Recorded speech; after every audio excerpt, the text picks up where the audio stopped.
available, even though you have Arlot on your side, but they are respecting the Ruby, which could have been problematic for Ruby and Arlot. So you just take Farsa here since it's open, I would assume, for Onyx. I mean, it gives them enough damage that they've got really good play into the Kalea, and there it is. So the Farsa comes through. Immediately the answer, though, over from Onyx Philippines, the Kagura. Is this, are you happy with this? I'm this okay is still a with shakeup? I got the point. Actually, isn't it too dangerous to pick Farsha versus this setup? Just Mountain Shocker, I'm offended. Final Slash, like everything. A lot of initiation. Yeah, that's true. That's like one of the trade-offs you have to consider picking up the Farsa. And then now it even demands more out of Kiboy and Lutfi to make sure that, okay, you're setting up for your Lancelot, but now you also have to protect Sans. Yeah. So yeah, that's what about resources. When they took Lancelot with this composition, I'm okay. But you need to protect 2 targets right now. It's super hard. I like how they held on to this. Where is the Ruby going? Is it going to be in the gold? Okay. That, all right. There's a bidet. So All right. Ruby Gold. Yeah, Ruby Gold, Arlot EXP, but Dang in the roam. And this is, now it looks so tough for a Farsa. This is like one of the toughest Farsa games we'll see all MSC long. Onyx, they need something stable. They go for a Claude under a lineup that has so many crowd control that can stop his initiation. Oh. Are we in agreement here? I feel like we're on the same boat. Yeah. Yeah. Onyx Philippines should be. Yep, I'm in YSS's boat. Yeah, I'm in that boat. Yeah, you're in this turtle ship. I'm in a turtle ship. I think that's 2 drafts in a row now where on paper it looks like it's just so tough for Onyx ID to make it work. While Onyx BH, a little bit unique, but at the same time, the idea is clear and there's a lot of capability for them to shine on their own roles. You don't have to rely too much on playing together as a team. Leo, LaFell, what do you guys think about the 2 drafts? I think we're going to see a lot of fighting here. Heck, 3 fighters on 1 composition. I want to see Onyx Philippines pushing it through, but hey, Onyx Indonesia with a standard draft here. Maybe they could do something by pushing it all the way to the late game. Welcome, folks, to the 2nd game of this 3rd place matchup. It's me, LaFell, and Leo calling this one. Nothing is impossible given that in the first game of the series, an XP laner, Nay and Edith, with no Skypiercer, mind you, scored a Savage. So who's to say what and what can happen here in Onyx versus Onyx? Something that I can say, though, this time is much different for this Kalia because, heck, now she has backup with a lot of damage and a lot of range. I kind of feel like that's the important part. I agree with the panel that it is a very difficult draft for this Farsa. But if you win by too much, it won't matter. So that's kind of the goal here coming in from Onyx Indonesia. Try to win enough so that even if something happens, they can't outplay you. There's a lot of easy and quick damage coming through. But can that force themselves through the CC? Again, the sheer amount of crowd control that Onyx BH have on demand. Look at that XP lane matchup again, the Arlot against the CC, which I believe that Arlots, the majority of Arlots, save for Sanfords, have just ran into weird situations, especially the ones in Rome. But here against CC, I think it's a valid pick. And here's the thing, man. Looking at Onyx ID, almost every single person here has some form of dash to get out of a very sticky situation. So it does feel like Onyx ID, they're trusting on their own instincts as well as mechanics to make sure that they can outplay Onyx Philippines. So this is definitely one of those games where the reaction time is going to be highlighted by both teams. Oh, Brusco here walking into that long side lane brush towards the corner. Kirk, vengeance on the one key boy, jumps in, final slash from Kirk, not gonna keep him alive long enough as he gets drawn first blood on by Lutfi. Onyx ID already on the board, the vengeance popped in, keeping himself alive as Keyboy starts up the turtle. Good instinct by Kyrie, making sure it doesn't go in, and now Tether S right used. Very low HP, Onyx PH, the duo, the trio gets pushed back. Onyx ID claim the turtle, and now they're attempting Grand Theft Purple. And now they're attempting Grand Theft Purple. Final slash once more. Can they stop it? The Tsunami Slam takes down Kirk. And where'd the purple go? It's on Kyrie. And now, honestly, even though, yes, Keyboy got taken down, this is what Onyx ID is trying to establish. some kind of map control earlier on, especially giving over the goal to either Sans or Kyrie. Kyrie, even though he only got 2 assists, it's better than nothing, right? Of course, you want to kill here, but either way, I feel like this is very good by Onyx Indonesia. As long as they can get more kills, and then preferably before the Lord spawns, get some turrets, at least 2, and I think you're in a very good position where you can just out-damage Onyx Philippines. And that's what you're looking for if you want to really invest in this sound macro direction that you're going for. Again, very low kill count, very good movements to isolate certain parts of Onyx PH's attempts at, chain CCs. And so far, I think this is going to benefit plenty for Savero. We know that Savero, if he takes care of himself and he invests in himself and his kid, that he has this clutch gene late game that maybe will allow him to claw Onyx ID back. But what if they're comfortable? What if they're in a good position all game long? Looking at the rotations here coming in from Onyx Philippines, Onyx ID, they need to be aware by Turtle 2, it will most likely be 5 men coming in from Onyx Philippines. So they have to make a decision whether they want 4v5 or 5v5. And that's 30 seconds from now. They started up already. A tsunami slam on the cart. Won't let him live, but LaFell, isn't that overkill? They threw all them's ults on him. Hey, maybe. Onyx ID is secretly just destroyers. They really don't like that Arlet. He was in their ear. Yep. And it makes sense because part of the joke, you want to get that final slash out of the equation. That can change the entirety of your approach. Imagine being within retribution range, get hit by that sweeping ult, push to the side, and then suddenly, poof, King Kong steals it. Speaking of King Kong, Mountain Shocker revealing everyone from Onyx ID where their whereabouts are. The I'm Offended forcing the response, the Feather Strike, and the Vengeance. The fist break trying to stop him from getting in the way. King Kong scores it, taking down Lutpi as well, while Kyrie finds Sprint. Tsunami Slam onto 1. Kirk flickers back.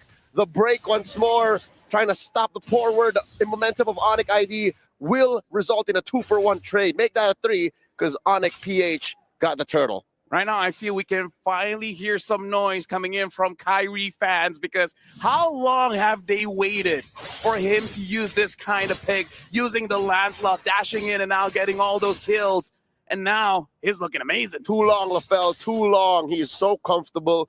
You can see it in his movement. This is that same hero that he's used years back to run away from an inevitable death that we all could have sworn he was going to die from. But Kyrie looked at death and said, nah, not today. About 2,000 gold ahead, Onyx IDR, and the map seemed to be on their side. Again, this is just going to benefit Savero all the while. He's not sweating at all. Yep, Kyrie making Lancelot look like Lance too much. And again, they're going for one lane. They found Kelra. They want to go for it. Tsunami Slam onto the Ruby. Again, there's only so much you can do as a fighter. You flicker back, you were still going to die regardless. You were right smack dab in the middle of the circumference of that feathered airstrike, and there's so much pressure up top. Mountain Shocker used up the stun portion of that ult, gonna push back Onyx ID. And this is how you make sure that your far side is safe by everyone that can disable you, which is using the ultimate crowd control. Death, just kill them first.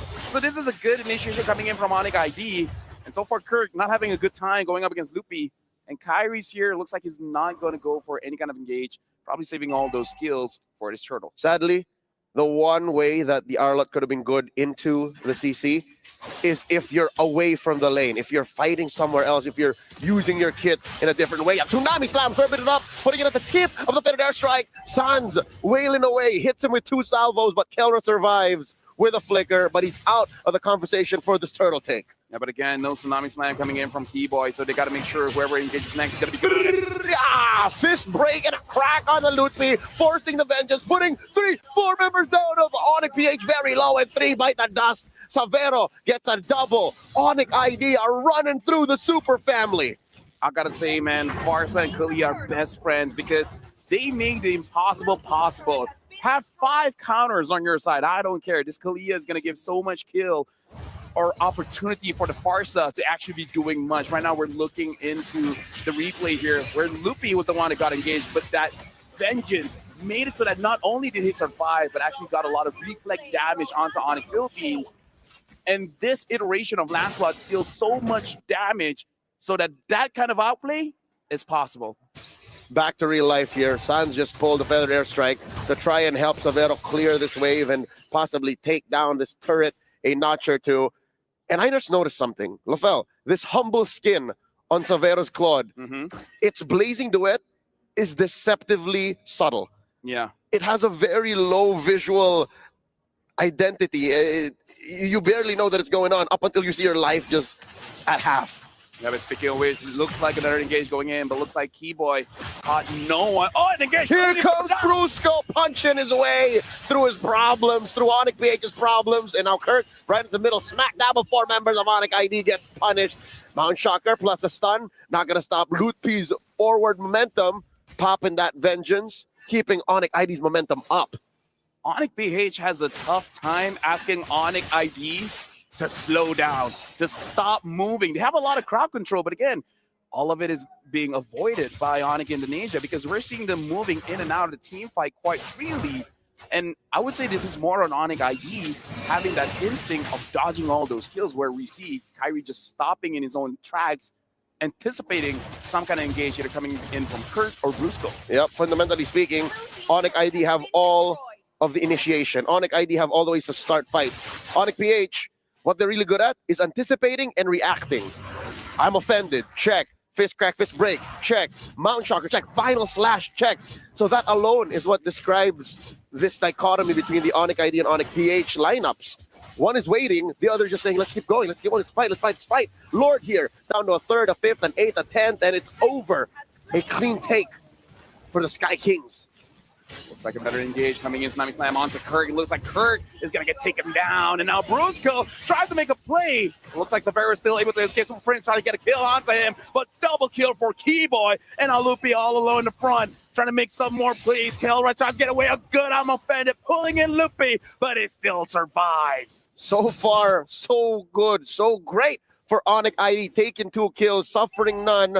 Plus the Lord along the way, marching down bot. The super fam, they can't catch a break again. It's in the nature of these lineups. Who's the beatdown? 99% of the time, it's Onyx ID. A feathered airstrike plus another tsunami slam. The final slash catching nobody. Except for Keyboy, he was a little in too deep. Goes down. I like the attempt, but yeah, so far Onyx Philippines was able to outplay that. But now Onyx ID with 8,000 gold lead, they're able to take a lot on the map. The Lord is still marching in. It's just the first Lord, so it's not going to be that devastating. Plus, looking at the inhibitors, the mid lane still having that holy shield does make it very difficult for Onyx ID to really end the game. So now it really is about choking Onyx Philippines, making sure that they don't get any farm after this. But here's what's scary, Lafel. I have to mention Onyx BH, yes, they are a reactive lineup. Their comp would like to wait for you to try and engage. That's very strong on the high ground defense. It's lethal, especially if you're underneath your tier 3s. And look at this. They're baiting Onyx ID. They're saying, hey, look, we're ready for another tsunami slam. Keyboy, you want any of us? This is kind of scary because Kyrie did a lot of damage with just the War Axe. Now having the Endless Battle as well, there's going to be a lot more burst damage as well as healing going back into his HP. Looking at King Kong, still respectable amount of damage with the Blade of Despair as well as the Hunter Strike. A lot of penetration cooldown as well as just raw damage, but you really can't compare when the Lancelot have 3 items here, even having 1 defense item with the Brute Force, making it so that even if you do catch him, it's going to be hard to take him down. Yeah, I'd reckon King Kong is about 1,000 away from finishing his Endless Battle, so that's definitely a big power spike that he can expect. All this while, Savera just picked up his Rose Gold Meteor Dog. That's the 4th item after the Swift Trinity. So it already comes to reason that even in the mid-game, you're already hurting with your subtle blazing duet, your stealth blazing duet. What more now when you're a little more chunkier, when you can protect yourself just for a second or two longer? He invested in this, mind you, instead of the Wind of Nature. But look, the Wind of Nature would also be very good since there are 3 fighters. I got to say, Onyx PH, for them to turn things around, they got to do what JP did and play like an assassin as you go to the back line. Either Kirk, Brusco, or heck, Super Prince. Maybe even anyone could really do that, because I kind of feel like the moment you're able to stop that feathered airstrike, a lot of the firepower is dealt with. And it's all the more easier. If anything, Lafel, they have great tools. They have the Mount Shocker. They can see where the pieces of Onyx ID are, but this 9K gold lead is just too huge. Kelra here. Nice attempt. Flicker. I'm offended. No one home. But here comes the punish. To Keyboy looking for a target. already spent the Tsunami Slam. Brusco and Kirk hit with a curtain call. Brusco able to retreat, and Onyx PH sent packing. Yep, a lot were used, but still, no one really died in that final engage. And Onyx ID, they're fine with that. Having 10,000 gold, the minions are looking good. They're setting it up. The Lord is marching down bot, trying to slow it down so that Kyrie can get his buff first. This could be an end angle. But like I said, the draft coming in from Onyx Philippines, they're actually very good at defending. So Onyx ID, if they want it, they got to get some kills first. Onyx ID are just waiting for this Lord to come a crashing. So they're managing the movements of these waves from mid and top. Not going to be fully synced, but at least that's a lot of pressure coming down on the Super Fam's base. Here comes the Lord, putting that bottom lane inhibitor at about 0 health. And there's the damage on Keyboy. Lutpi pushing the advantage. Mount Shocker here by King Kong. Checking range. Final slash finds one, but Keyboy answers back in kind.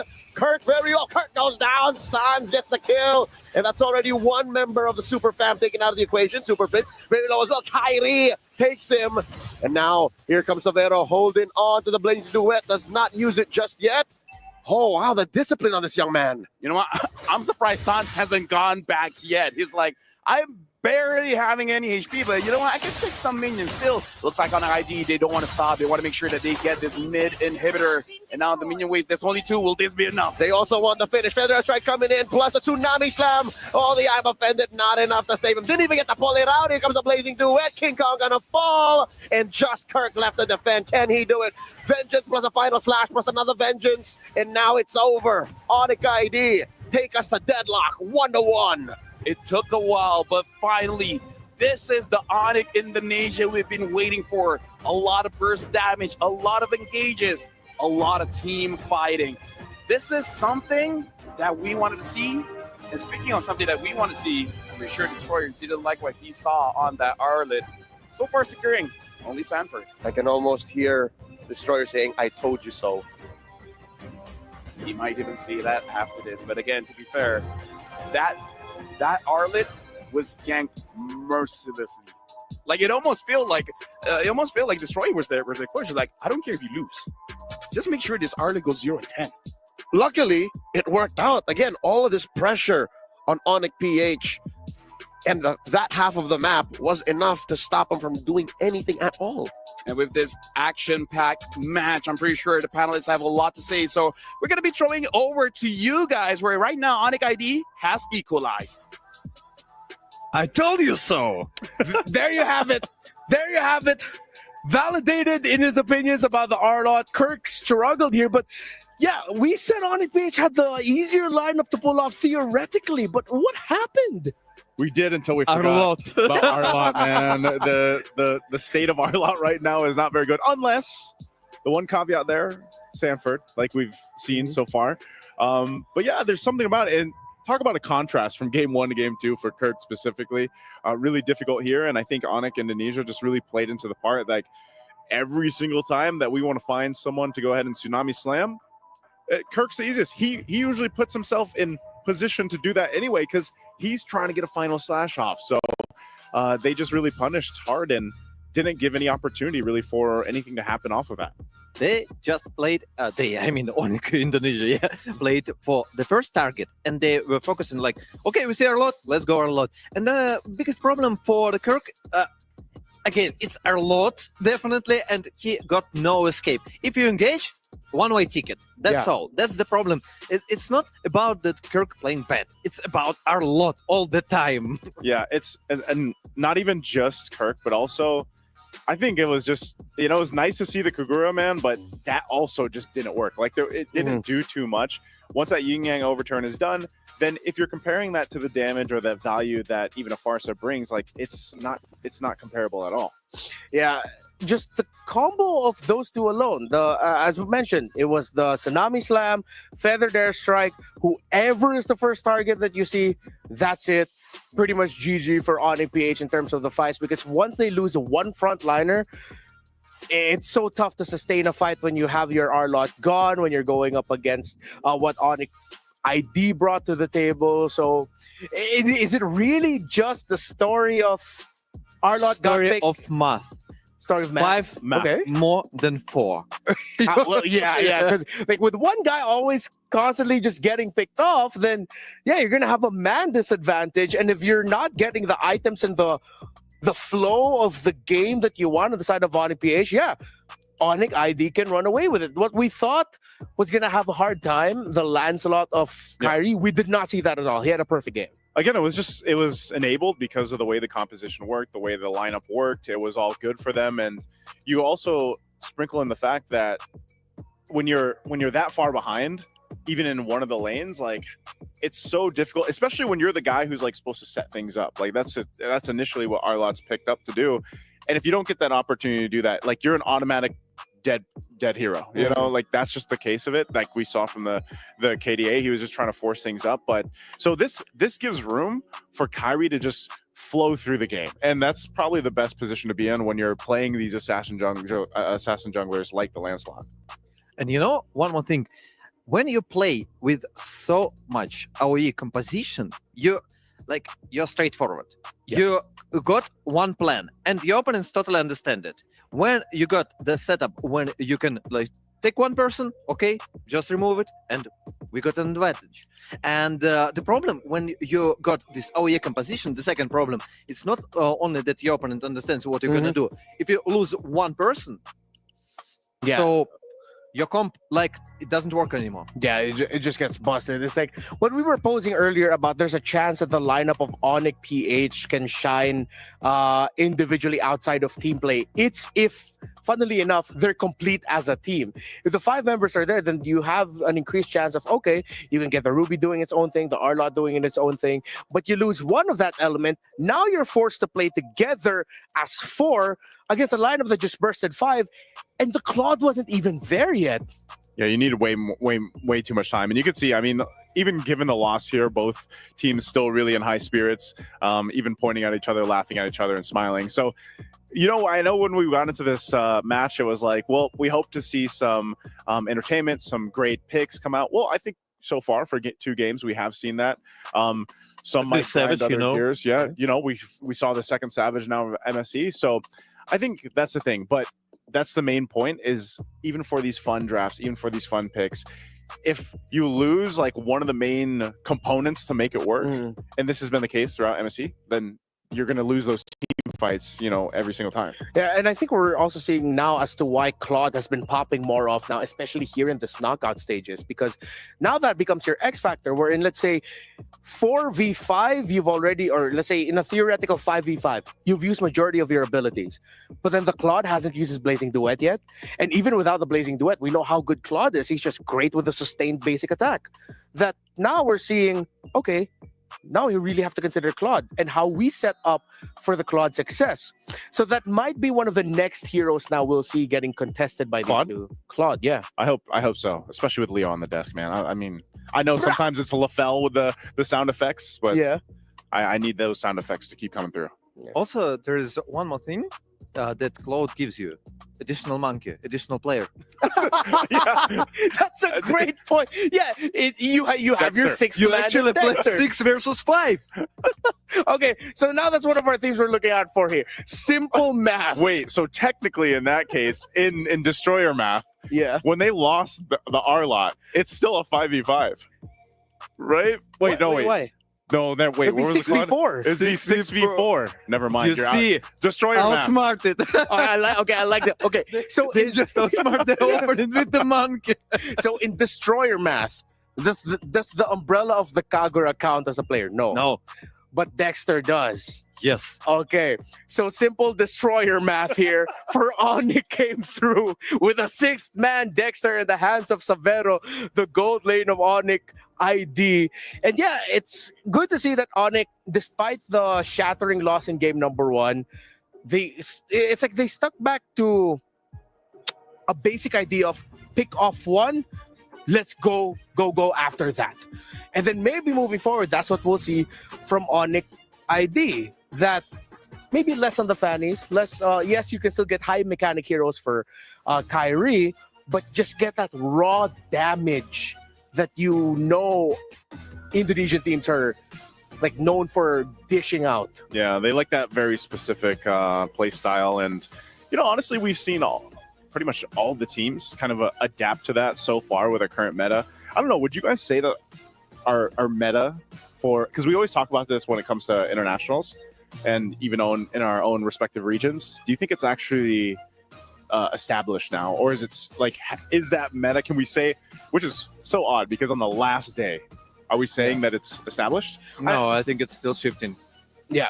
It's still in progress. I think we're in agreement there. I think it's established, but in the sense that everyone knows that there's so many options that you can go for now. That it's like a wide pool. During this MSC, we got around 85 heroes, right? Yeah, enough. So something like that.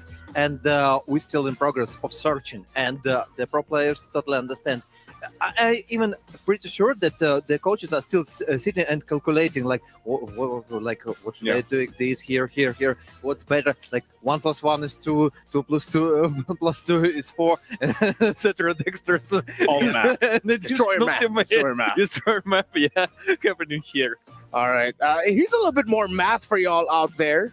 All the way up until August 7th, the MSC 2025 chest, will be available for only 20 diamonds. You could draw the luxury reward, the returning MSC skin Atlas Rune Sentinel, plus your first 3 openings of the chest guarantee you Crystal of Aurora and Banner of Morale. That's not all, because up to 1,000 MSC coins could be yours too. Buy the MSC support chest now and cheer for our mid-season cup. Again, we are in the final day of the mid-season cup after everything that's happened in wild cards, group stages, now here in the knockouts.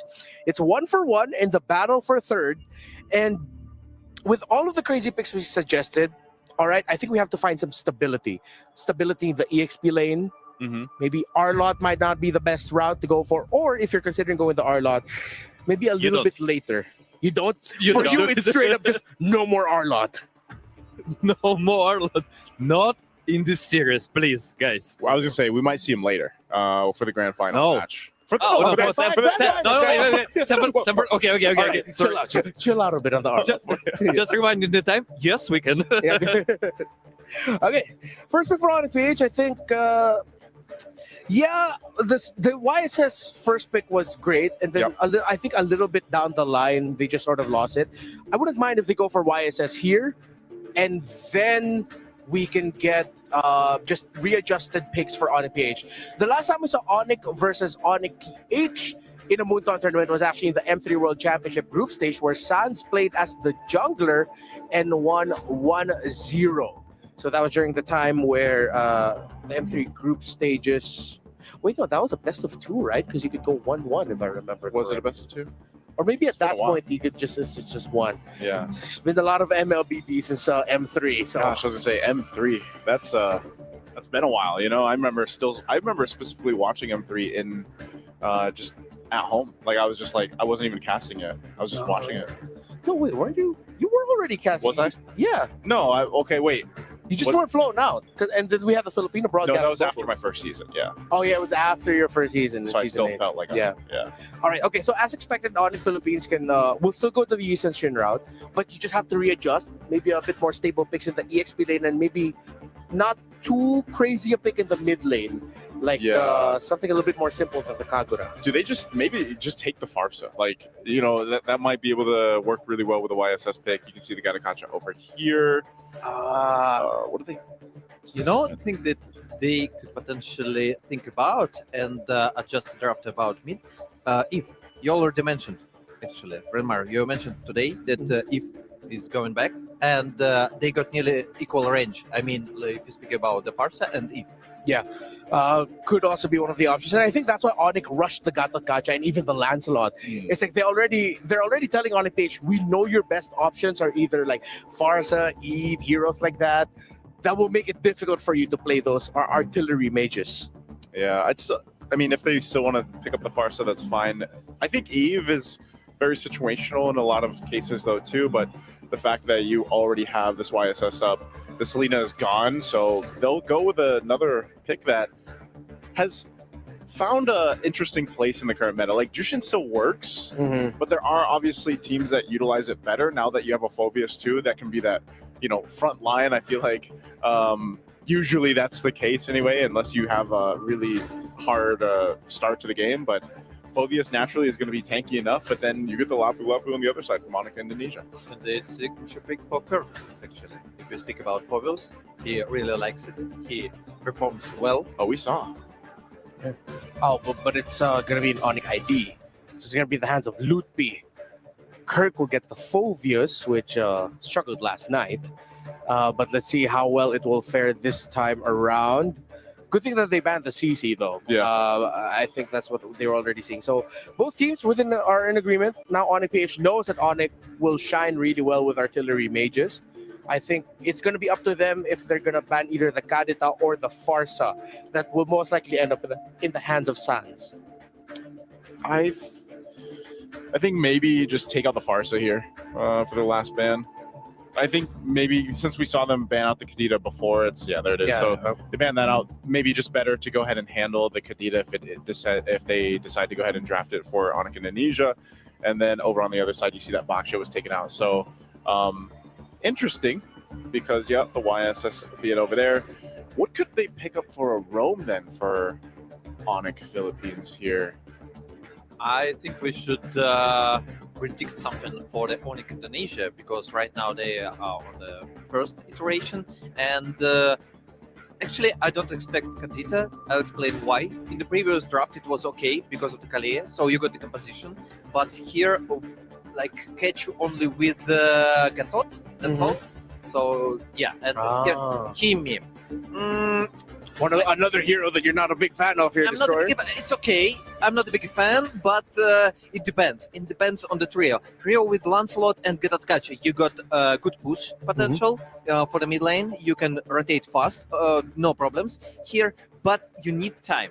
And here's a question to the Onyx Philippines. You need something super fast and for skipping lanes and initiation. So the Cho, yeah. I feel like Cho's probably going to be the perfect pick here. Answering Nice's question earlier, the roam pick for Brusco. They go for the Harith, but they're not going for the Cho. Why? Oh, no. Destroy. Well, it is in a different lane at least. Yeah, it's in the roam, but this is where I usually play the I wanted to mention that they took Phoveus, so there is no chance that Onyx Indonesia gonna take her lot. And I was so happy. And Onyx Philippines, Destroyer. Here we go again. I think this is good, though. I think it works better. Arlot in the roam, at least in this case, you could go ahead and play into the Harith, and I think that's why those last picks were held on to, because you could either, and this is always the case with Arlot, it's always a 50-50, because you can use it to set things up really well for the Zaman Force, or it could end up just putting yourself in a bad position, but you're also covering it with a Phoveus, so you have that there. You can see the last pick is the Granger, though, from Onyx Indonesia. But you see, the thing is, I was making the point that they need, Onyx Philippines need a strong triple mid, and they take a lot. I have faith. I'm having faith, man. All right. You got Destroyer Knights who torn apart in the center of the map. If the Arlot will just be a great combo with the YSS and the Zhu Sin. Let's see, because Onyx have set up for their Kimi and Granger really well. Leo, Elfa, let's go. There's a lot to say about this one. I love the Kimi Granger, and you know what? We might need Medic for Destroyer because there's going to be a lot of Arlet in this matchup. But welcome back. This is game number 3, the specify between Onyx ID going up against Onyx Philippines, the third place match. Legends. We're starting it here, and again, assassin versus assassin between King Kong and Kyrie.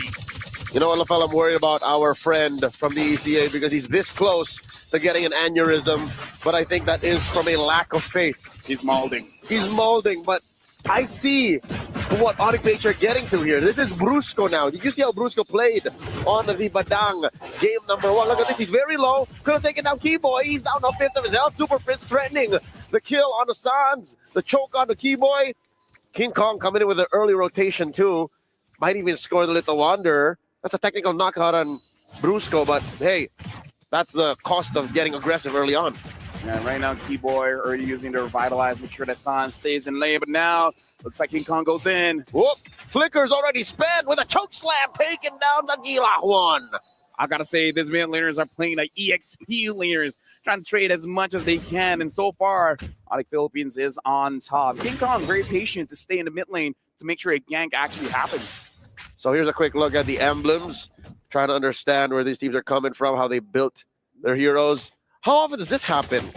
Concussive blast on the Phoveus. He wants to clear quick and leave. I mean, look at that. He even has the thrill. So kind of wants to win the lane, kind of, making sure that there's a bit more damage than you would expect, I guess.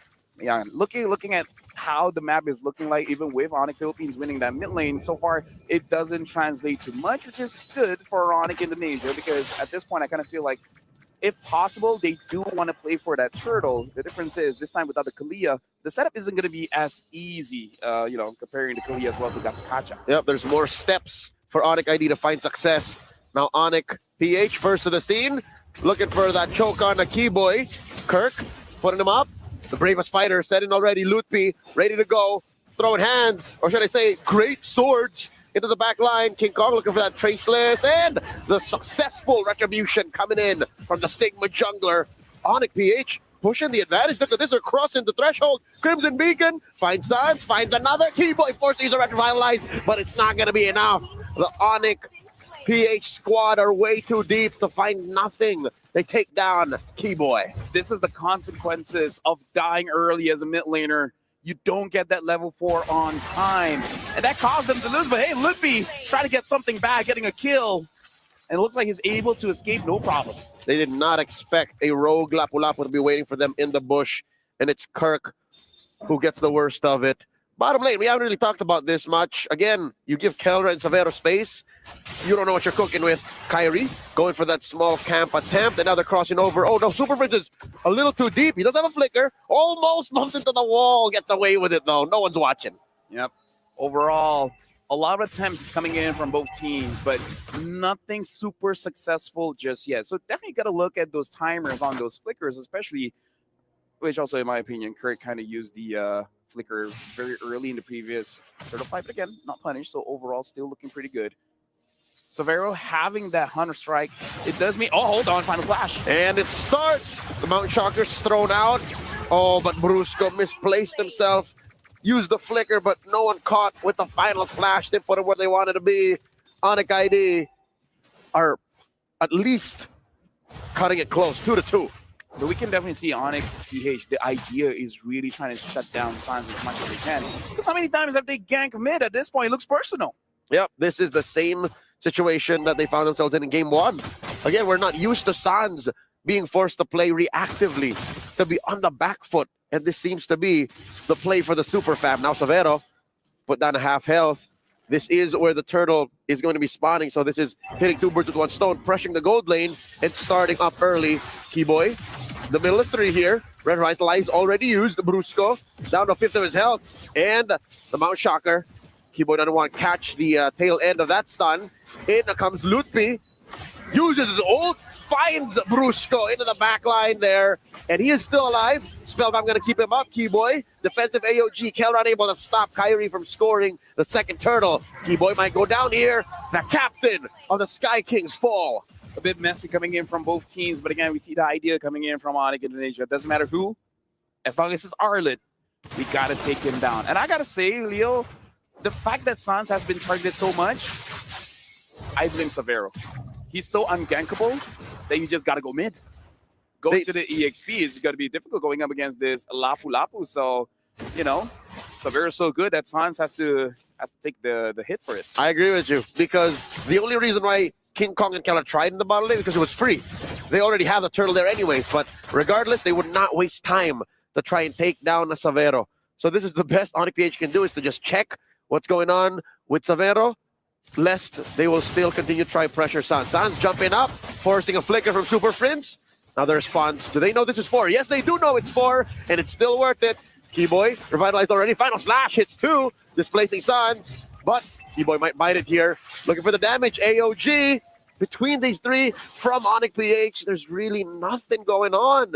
Instead, it does buy time and space for Kelra to push, though. Down bottom, that's the first taken down. Zaman forced drop to push Savero back. At this point, I'm pretty sure Kelra is a bit annoyed because he's not trading with Savero. Savero's playing very, very safe. Fight me! Fight me! Come on, man. You're a Granger. You know how to use this hero. But yeah, looking at the fight, looks like Keyboy was trying really hard to bait out as many skills as possible coming in from Onyx Philippines, and then just threading the needle with AOG. Looking at the gold difference here, not a lot of gold difference when we're looking at gold. The biggest difference is in the jungle, but this is the thing about Yi Sun-shin. Just farm up very, very fast, and he's using it to his advantage. The meta may change, but players' habits do not. King Kong keeping up his jungling pattern and his speed even in August of 2025. Final turtle spawns, lower quarter. Here we go. Onyx PH, major presence here. Bush control here from Brusco, missing. The flicker spent in already. Keyboy splitting up Super Prince and King Kong. Ludwig scores. How that happens? Up and forced by Kelra. Pushing back Keyboy, standing Kyrie, but it's not enough. They're compromised. Brusco falls. They're a man down. AOG Keyboy splitting off the rest of Onyx PH. Down goes Prince. Nothing for the M6 World Champions there, and that turtle take goes all to the Sky Kings. Loopy is amazing at splitting up families, man, because he makes sure that there's no 5v5 team fights. He goes to the back line, makes you choose who do you want to deal with, everyone else or just me? That doesn't sound as good as it looks, but Loopy is doing God's work for the Indonesian champions here, and there's just not him doing that. Keyboy too. Look at this late entry AOG coming in, and there it is. Oh, masterful. Onyx PH really had no business being deep into that fight the way they were. Yeah, this is a good way for Onyx Indonesia to approach this team fight, which is just making sure it's not a 5v5. Don't make it honest. Make it so that you got to choose who you got to deal with, and we got a lot to deal with here. Onyx ID still 1,000 gold ahead. Good at going up against Onyx Philippines, but again, looking at their damage dealers, looking at Kelra as well as King Kong, they're in a very good position to get back into the game. Yep. If anything, King Kong is in a more beneficial spot. Keyboy here, unable to pop the AOG to be able to retreat. King Kong is just going to farm. King Kong is just going to farm.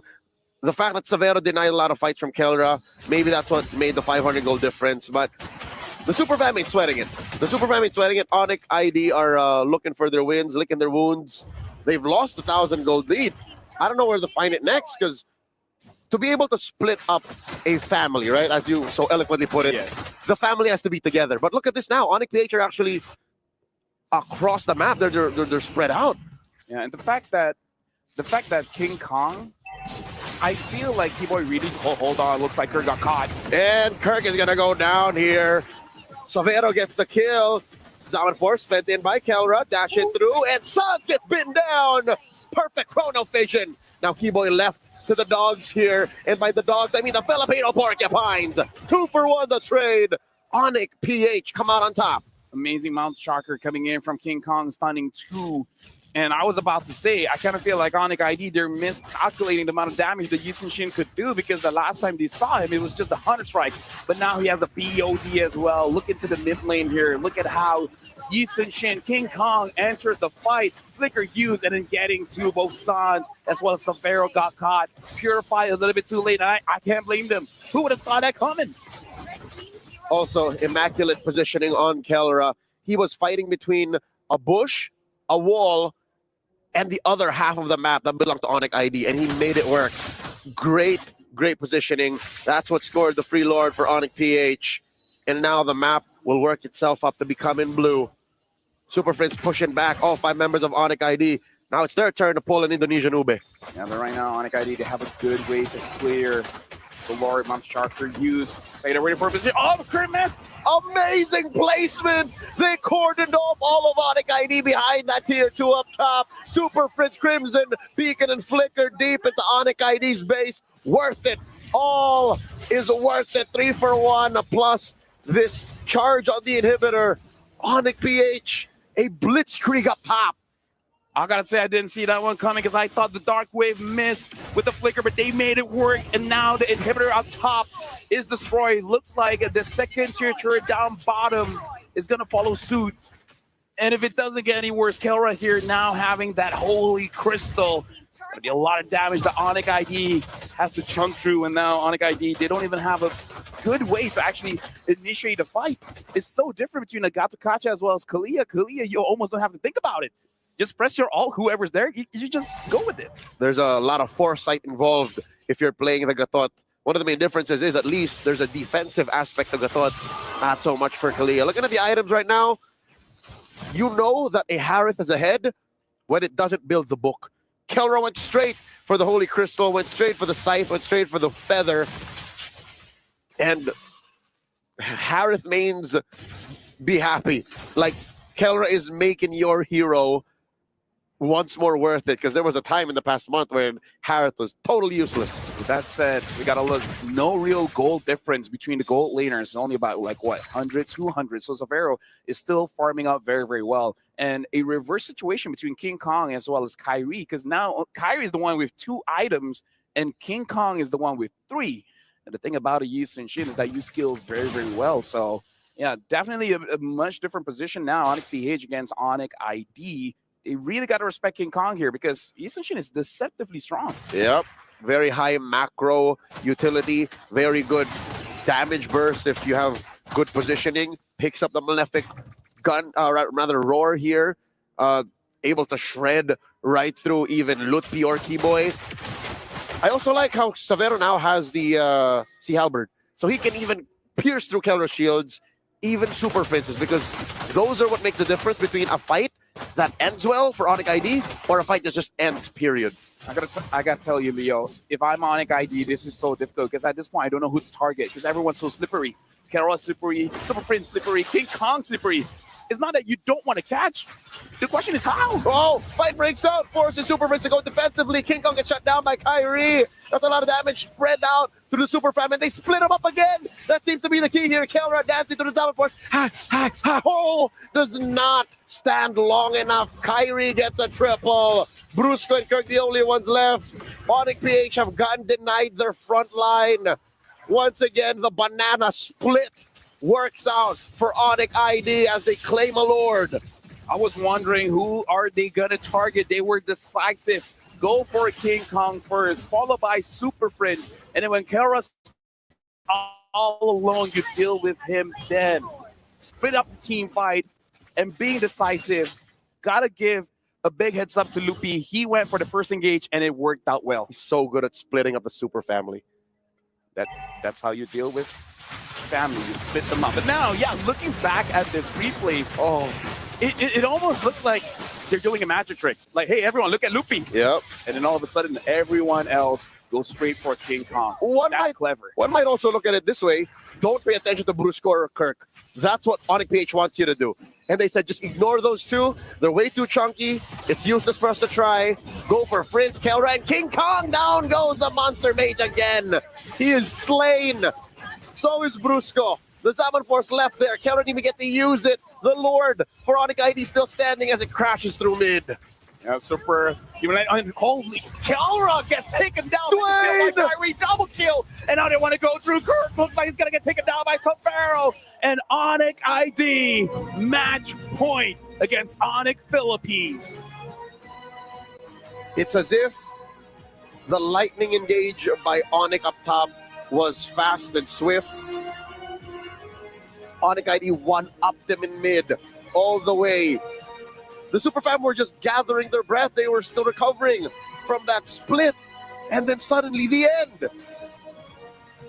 I gotta say, this shows how much Onyx Indonesia understands how Onyx Philippines looks at the map. They understand how to make sure they don't have what they want. I like the smoke and mirrors coming in from Onyx Indonesia, showing 2 hands. Look at my left while my right is doing something else. This is an amazing showcase by Onyx Indonesia on how the Brawl server Indonesia really understands how to work the team fight. But now, with match point, we're going to be throwing it over back to the panel. Looks like Onyx ID, they're up a game against Onyx PH. After 2 stompy games, we finally get an incredibly intriguing and close one where it was actually Keyboy in the mid who found the right targets on the side of Onyx PH with an unbreakable taunt that led to Onyx ID getting the Lord and eventually getting the win. Yeah, and a triple for Kyrie in that one. But, you know, this is just a showcase of how impactful all the roles in the, you know, the flow of a game can be here. I actually want to add that there are so many mistakes, like from both teams. Not mistakes, like outplays. Okay, let's call it like this. So from the first time when Onyx PH, they just bounced back, and with the Mount Shocker, they made like King Kong initiation that was super amazing. And from that part, they started to dominate. Back then, like several minutes later, Onyx Indonesia, like Keyboy, just dropping down, and everybody is bursted.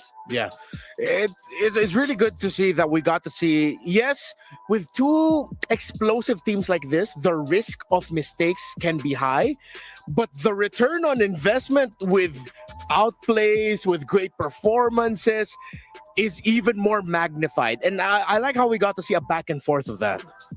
I was kind of expecting Destroyer still to comment about the R-Lot. It's too obvious. Even when you throw it in the hands of Brusco, it's still, unfortunately doesn't get the win there for them. But yeah, it was just a really good punish. And this is honestly what we've seen a lot for MSC 2025 is just these situations where it's like one team is, already charging into the base. They got the Lord with them. They still have the Holy Shields. But then it's that one team fight, or maybe a couple of those team fights that can really turn the tables.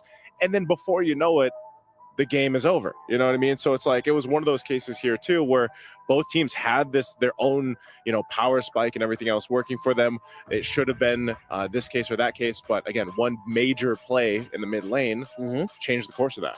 Yeah. And it's funny because if you could see it from the other side of the story, the side of Onyx Philippines, if they won that game, it would have been the same thing where it was just that one play around the major objective, the Mountain Shocker, think of them being able to set up themselves for victory. So I'm glad now that after, again, two very one-sided games, we get a game 3 that's back and forth that shows some of the best reasons why Onyx ID and Onyx PH are at the top of their game. We will be back in just a bit for game number 4, where Onyx ID are in the lead 2-1.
Introducing Hailuo AI Video Director Model.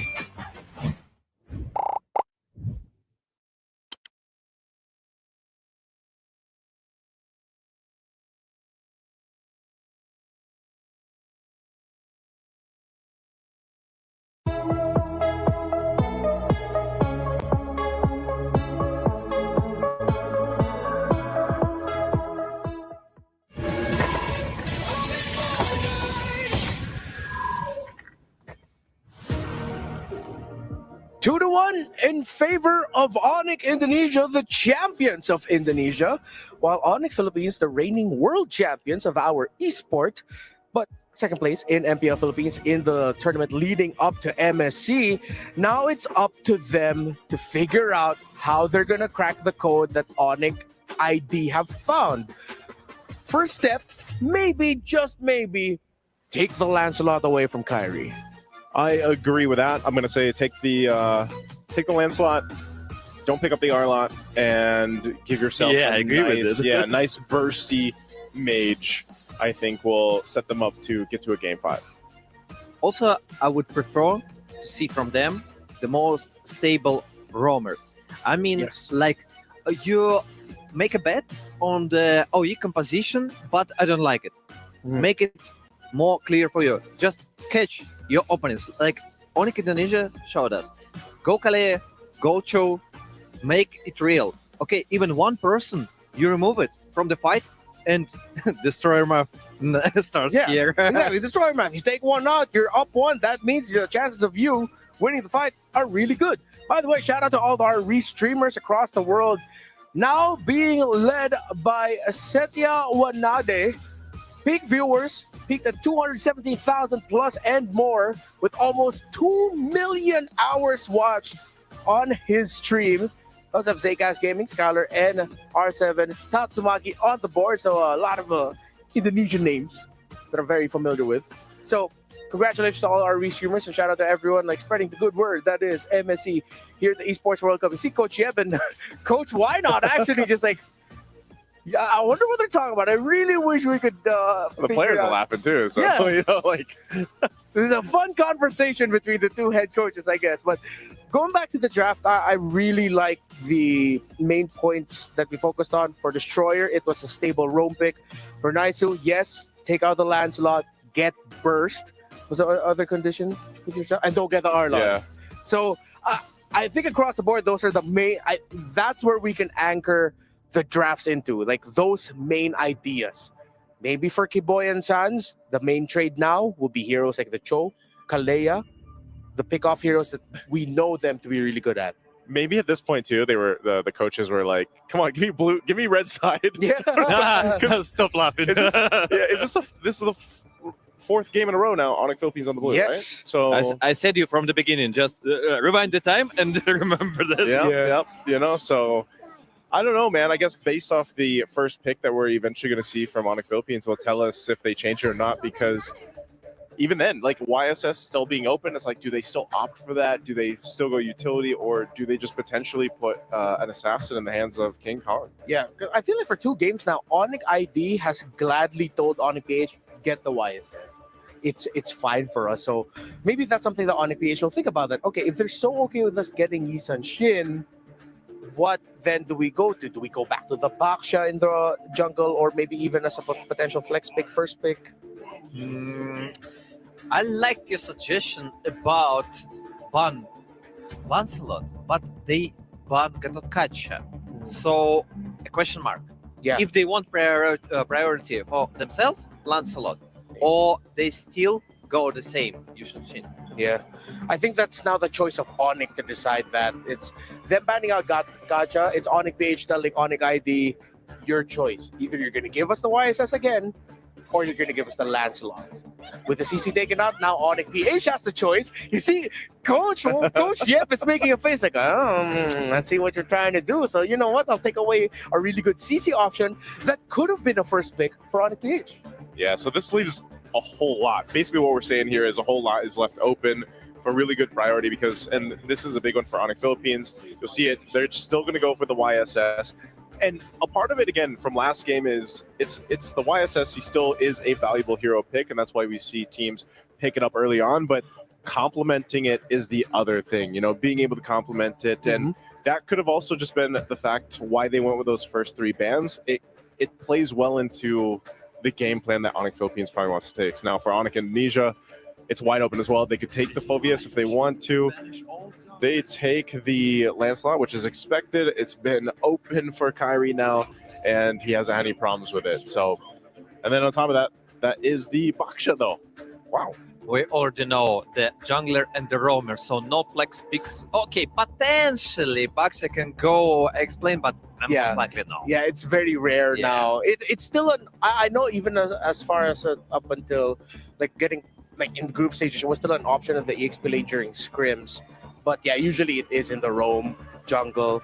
So Onyx, let's settle on that idea. Unless they pick Akai. I love a guy, but I have Yeah, a feeling these two I teams mean, like- don't like it. Go Akai, roam. Go Baxia, explain. And Lancelot, go jungle. I'm on the boat if there's going to be a guy somewhere. Put it in the EXP lane. Yeah. I've always been that guy screaming about getting more Akai, but nah, yeah, I don't think we're going to see Akai between these two teams. So OnyxPH picks up the Farsa. So strong burst, strong rotation, very good map presence for your mid and jungle. Things just slow down a bit with the Badang, but I feel like this Badang, it's sort of like a throwaway because OnyxPH can still go Cho in their roam. Yeah, they could.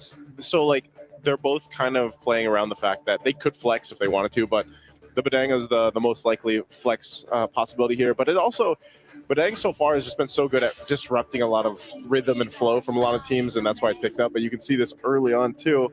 In the first phase, Sans wants to play the Kadena, man. It's been banned out, and now he gets it in his hands to go against this Farsa pick for Super Friends. It's kind of interesting and not at the same time. From one perspective, okay, you got Petrify, you can engage, you can burst someone, but I don't see crowd control. I mean, most likely, Onyx Philippines gonna ban Cho. From what I see, wait, they don't need because yeah, we got. No, OnyxPH needs the Cho. Yeah, they would want rather they have the need, Cho. but I thought about the Cho going roam just to catch the opponents and to make a combination with the Kadita, but most likely Bucks is going roam. That's the reason. So they need to remove the XP laners and also Ruby ban. It's kind of interesting. Yeah, I think Onyx, I do not want to close off the idea again that you can get Kelra to pick up the Ruby in the gold. Look at them, they know each other too well. They're already just showing to each other, signaling to each other, I don't know what you're thinking, we're not going to block it. So I think a Claude might actually be okay here for Savero. Yeah, this is also, it makes me wonder, again, the difference for the placements here, like we saw coming in this, is $100,000. Yeah. Right? So the coaches could be facing off against that too, because again, that's what's going to separate the placements here for both the teams. And it's right now, it's match point, right, for Onyx Indonesia. So for Onyx Philippines, these are two big picks that still need to round up the lineup. The last ban is going to be Arlott. So they don't Thank you. they don't worry about the math. They just ban it out instead. Thank you, Onyx Philippines. Yeah. I love you guys. This is the biggest smile I've ever seen on Destroyer's face this entire trip. Someone bans out the Arlos, like, oh yes, let's go. But now it's gonna be interesting. No, honestly, dude, I'm on the same boat. It's like, you know what? At least now we won't. We're forced to see some different options. They actually go for the flex. Okay, they put the Baksha in the XP, and the possibility that you posed comes out. You know, I thought about this, but then no. You know, they're too conservative guys. They won't do it, and they're doing it. Yeah, I think I like it. One of the first few times, if not the first time, we're seeing Baksha go into the XP lane. What if it's Cho XP? Oh, maybe. I think again, part of that, the flexibility is the strength there, and yeah, you could really do either, depending on how this goes. But with the Granger now picked up, you've essentially got that double marksman lineup for Onyx Philippines. What's the last choice here? All right, they go Glue. So Glue in the XP, and then what would be the best case there? Because wouldn't the Boxer just win that? Or would it just be a dead lane? I guess, but I just don't see that often. So yeah, it might be better off for the Cho and the XP because it's a little bit. Cho looks better. Yeah, it's harder for the Glue to deal with in the laning phase. That Glue essentially is just like, all right, let me slowly clear my lane while the Cho gets out. I still think this is gonna be like a clog for Savero. Unless they go something like Irthal if they want something mobile with good damage. But yeah, it is a clog. It's really hard for me to drop this even. I don't know. Yeah, Like, especially, okay, if you think about Destroyer math, Okay, 6v5 with Dexter, But glue. How yeah. many little gluelets does he have? We're on the same boat, bro. I think I'm. Somebody count them. Yeah, I'm with Destroyer here. It's hard to read for this one. Yeah. Nicey, what do you think, man? I'm on the same boat, but I'm hoping for a game 5, so I'm going to go with Onyx Philippines. All right, let's see if we are going to be getting that game of 5 in this best of 5 series where Onyx ID are in the lead. Or will Onyx just say no more game 5? We want to walk away with $100,000 more than our Filipino counterparts. LaFell, Leo, let's take us into this game. Yeah. I agree that this one is going to be hard to read. Heck, this is a good time to be illiterate. And now, 5v5, who cares about that? Numbers! It always expands as we're jumping in to the series where right now Onyx ID is still in match point. It's on Onyx, his hands to extend, but now Super Prince looks like he's able to survive with a slither of health. And now Kirk even comes in just to provide that backup. Early technical knockout for the Sky Kings here, giving a lot of space for Keyboy and Sans to bully Brusco. This will some way, somehow compromise King Kong's jungling patterns, unless they are able to clear him out. Yep, there it is. So it's now Keyboy's turn to actually check in on his side if King Kong's been cheeky. The answer is no. So the Super Fam are playing this a little too close to the chest, hoping that they still find a way to be proactive. I gotta say, playing Boxia quite often this patch, it is a bit annoying going up against that glue because you don't have a way to really survive. And now Brusco taking a bit of damage coming in from Keyboy as well as Sans, doing a very good job trying to have priority here in mid, but it looks like they're not really rotating anywhere. They're just making sure that Onyx Philippines, they don't go anywhere. They just stay mid. Uh-oh. Even King Kong, just stay mid. Lutpi put down about a third of his health. They are fighting closer to Kirk's turret, but you're right. LaFell, it is tough for the Box to survive. Here's a quick look at the emblem set. If you want to play Baksha EXP in this current metagame, there you go. Just all HP plus Concussive Blast. Interesting. For this one, Super Prince is going for pull yourself together on that Purify, understanding that perhaps he's going to be the main target that Onyx ID wants to shut down, and respectfully so, the Farsa is going to be a big problem in this matchup. The Glue having Thrill as well, trying to make sure that he wins out that lane. So looking at the priorities coming in from Onyx Philippines, it really is to get pressure and making sure that you don't get stopped by anyone coming in from Onyx ID. Onyx BH first to the scene here. Turtle already spawned and Brusco pulling it ever so slightly closer to their side of the map. Sans cutting through. There's the Mount Shocker and the spread. Kirk looking to get the ride onto Lutpi. Finds the Mount Feathered Airstrike. Can Lutpi survive? Gets out of the circumference of the Feathered Airstrike. Rolling out. I guess that's how that works. And now Kirk left all to his lonesome. Gets cornered by Kyrie and Lutpi. Survives via the spread, but only for so long. The retribution. He's taken so long. He's held these two hostage, opening up the turtle take to Onyx PH. LaFell, was that worth it?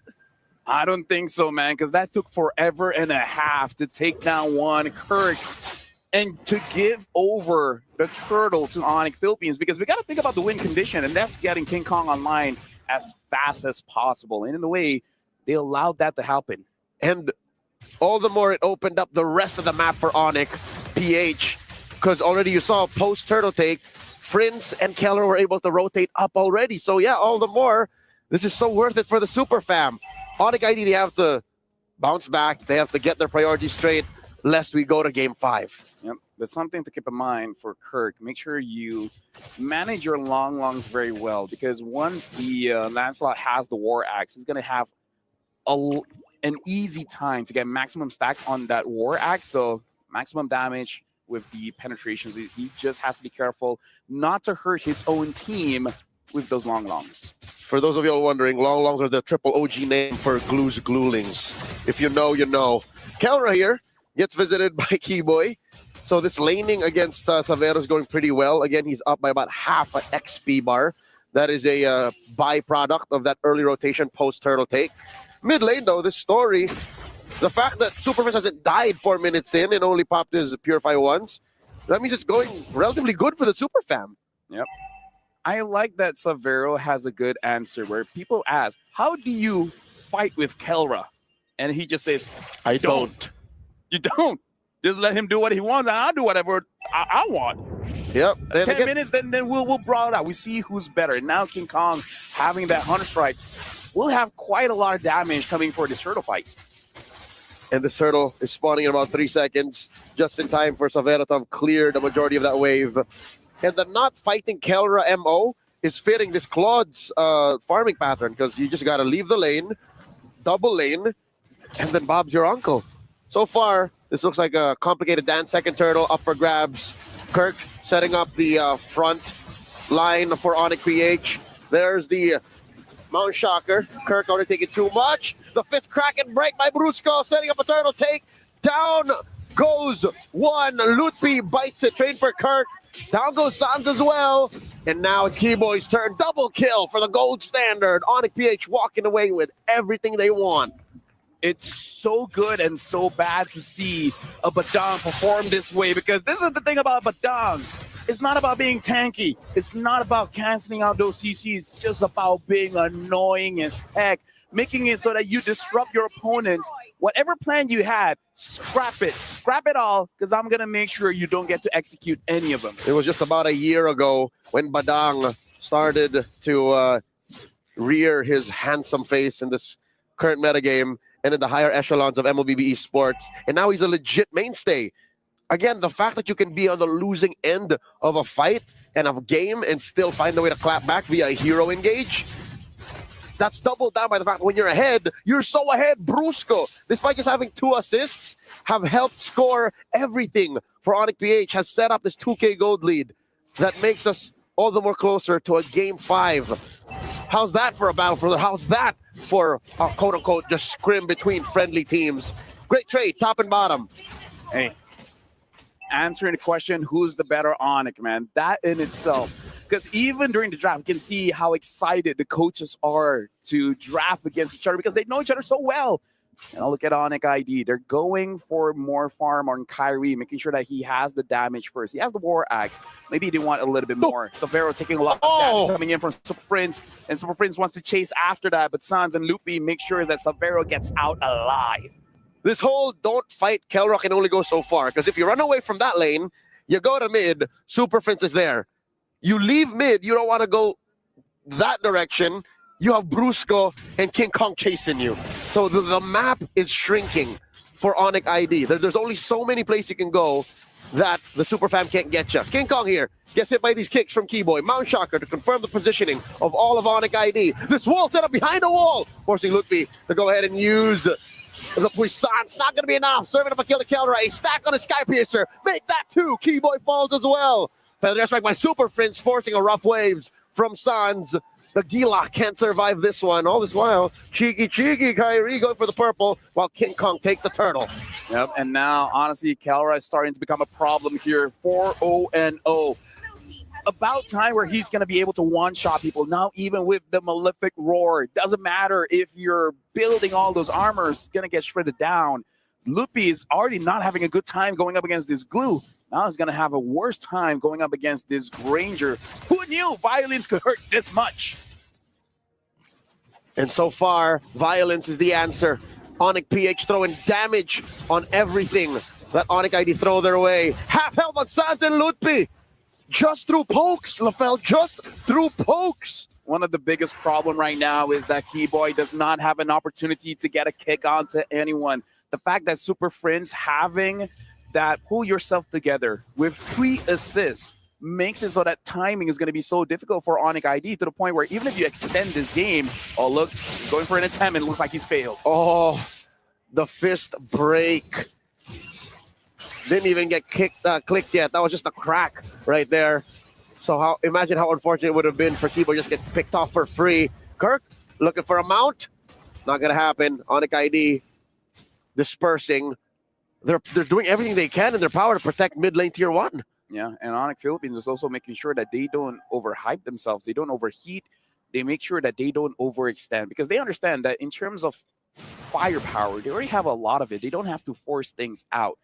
If Onyx ID really wants to defend this, eventually one of them will go down. At that moment, that's where you can really capitalize and punish them. So I like the patience coming in from Onyx Philippines, but they go my God, Brusco with a full combo and a flicker committed. The Feather Airstrike serving up another kill for Onyx PH. Who saw that coming? You want back? I take back what I said about being patient. They just waited for an opportunity for Brusco to go in, and then Bob's your uncle. 0-0-5 for Brusco, 5-0-0 for Kara. Both the roamer as well as the goal laner having an amazing game for themselves. Mad stacks on Killer Skypiercer. I'd reckon that's 4 kills in the bank for the stacks on that. And now the Lord. This is a very significant 5,000 gold lead. Onyx ID have to play this well. They have to play it very specifically and carefully if they want to contest. Kirk and Prince alone are able to send Onyx ID a certain direction. But now the Golden Staff being built by Severo, going to be able to deal quite a lot of damage. Not sure if it's going to be enough to really take anyone down, but they still have a fighting chance. Showing that Dexter inside the bush to make sure that they have clear vision of where Super Prince is. Keyboy probably going to try to catch King Kong, but again, easier said than done. Dear God, Lutpi down to a fifth of his health. Forced to play Sans and Baksha Unite out, looking for a target. Instead gets mounted here. The Keyboy kick, unable to pay off, but no, they're able to burst King Kong. Bruce goes down too. A deceptive positioning from Onyx ID, able to take 3 down. And now Kelra, up next on the docket, survives. Suddenly, Onyx ID able to blitz into a winning position. They claim this Lord. And now people are going to question, how does Kyrie keep getting the Lancelot, man? This guy's a problem because Onyx ID, even without that Lapu Lapu, in a way, they're able to split the team fight, but a little bit differently, where you wait for the glue to mount on the Boxia and then just roll on out of there, make it into an honest 4v4. This is a different way of Onyx ID splitting the fight, making sure that Kirk is a non-factor in the team fight. Man, Lutpi made sure Kirk knew that it wasn't him mounting Lutpi. It was Lutpi mounting Kirk. He took him away, you're right. That's definitely one way to make that 5K gold lead matter less. And now Onyx ID are on their way to reclaiming a majority of the map. Great work here by the Indonesian champions. Onyx PH, they have to recover. They can't let what happened in Game 3 repeat itself. That was the story of that game. It was all Onyx PH until a moment like this. Yep. Onyx ID is also making sure that they don't get caught by Onyx Philippines. And this is a very interesting situation where the coach is telling Lupi, is like, you got a 1v1 Kirk. And Lupi asks, how long? And he's like, exactly. Now the Lord already getting chunked down. Looks like it's going to be a non-factor. Not able to touch that turret. So Spike Onyx ID having a big lead. Kyrie is able to escape that one. Fist crack already spent by Brusco. Didn't want to commit too much. Will go off cooldown in just a few moments. Super Prince, very dangerous positioning. Wings by Wings has the Purify on hot call here. Onyx PH, again, their lead has shrunken. Again, down to just barely 1,000. This is definitely a defensive power spike by Keyboy. The Twilight Armor no longer is just going to disappear. Yeah, I really feel like Onyx ID is making this goal lead look very deceptive, because you would assume that Onyx Philippines has control of everything, and the way that they just take away control, it's very interesting to watch. But Onyx Philippines, they can definitely outplay this just by making sure that they play deceptively themselves. I kind of feel like if 1 or 2 members just don't show themselves on the map, it will cause some hesitation coming in from Onyx ID. And maybe one of those members should be Kirk, because he should see that he is the one being isolated every single time. Yep, no longer can they just go for the 1-2 step of Kirk go mount somebody and then Brusco walk up. You have to have Brusco and Kirk walk up and use your flickers, gentlemen. Use your flickers to try and find an initiation. So now Onyx PH, I think they understand that, because they're not just welcoming Onyx ID's attempts. This is also a trap. Onyx ID now forcing a Feather Airstrike out of Super Prince. Keyboy threatening a kick. Still has his flicker on the ready. This is all good for Onyx ID. The more time that Onyx PH allow for them, that's more farm on Severo that they're building up. Yeah, and that looks like an engage coming in. Luke, he jumps in, gets caught. So far still okay, but Sans! He actually goes in, deals a lot of damage, and now Kyrie killing spree goes all the way in. Kelra Still free hitting from the down low, but here look at the jaw flicker and shutdown. Kyrie gets a triple. And now Super Friends having to use the feather airstrike just to create some space.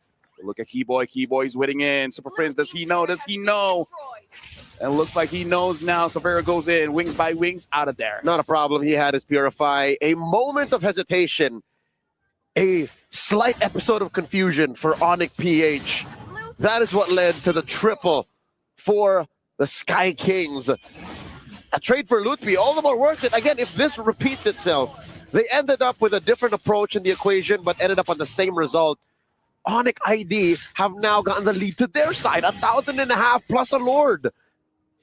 You know, I gotta say, Onyx ID have been doing this, I believe, ever since the second game, which is they always try to bait out abilities coming in from Onyx Philippines.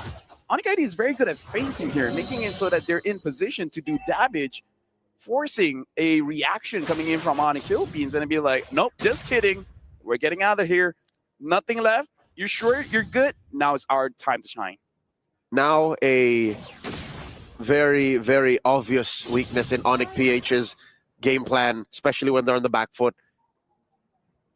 They lack the re-engage. What is the re-engage in their arsenal? Their repertoire used to be miles deep. Now it seems like when Onyx ID finds that window, Onyx ID just puts Onyx PH in a position wherein they can't respond. They're stuttering. They're caught with the pants down. Like, how do you fight back? That's been the story of these previous games where Onyx ID went out of nowhere, and now they're knocking on Onyx PH's base. Lord jumps on the bottom lane.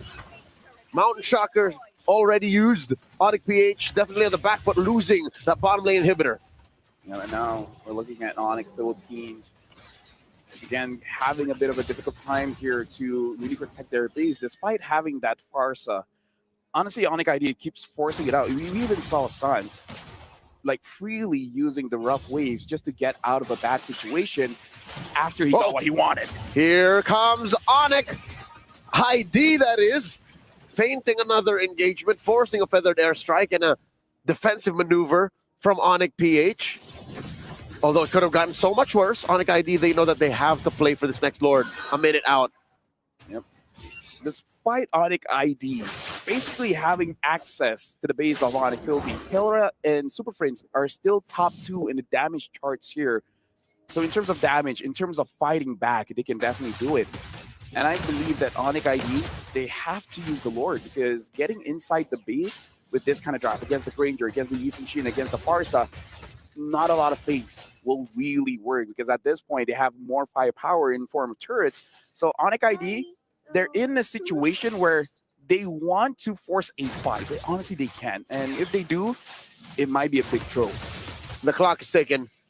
It's Onyx time, definitely, but you know for which. There's about a 20-second timer wherein Onyx PH can force something. That's why they're rotating out aggressively. And there's a decent amount of stacks on Keller. Oh, my Lord. Super Fritz spots Sans, or should I say the other way around, forcing a response. Magic Sentry used up. No one home. It was just Sans checking these rogue brushes. Yep. Respecting as well the fact that Sans can get off harm's way. Make sure that Super Friends does not use the Feather Airstrike, especially considering that the Lord has spawned here. Onyx Philippines, how do they react to this? Because Onyx ID, they might go for a fake engage again. So now the Lord is confirmed to have evolved. It has extra abilities, especially in the Siege. And Onyx PH have made their intentions well known. They're looking for the contest. Friends and Kelra, very close to the front line. In comes Sans, Mountain Shocker. Onyx PH know where everyone is. Feather Strike, pushing them out. Lord at about half health. Loot B rolling around.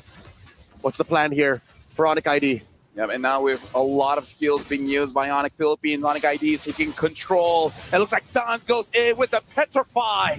And now Kyrie gets the Lord. And the Revitalize from Loot be able to keep him alive long enough, but Onyx PH will punish the Lord for the EXP laner. I think Onyx ID are happy with this result.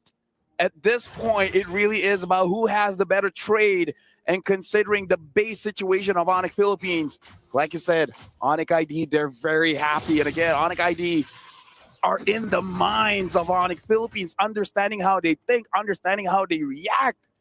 and using all of that to win this third place match. And they even know what Onyx PH are willing to give up.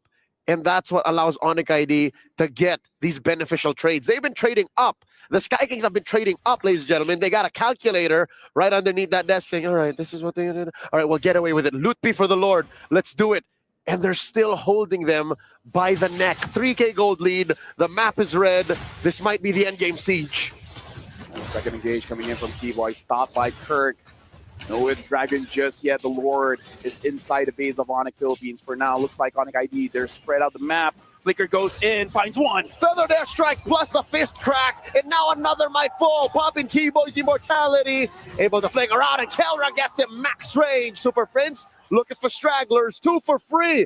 And no additional inhibitors fall for the Super Fam. They kick out Onyx ID. And again, this is what we were talking about. Onyx ID against the draft of Onyx Philippines. They can't really get inside the base. They got to use the Lord to really pull them out, which I feel like Onyx Philippines, they understand this. That's why, sure, get the Lord. As long as we don't die, we can protect the base. We're all good. And that was an evolved Lord, mind you, that had the extra skills, that had more damage to improve and enhance Onyx ID's chances at team fights. And now suddenly, look, Onyx PH have left their base, turned the map blue, and are looking for a siege of their own. Feather airstrike coming in from Super Prince. Lutpi taking a good amount of these salvos, and that inhibitor falls. What a disciplined comeback. Onyx PH able to regain a majority of the macro. Let me just say, if this goes all the way to Game 5, Onyx ID should really consider doing something about this Badang, man, because everyone gets stopped by the Badang. The conceal by Keyboy. Knocks up Kirk. Finds him. There's a feather airstrike. The answer. Lutpi on the Super Prince. Kelrad half health. Down goes Kyrie. Lutpi now catches a few stray bullets. He's down. And so will Keyboy go. Just Sans and Savero left. I don't know how this Kadira and Claude can do this, especially against 5 members of Onyx. And now having the minions charge in as well, they're able to get an inhibitor. Is this the end? Can they do it? Massive waves. In comes Savero. A blazing the wet to save the day. It's not going to be enough. Brusco fights Sans in the back. Down he goes. And ladies and gentlemen, the Super Fam have said, not so fast. We're going all the way to Game 5. Onyx against Onyx. The battle continues. This is a battle for third. But at the same time, this is to prove who is the better Onyx. This is a back and forth match. Like I say, for Brusco, if he's able to get that Badang again, he's going to create havoc against Onyx Indonesia. So definitely something for them to consider, because I got to say, good idea coming in from Onyx ID, but every single time prevented by the Badang. Kudos to Onyx PH as well for the discipline and the foresight to know that these fights are worth it. A little extra on this, and then we go all in on this. And that was that last minute sequence where they kicked out Onyx PH and then went for the finish up top. Yep, I gotta say Onyx ID maybe a bit of a desperate play for the final one, but now with this match pushing us all the way to game number 5, we're gonna be throwing it back to the panel.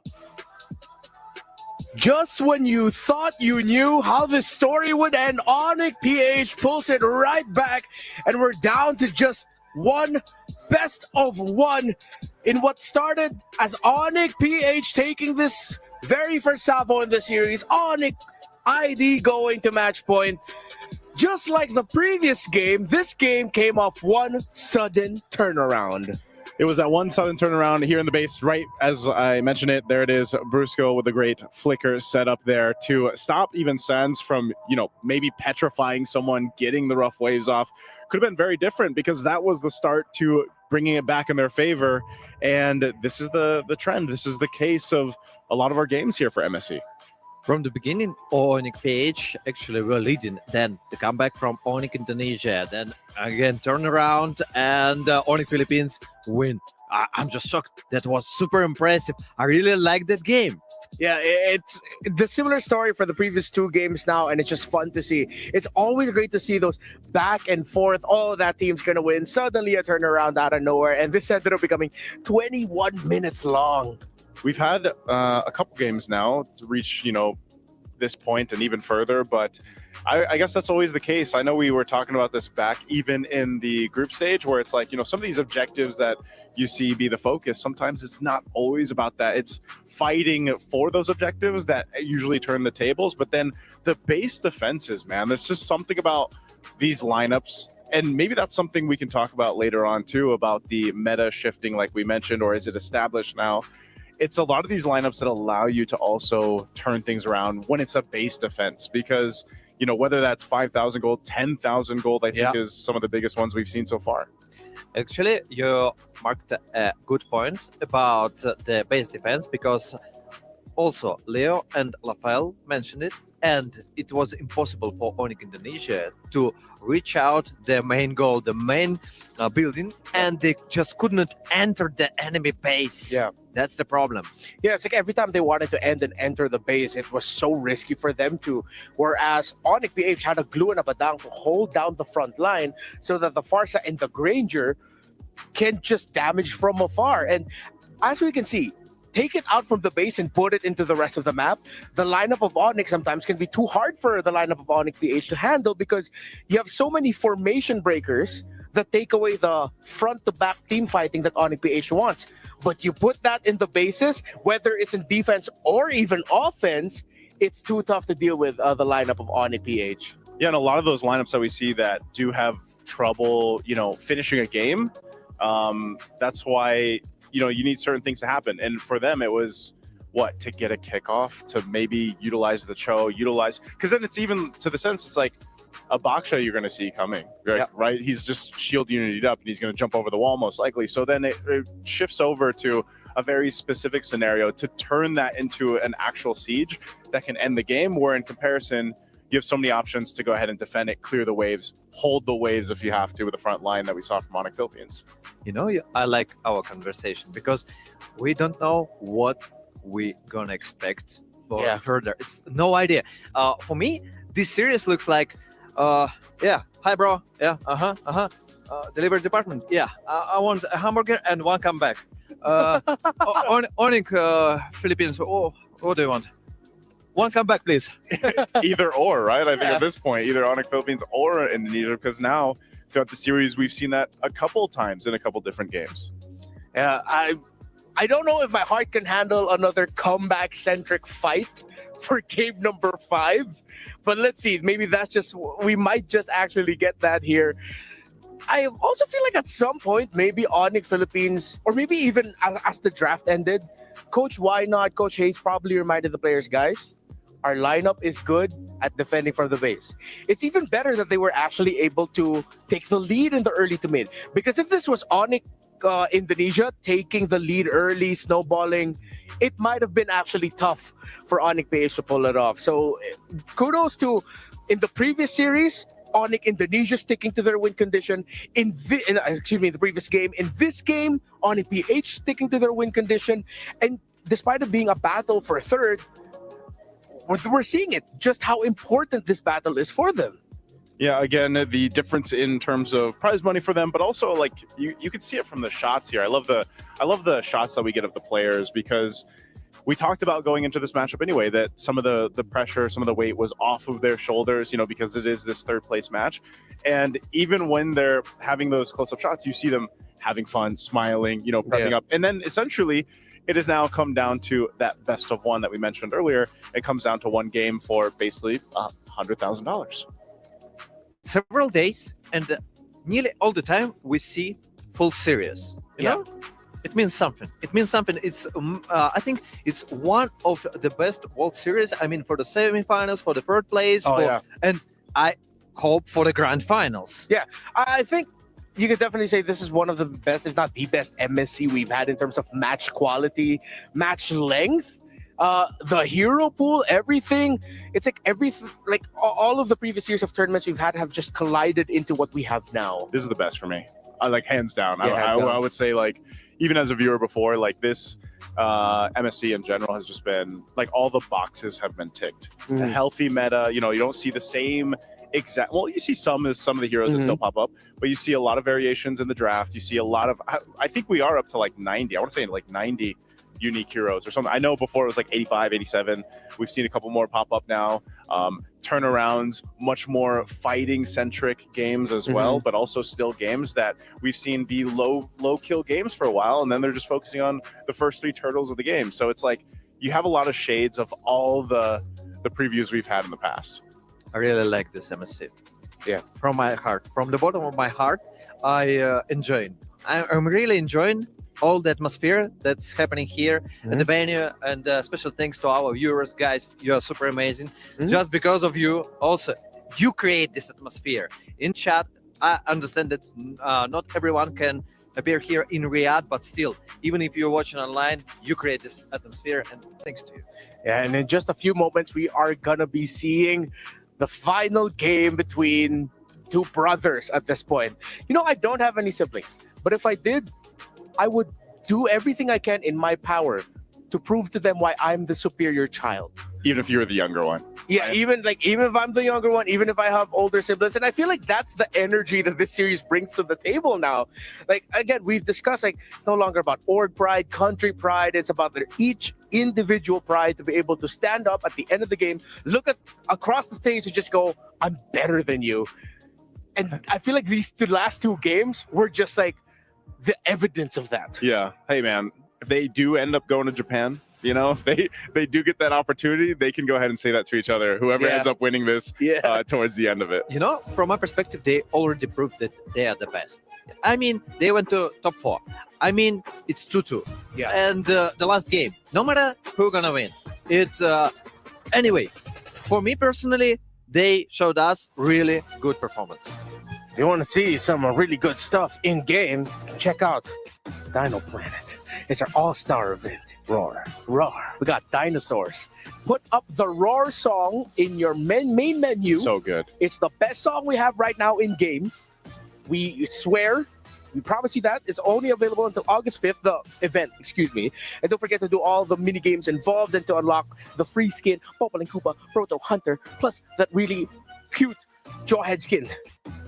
I didn't think there could be any more cute Jawhead skins, but they came up with another one. Yeah, there's way too many. Yeah. There's like way too many good ones. So if you're a Jawhead player, it's like so hard to decide. Yeah, I want a sick Jawhead skin one time. A what? Jawhead, like a sick kaiju-looking Jawhead skin. Just one that's completely off-brand for Jawhead. Yeah, and then still just have the little girl like driving it, but it's like imagine like a Robo Godzilla or something. You don't need the girl then. I mean, you're gonna get It's Godzilla. not Jawhead if you don't have the little girl driving the machine. Like, that's part of the. Well, she doesn't drive the machine. Jawhead actually protects the little girl. Yes. Her name is Ailey Henry. I feel like at one point in my career, that's what I said every single week of my life. Yep. Just to remind people. And just to remind you, we are now in the draft for game number 5, just waiting for it to pop up. One thing for Onyx PH. I really think they should not give Lancelot anymore to Kyrie. Yes, absolutely agree. So basically, you know, they could ban it or just let something else. Yeah. And when I see, for example, funny ban, I got a question, like a question mark, a big question mark, a huge question mark. Yeah. Why? Actually, yeah, that's a good point. Like, they made that Fanny struggle, but they still continue to ban it. I guess you just call that respect. Just like this, you know, you have to give them respect right now. Finally. Oh, wait. Oh, Onyx Indonesia first pick. Whoa. That's probably why. Oh, I told you guys the whole time that him and maybe Coach Why Not have been making faces at each other. It's because of the sides. Oh, there's King Kong King starting to as make well, a face. he's joining it too. Oh. Dude, I'd be scared. I'd be scared of that. I'd be terrified. All right. Your turn, Lutfi. All right, never mind. He's got nothing. Yeah, he's cool. It's cool. So returning back to the draft. See Coach Addy pumping his chest there. Again, you love to see the vibe. Weasel Shin gets taken out. With the Lancelot gone, I think we might be seeing a utility jungle battle. Fredrin might be the first option here for Onyx ID even. Fredrin, that's all. Yeah. Oh, man. Yeah, Fredrin, others. No, imagine if we just, throw it back to game 5 and it's just like Fredrin Baksha. Yeah. That might actually be the case. Because they banned out the Lancelot, they banned out the Fanny. YSS is gone. Hayabusa ban. Let's go till the end. Just banned out the Hayabusa. They started banning junglers. Let's just go. Tell each other no more assassins. Let's go back to utility junglers. The brutal fight for the like utility jungler. Yeah, it's just like big meaty men slapping meat. Yes, something like that. On the middle, like boxing ring in the middle of the map from the downtown. So, and the Drusin ban and the first pick for Onyx Indonesia. Oh, it's not the Fredrin, it's the Baksha. Baksha. So there has to be a Fredrin over on the side of Onyx Philippines. I mean, they don't need to rush it. They don't need to rush yeah. it. But so they grab the CC. Do they grab the Farce? I like CC Farsa. CC Farsa or CC Moskov. Oh, right, Moscow. And but they took the juice, and yeah, they most likely will pick up the Farsa. Then Onyx can go. Excuse me. Onyx Philippines go Fredrin.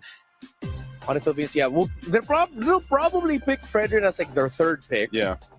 They'll pick up their mid or gold laner now. Doesn't matter. You can exchange. So I mean, if you want, okay, never mind. Kalea. Yeah, Kalea. Okay. Oh yeah, that would have been terrifying to go up against if you had like a Kalea roam and then a jungle Baksha. Your jungle is not safe. And there is a composition again. So we see the CC and Kalea again. Okay, they have a strong combo. Onyx, how are you gonna flip the script here? Because I think they've already settled this is gonna be a jungle Baksha. They pick up a Sans hero now or Severo hero. Oh, I think Gatot catch and Gatot and wait. Paquito. Shout out to Ranger Emmas who completely whooped me in lane as a Paquito EXP laner last night. I was playing CC and it is not a fun trade. So would you say that this is a winning trade? Yes. Or is it just in that instance? We saw it several times. Yeah, so I know Ranger Emmas is here, so shout out to you and your Paquito. You know, we saw it several times, and this matchup, yes, 1 versus 1, it's better to be Paquito. Yeah. But there is the reason. You're playing 5 versus 5. And Paquito, it's kind of hard to position yourself in good. And Fredrin. Wow, I like it, actually. I like it. So, finishing with the Paquito. Yeah, it's really hard to make your hero work as you plan. Yeah. You're trying to skip, but you can get caught. Yeah, especially now with the Fredrin and the Kalea on board. Laning wise, Quito should be very happy.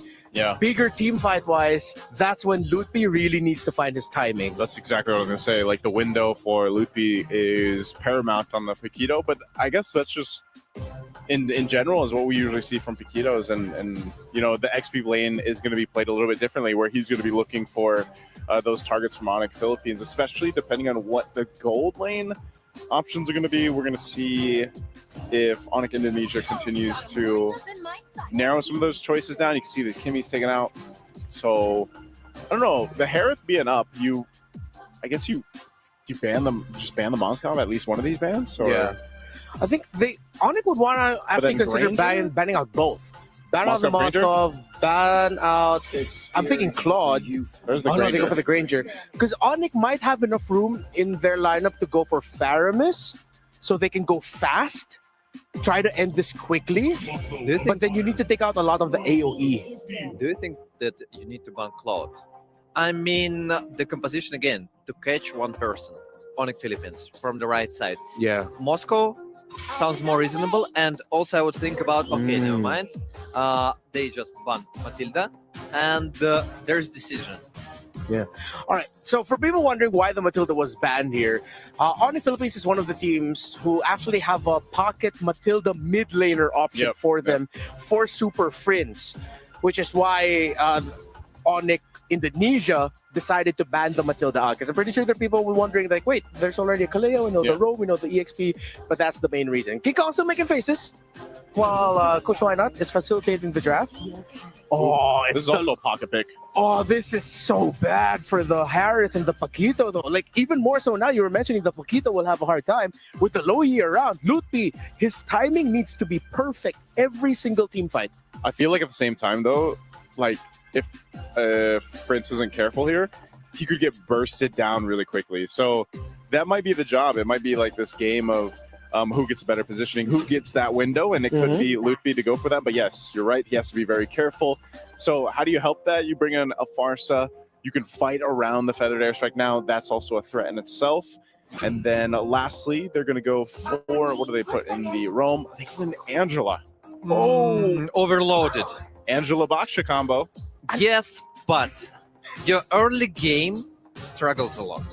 So, for example, on Philippines, if they if we change Kalea to Cho, the early game would be just insane for on Philippines.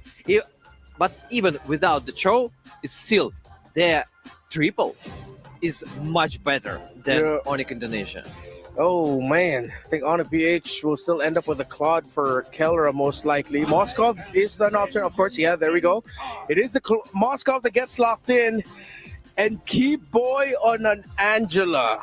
He was able to pull it off as an Estes yesterday, but an Angela today, we don't know. How do you feel about it, Nicely? Real quick. I like it. It covers the grounds, but you got to make it work. Okay. I don't like Angela Romer. It's like one of the worst options for now, and I think the trio of Onyx Philippines is gonna win. Let's see. It demands a lot of mechanical precision to make this Angela at the center of the map, alongside the Farsa, alongside the Baksha, work out. But they could potentially snowball out of this, unless Onyx PH just shows why their lineup is easier to pull off. LaFell and Leo take us into Game 5.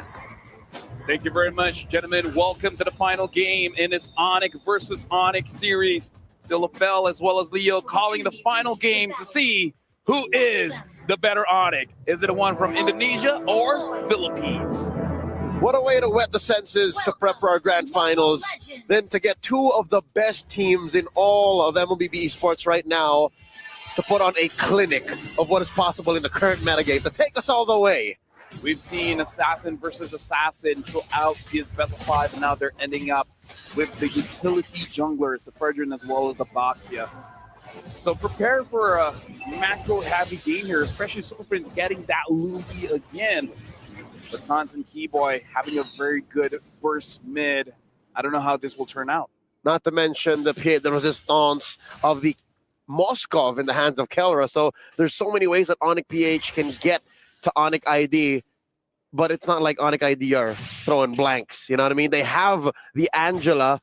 They also have the Farsa that can wings by wings out, not to mention the Baksha Unite from Kyrie. So already, I assume that as soon as these teams hit level 4, then they're going to try to do stuff on the map.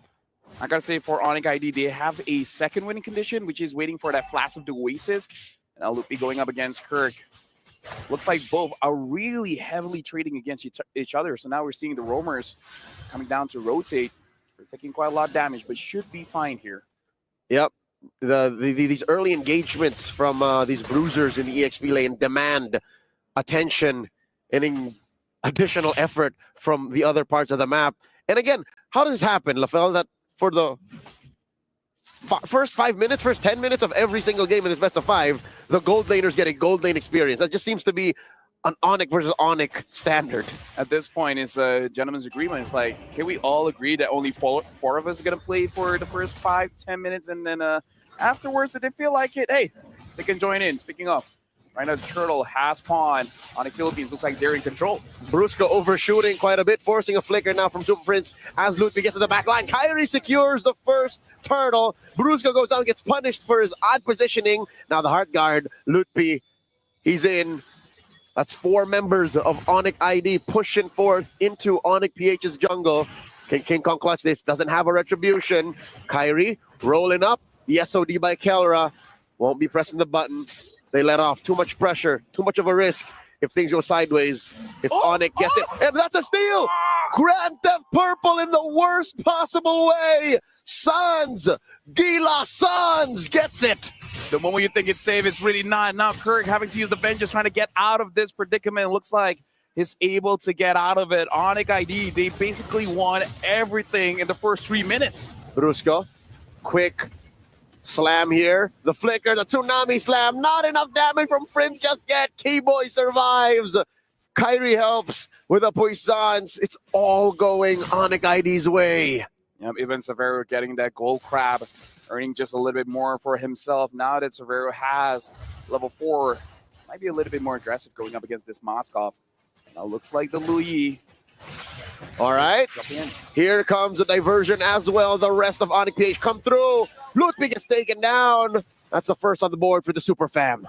Yep, but still, I think in terms of punish, that was actually a very good punish because the minion waves were coming through. So there's a lot of EXP that Lupi is going to be missing out on. And he won't feel the pressure now, but he will definitely feel in the second turtle, to the point where I have to think, even Lupi is thinking whether he should join the fight or just push the lane. Trying to play the side lanes going up against Onyx Philippines, especially with this Louis on the map. And now suddenly, the gentleman's agreement between Kelra and Savero have to be disrupted. The turtle will be spawning on that half of the map. Brusco first to the scene, unless Kyrie has something to say about it. Kyrie and Savero first to the pull. Sans holding that fence brush. Now the diversion. Turtle at about 10th of its health. Sans helping burst it down. Onyx PH couldn't even react. And the decision coming in from Onyx ID, making it so that it's not a dance. Just a straight up take. Now Onyx ID with roughly around 2,000 gold ahead going up against Onyx Philippines. But again, I feel like for both teams, the gold lead doesn't really impact that much because both composition doesn't really have a big snowball with that kind of gold. Kyrie jumps Kirk, forcing that vengeance.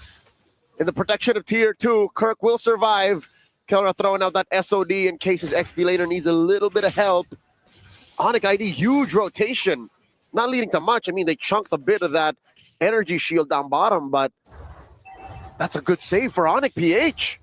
And this is what a Parsa can really afford you. A lot of pressure down in the early game.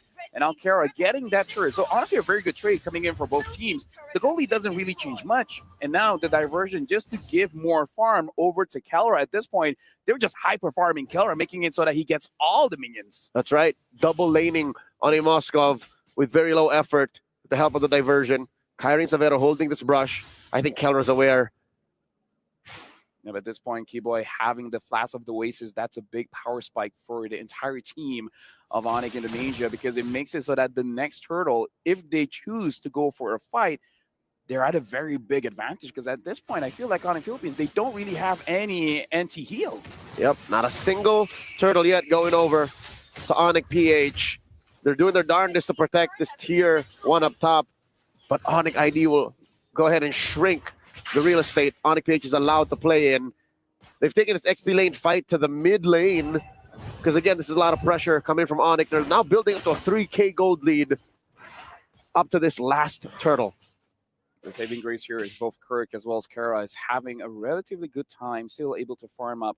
No deaths yet for both Kara as well as Kirk. Super Friends as well, not involved so much, but again, not punished. So this is a situation where Onyx Philippines, they're losing, but honestly not by much. This is still a comebackable game coming in from Onyx Philippines. Yep, this is a controlled amount of losses that Onyx PH are giving. Call it a margin of error that they're working with in the early game. 100% turtle take rate for the Sky Kings. Yet Onyx PH, they don't look so sweated. They don't look so troubled. And now in comes Brusco, looking for one hit with a tsunami slam. Zaman forced out of Savero. Curtain call. He's not able to dash on through forward. Brusco flickers back. King Kong holding the line. Ooh, that is an Appraiser's Wrath, forcing a hard guard on Savero. In comes one from the side. That's Lutfi looking for damage. Instead, Kirk gets taken down. Brusco follows Sue. The Super Fam are crumbling. They put in so much effort, and all they got out of that was the top lane. They traded 2 bodies for the top lane tier 2. They tried to punish the Boxia's worst nightmare, which is checking the bush in mid. So many moments there, but hold on, Kelra getting targeted by Lupe. Oh! Lupe gets the kill onto Kelra. KO. That was an amazing move coming in from Lupe. But yeah, Onyx Philippines, they tried to use that bush to their advantage to get them. But again, this is one of the strengths of having an Angela. The moment you feel like you're out of the match, she brings you back in. And all this while, again, this is a very scrappy team fight, but the fact that Onyx ID, they have heal. Onyx Philippines, they have heal as well. It became very extended and eventually giving enough time for Lupe to get that flank angle onto Kelra. Onyx PH may have overestimated their margin of error. Now Kirk is in trouble. No one can save him here. Lutfi gets another kill. In comes the rest of Onyx PH, but it might be too little, too late. This Angela Baksha is capable of so much more than just brute forcing its way into team fights. Again, concrete example is that last engage in mid. They feigned the Kumar bush and said, "No, Oh yeah. it's not us who's in trouble. It's you." This is what my mom always says. Behind every successful fight, there's an Angela behind there. Heck, That's- sometimes she takes the kill. I need the stats on how good Angela is in MSC. It's interesting that she did not get banned here. Now the dance begins. Onyx ID, definitely the favored one. Onyx PH, I don't know what they're thinking, trying to contest. King Kong taking this long brush down bottom. Third air strike already. Lord at a 10th of himself, a 16th, a 20th. Ooh. King Kong with a steal. He's happy with what he got. He's just going to waste Onyx ID's time crossing the long way, forcing a response. Onyx ID will definitely punish him here. But at the cost of a Lord from out of their nose, I'd say it's worth it. It was 100% worth it. This feels like an AOT moment where they just ask King Kong's like, go and die, but get that Lord from us.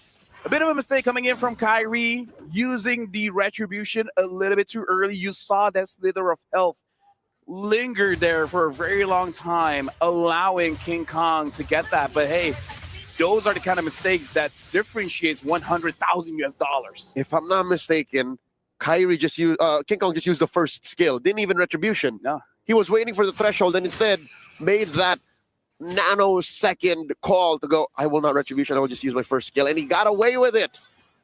And I guess that does help the map equalize.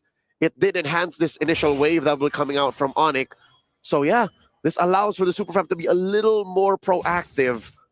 Feigning a diversion there keeps the gold lead at a manageable 4K. Something to consider as well. Kara now has the Trinity build here. Diversion. Trying to figure out whether they want to go for it or not. Kyrie going into the bush. Here we are. Diversion is going to be used. Oh, they're bringing him in! Straight into the inhibitor! That's dirty! Very well orchestrated. A freak of MLBB nature. You see the smile on Kirk's face. Can't believe they fell for that one. Kyrie forced to take a dirt nap from what could only be called an RG experiment done on the grandest stage of them all. Can I just say, this, we can now make a compilation of every international of where the Boxia just goes inside a bush and then just escalates to become worse and worse and worse and worse. I don't think we'll see anything more dirty than that one. But hey, knowing the MLBB community, they'll figure something out. You know what? After what happened, oh, look at this. To Kyrie's Boxia M5, this is just but a flesh wound. It's hilarious, I'll tell you that. It's hilarious, yeah. No one saw it coming up until it happened, but now we know it's possible. Now you know you can do it. Hey, that's a TikTok reel. It's waiting to happen. How many remixes? I think that will stay all the way to M10, but either ways right now, Onyx Philippines, it's like, yes, they only got 2 kills, but I feel like they won. Right? I feel like in this situation, Onyx ID, they're in full control. But Onyx PH, they kind of won. Now, looking at items as well, having the Garden Helmet for King Kong, making it easier for him to move around the Lord, which is spawning around their side of the map. Kara at this point is just waiting for that Malefic gun. And at that point, we got to wait for Kara to make a play. He's farming up, trying to get that level 15, making sure that he hits every single power spike available. But something to keep in mind as well, Savero is on the way for... Forget the item's name, but more Spellvamp, man. And now the Concentrated energy. Thank you very much, Leo. Yeah. This is just a fight waiting to happen. Not even breaking out into full-on dance. Kyrie force here's the point shots already. Kelra pushing down bottom. Zaman force here on Savero plus a heart guard from Keyboy. And they crash on to Kelra. Tsunami slam away. King Kong with the Abrasive Draft Retribution. No one hit by the SOD. So Kelra's going to have to take a walk of shame, but it's all right. Ain't no shame in doing your job. He pushed all the way into that inhibitor down bottom. Onyx PH suddenly have the map on their side despite the 4K goal disadvantage. Onyx PH got the cake and eat it too. They got the inhibitor. They got the Lord. They got the psychological damage onto Onyx Indonesia. The Super Fam walked into Onyx ID's room and said, "Mom said I can have your bed," and laid in it for a month. Onyx ID is now wondering where it all went wrong because they had everything under control. They even sent Sans home to defend, but they still lost that turret. And now they're looking at a simultaneous wave push. All three coming in, a Lord down bottom. They're going to lose everything here. Game 5 is solid proof of why brothers always fight. And now, Onyx Philippines, if you look at the score, you would think they're behind, but look at this. They're almost inside the base of Onyx Indonesia. Brusco just fainting, not going in just yet. The Lord is going to be handled by Savero. Oh, there's a conceal. Lutfi thrown out a few punches. Champion stats already used. The knockout punch not going to keep him alive, but the Heart Guard will. But for how long? He's down. Super Prince takes him. So does the inhibitor. It goes down. The next stop, the base, maybe the top lane inhibitor. Kyrie eating a lot of damage from Onyx PH. It's a bare base for the Sky Kings. They have to defend. And now, one minion, they're able to deal with that. But now the other minion wave is coming in. It's coming down mid. 4v5, Feathered Airstrike plus a Zaman Force. The isolation from Brusco. Use the Purify. Savero is down. Kyrie and Sans. Keyboy 2 left to defend. Kyrie eating a lot. Heart Guard keeping him alive, but it's over. The Super Fam prove to be the supreme Onyx. They are the third placers of MSC. And now the Onyx conversation has ended. As of today, Onyx Philippines rise on top. And with that, Onyx Indonesia will have to settle for 4th place. The Sky Kings have been flying very high. The internet could have sworn that this was their time to take home another title, but they fell.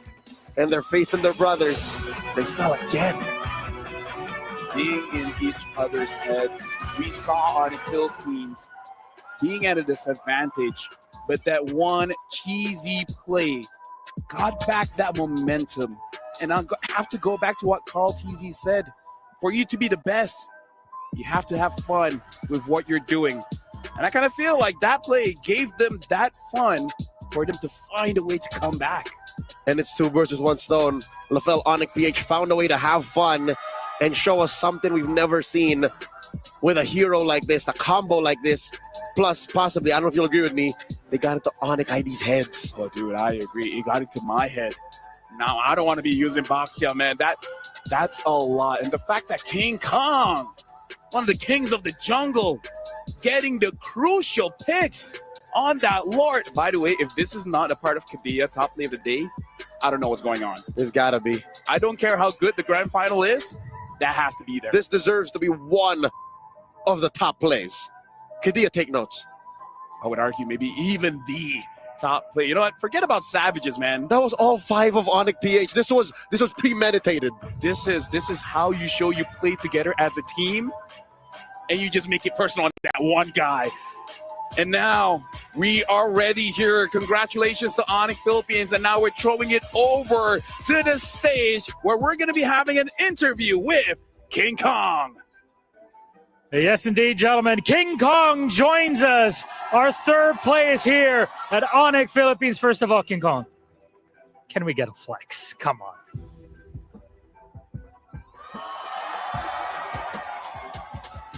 God damn. All right. See, you got the good vibes. They were going on.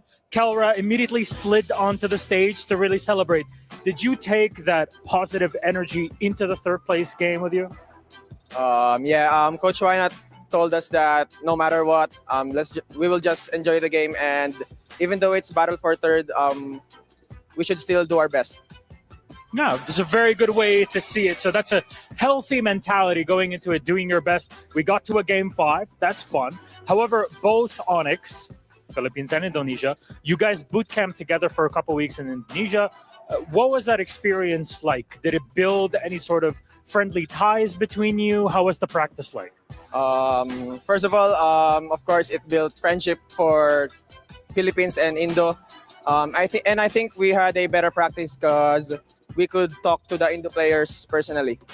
That's a good way. What do you think you learned from a more gameplay standpoint by practicing with really some of the best players out there. All I can say is we learned a lot from them, and they learned a lot from us too. Very good. A lot to learn from players that are at this level. And now, if we're a bit serious about it, obviously third place at MSC, you're looking at even a higher position, but I want to reflect on that journey. What do you feel you've learned as a player and as a team from this journey, past 2 weeks? First of all, I still feel happy and I still feel proud for the whole team, Onyx Philippines. We learned a lot. We realized a lot. I think we still need to improve much more inside the game. What's important is we enjoyed this journey and we learned a lot from it. It was good to have you through it all. And of course, you had a huge Onyx crowd here, be it PH or Indo, that are also cheering for you. So anything you'd like to say to the Onyx fans that came all the way here to Riyadh to watch you play? Sa Onyx fans, thank you so much sa inyo lahat. Mahal ko kayo lahat. Thank you very much, King Kong. Congratulations again on the third place matchup. Incredible performance from Team Onyx Philippines. An extra flex to top it off. This was our third place game. We still have more to go. It's the big one after the break. Thank you so much, Miloj, and to King Kong. Man, what a series! I thought you were going to say, what a flex. And what a flex by Onyx with the world's longest tsunami slam that went from Riyadh back to Manila to ensure that Onyx PH completes the turnaround. And they took Kyrie. Yeah, they took Kyrie. Get back to the Philippines. Actually, that was good. That was really good. By the way, one more time. I'm not King Kong, sorry. It's fine. There it is. Oh, there it is. Oh, wow. I never would have thought that that's how it would end. I mean, we posed the possibility of the lineup of Onyx Indonesia. If it goes well, very hard to stop. It's Angela, Baksha, Harith together, which can be very frustrating to go up against if you're not ready to handle it and if your damage dealers aren't ready. But then Kyrie checks a bush as a Baksha. And you can't blame him, because that's his job. No way in hell would have anyone thought that there would be 5 members of Onyx Philippines ready to go. We're taking you back to the Philippines with us. 5-man teleport tsunami slam. That's it. That was insane. I just can't even picture like how that actually works physics-wise. Like Kalea lifting up a Baksha and then through a portal. Like it was brilliant. I don't know if we're going to get to see something like that again. Actually, it's super shocking because I saw a lot of efforts when people just trying like on purpose to create this composition. Yeah. It's not that easy as you think. Yeah. And they made it in the match for the third place, for like a decisive map, and they do it. It was like, whoa, what the heck is going on? Yeah, it's the 250,000 tsunami slam plus teleport. You couldn't have written it any other way. Crazy is all I could say. And this man was even crazier this entire series, who helped launch his team to victory. Kelra is our Sony match MVP. Of course, a little bit more muted this time around the Moskov, and a little bit more muted for Onyx PH in the previous game. But Kelra still stands to be one of the main conditions for Onyx victory. Kelra's always going to be, I feel like, that guy, especially in this lineup for Onyx Philippines. And it was very apparent throughout the entire run for them in MSC. You know, a lot of the teams were trying to figure out, how do we get to Kelra? How do we deal with Kelra? And that's just a resemblance of what we've seen from him in the past year, especially. And, you know, even when he might not be as loud in terms of the game or, you know, making these plays, the team still plays around him. And again, that's always what enables these gold laners to do that. They have these conditions, they have this environment where they can go ahead, focus on farming up, do what they need to do. But the team allows them to do that from early to mid game, where then Kelra gets to really shine towards the late game of whoever they're playing against. Actually, Kelra was shining like all the way around. And if we speak also about the semifinals, just like remember the situations when he carried solo versus Team Spirit. I remember a post that Kelra made on social That media. moment, that tsunami slam. That's it. That was the moment. And he got the kill on the Kyrie there at the end. But yeah, there was a post that he made online. He it was a photo with him with the MSC trophy, and he said, "You already know my name. Let me remind you what it is," considering that he is a former MSC champion in his own right. But what I like about that last series, it didn't feel like a Kelra show. It felt like an Onic PH show. We got the show that we asked for. Yep. We didn't get the crazy picks. We got the crazy moments. That's it for the semifinals. How are you feeling? This is the end of our MSC journey. We're going to be fans now moving forward. But gentlemen, a final word from the both of you now. For me, MSC, like I said, has been phenomenal. EWC is always a really special event now that we've got to do it twice. And it's always great to see how competitive the teams have gotten. I think that's one of the main things is so many other regions, so many other teams are catching up in power levels and everything else. And I think we had, again, the best MSC so far. I would like to say thanks for all the players who performed so perfectly, maybe not perfectly sometimes, but well enough to enjoy this atmosphere, to enjoy this performance overall. Thanks for all the viewers. And it was a great honor to be with you here today and with Leo LaFellows. Thank you, bro. Thank you, bro. Just boom, fist bump from afar. The story of MLBB Esports is a tale that just keeps on going. But now we are about to witness another chapter added to its legacy as the grand finals between Team Liquid Philippines and Selangor Red Giants OG Esports will be underway in just a bit. Redemption is the name of the game for these two teams. A lineup once hailed as world champions, desperately seeking that title yet again to be able to tell the world we are the best. And for Selangor Red Giants OG Esports to be able to tell the world yet again why they became the giants of the game last year. We're going to be going off in a break, but hopefully you join us and tell everyone you know. Come on in. The grand finals of MSC 2025 of the Esports World Cup is about to begin.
All right, team, we're transitioning to Flak, but tasks are still going to be on Bullfrog.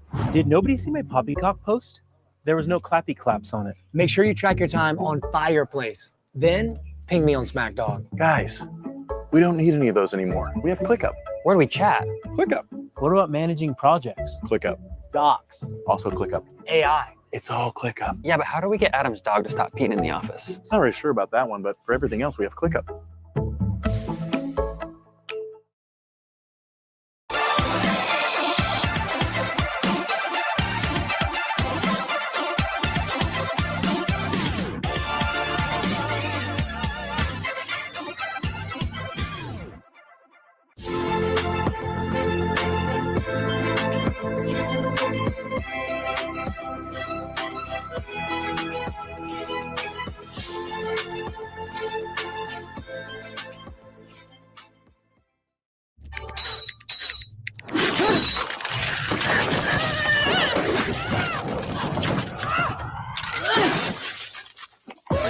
Reach your impossible. Lenovo Legion.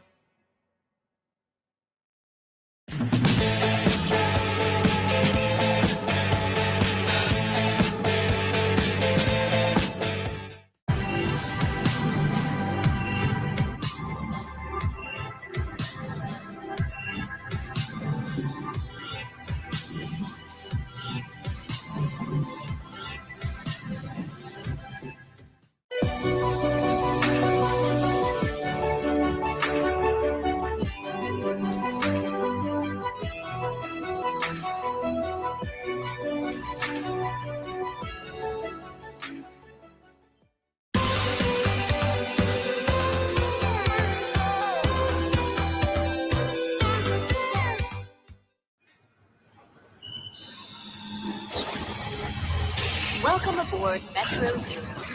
All souls must remain inside the train at all times. All alone, I felt a weariness inside. Paranoia always following in stride. Till the day that I became a spirit guide. My purpose won't be denied. Through the right, my body started to rehash. Now I feel a heat that scorches me to ash.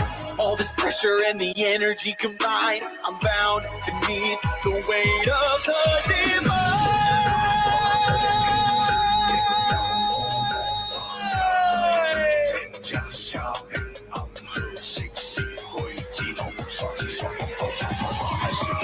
Fire! I feel the burning fire. Oh, how I yearn for fire. I watch it surge, the flames all consuming. I'm explosive, I am booming with the fire. No obsession, fire. Only possession. Look at how it's burning through. From the ash, I am born anew. Summoning a storm inside the sacred breath of life.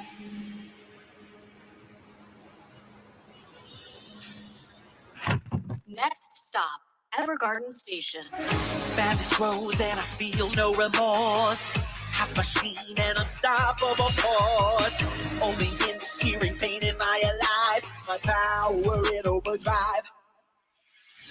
At the station, I'm surrounded by a crowd full of souls who seek a vengeance so avowed. Shedding shells of spirits who I must defend to break the shackles so they can ascend.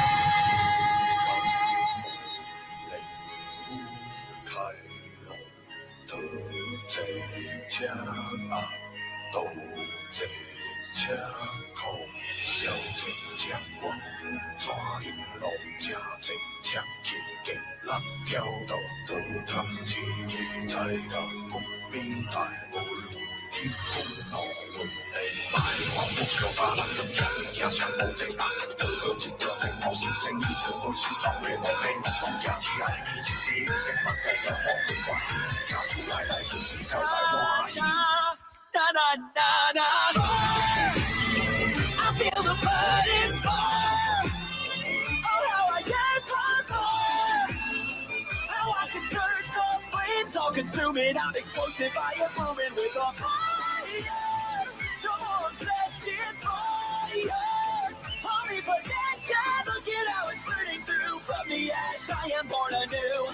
Summoning a storm inside the sacred breath of life. Now arriving at the terminal station, Evergarden Station.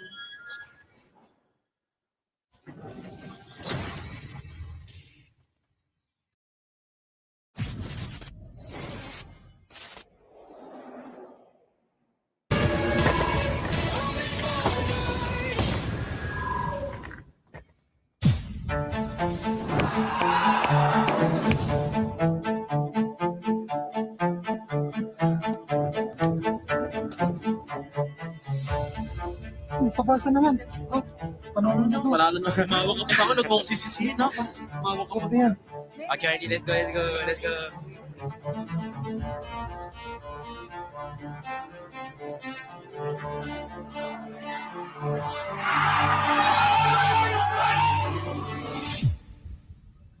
I think the key of victory today is coaching staff. That's what you can help for the players, because players does not have the game to review, right? And it's easy for you to catch rest and rover in game vision if you know the habit of the players. And then Brusco really have this habit where he always positions in certain ways. So once I inform them to Yums can already know what he need to do next. Yeah. He slowly from this, you guys told me they can only slowly walk out the base to behind like that. Yeah, that's how it is. I think it feels good. It feels good. It definitely feels good to make it to the grand final again, because we have sacrificed so much, right? Like all these 2 years that we have been practicing non-stop, we have been sacrificing times. Then we put a lot into the games. Not only the locals that are like sacrificing their own holiday, like the Raya, stuff like that. We also have the imports that are like sacrificing their times, right? They've been in Malaysia for so long. They definitely miss their family a lot, but they still give not only their best, they give their all, sacrifice their all for this team, and then making it to the grand final. I feel happy for that, feel happy for this team, and then I hope that we can make the dream come true again, make another grand final win. Giants are your new champion of the mid-season.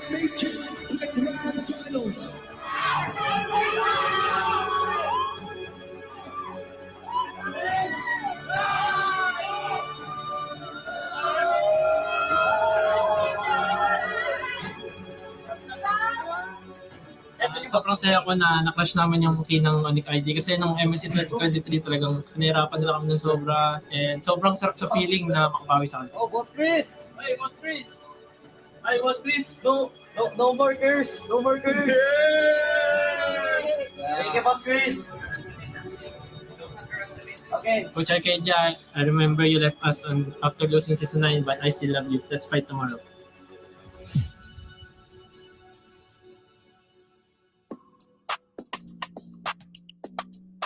With the battle for third concluded, Onyx Philippines is able to become the third place team here, making Onyx ID the fourth place. And now, the moment everyone has been waiting for, this is going to be the grand finals between SRGOG Esports going up against Team Liquid. We're about to see, can SRGOG defend their title, or can finally Team Liquid secure this MSC title that has been eluding them for the longest time? And I gotta say, this is gonna be an interesting journey for both organizations, for all 10 players, including the coaches, where this has not been an easy year for anyone. And SRGOG, they're just one step away from putting their legacy here, making history to be the first team to have that back-to-back glory. Welcome to MSC here at the Esports World Cup. This is the English broadcast. My name is LaFell. Alongside with me is Leo, Brigida, and Trex. We got a stacked roster here. So first of all, Trex, you're looking incredible. How are you feeling for the grand finals, man? First of all, you're looking incredible. You've been looking Thank you great very much. this whole MSC. Couldn't get my eyes off of you. I'm excited. Grand finals, MSC, you know, TLPH, SRG returning to try to take the championship. What more could we ask for? Yeah, personally, it's been such a ride for the entire MSC, beginning the group stage now, and we finally made it to the grand finals. And so many surprises happened this year, but if there's one thing I'm looking forward to see, if whether or not we'll be replicating it compared to last year, is that even when we made it to the grand finals, it was still a maxed out 7-game series. That is something I might like to balance my expectations on. We've seen how Liquid performs, right? And we've seen how close SRG's matches go. I'm just saying, let's not ask for a 7-game series when we don't know if we're going to get a 7-game series. But as we're on this topic, we got to look at the STC rankings here for the EWC Club Championship, because Team Liquid already won one championship in chess. And here's the thing, SRGOG is not the only organization that is here to make history as first organization back-to-back champions. But Team Liquid, if Team Liquid wins MSC here, they're going to be the first organization in history to win 2 titles in the same week. Never happened before, and they're so close to make it happen today. And it's so surprising to see the sudden change in rankings, because like just yesterday when we checked it, overall, I believe it was still Team Falcons up top. But with that single win, it's now Team Liquid. And in the previous weeks, with how many weeks we have, it's Team Vitality who's been there too. I mean, I gotta say, Team Liquid this year has been impressive, because not only do they have a chance to make record of winning 2 titles in the same week, they already broken a record with the most amount of points secured in 1 week, 1,950. That's a huge amount in just 1 week, from number 7 all the way to number 1. Team Liquid for this year looks like is the club to watch. And like you said, Leo, when Team Liquid plays, they don't make it look close. SRGOG, your heart is pumping when you watch them play. SRGOG are facing now possibly their biggest hurdle yet, because last year they got the whole, oh, we're undefeated for 120 days. Oh, we're unbeatable in scrims. Everybody was looking up to SRGOG. But now, SRGOG, they even have to remind people that they're champions, that they're the defending MSC champions. All this while, Liquid's found a new way to play, not just a Liquid Stampede, but a Stompede. I would say, though, SRG does well in the face of adversity, right? Because even last year, though they were on that streak, there was still a lot of doubt on them. There was still a lot of, Malaysia gets hyped up all the time. They never make it. But in the face of that doubt, they still accomplished. Even after going all 5 games against Aurora last year, almost getting knocked out of knockout stage, they were still able to do their thing. And I think, I have my eyes on them for this grand finals. But now, while we're on the topic, we actually was able to catch the one man that can change Destroyer's mind when it comes to Arlit. We were able to talk to Sanford. So let's see how he's doing before we start our grand finals. And we're now here with 40 Sanford from TLPH. Sanford, pulse check. How are you feeling right now? I'm feeling good and I'm really excited to play.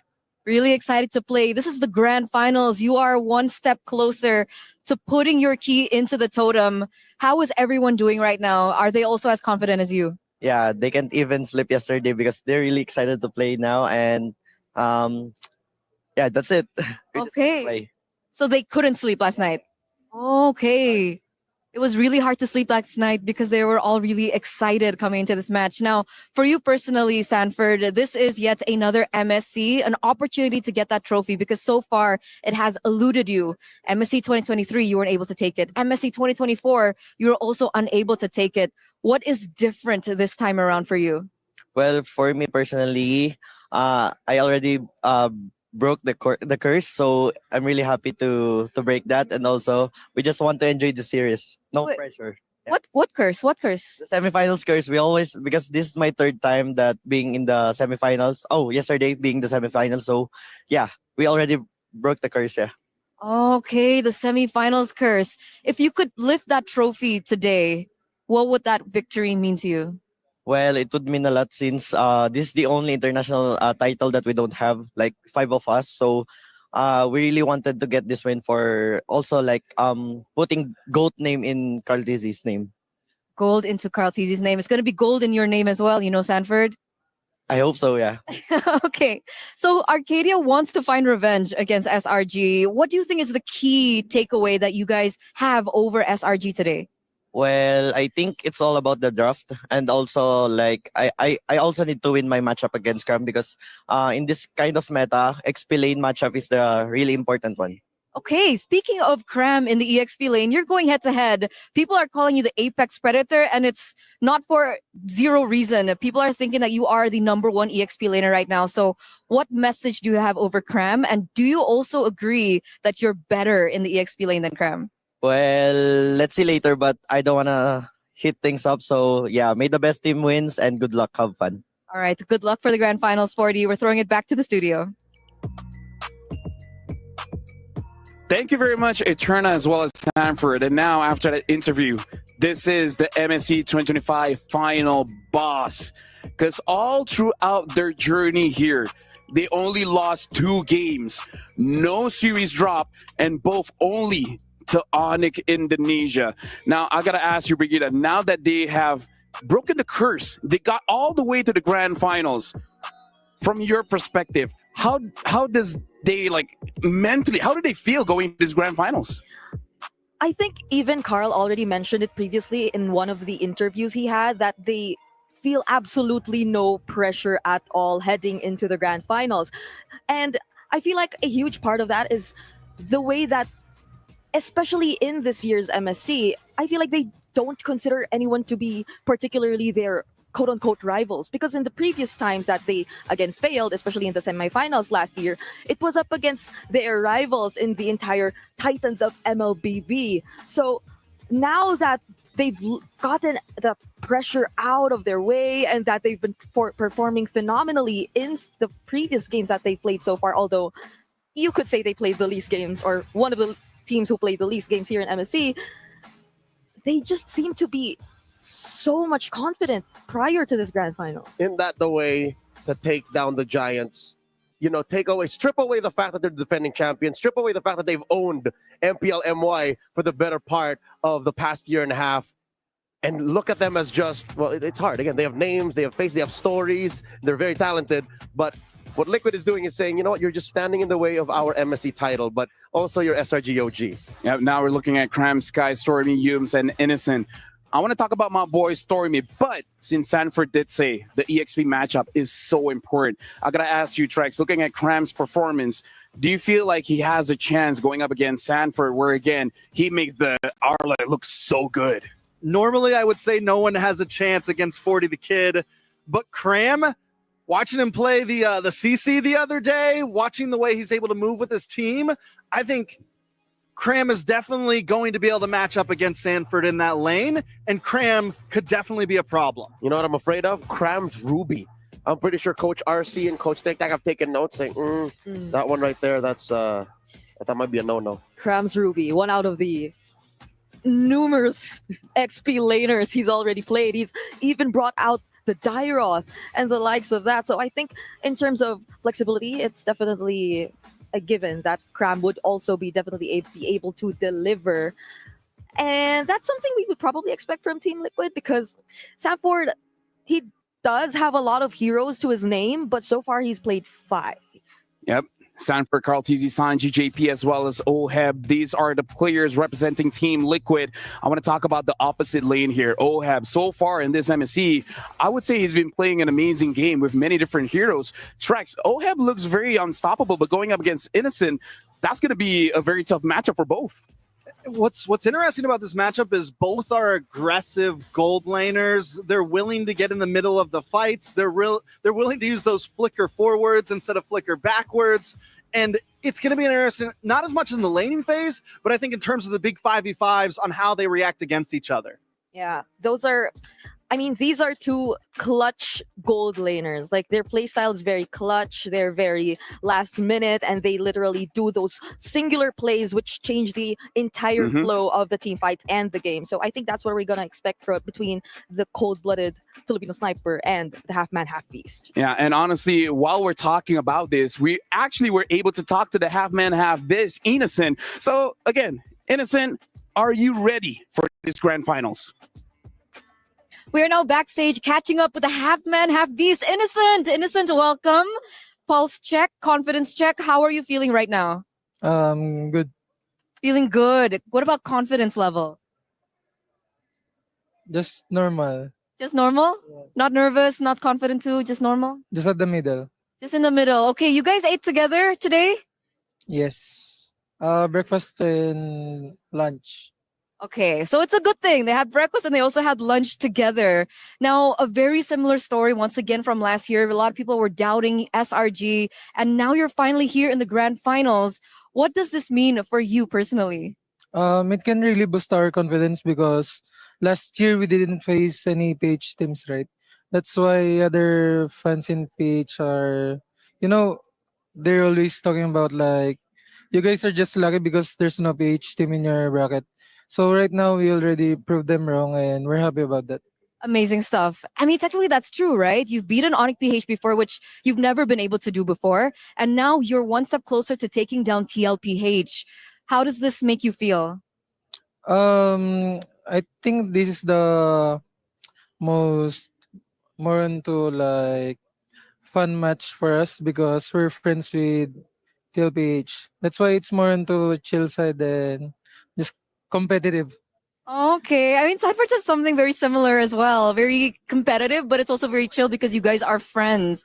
Speaking of them being your friends, they're still considered the final boss here at MSC. So what do you think makes them so strong? For me, it's about their macro and the way they play and communicate with each other. And because they're using Tang Meta Jungler, right? That's why their macro is really good and they know on how they will capitalize it. But you have the secret to take them down today? Yes. Yes. Okay, we're going to see it today as well? Yeah, for sure.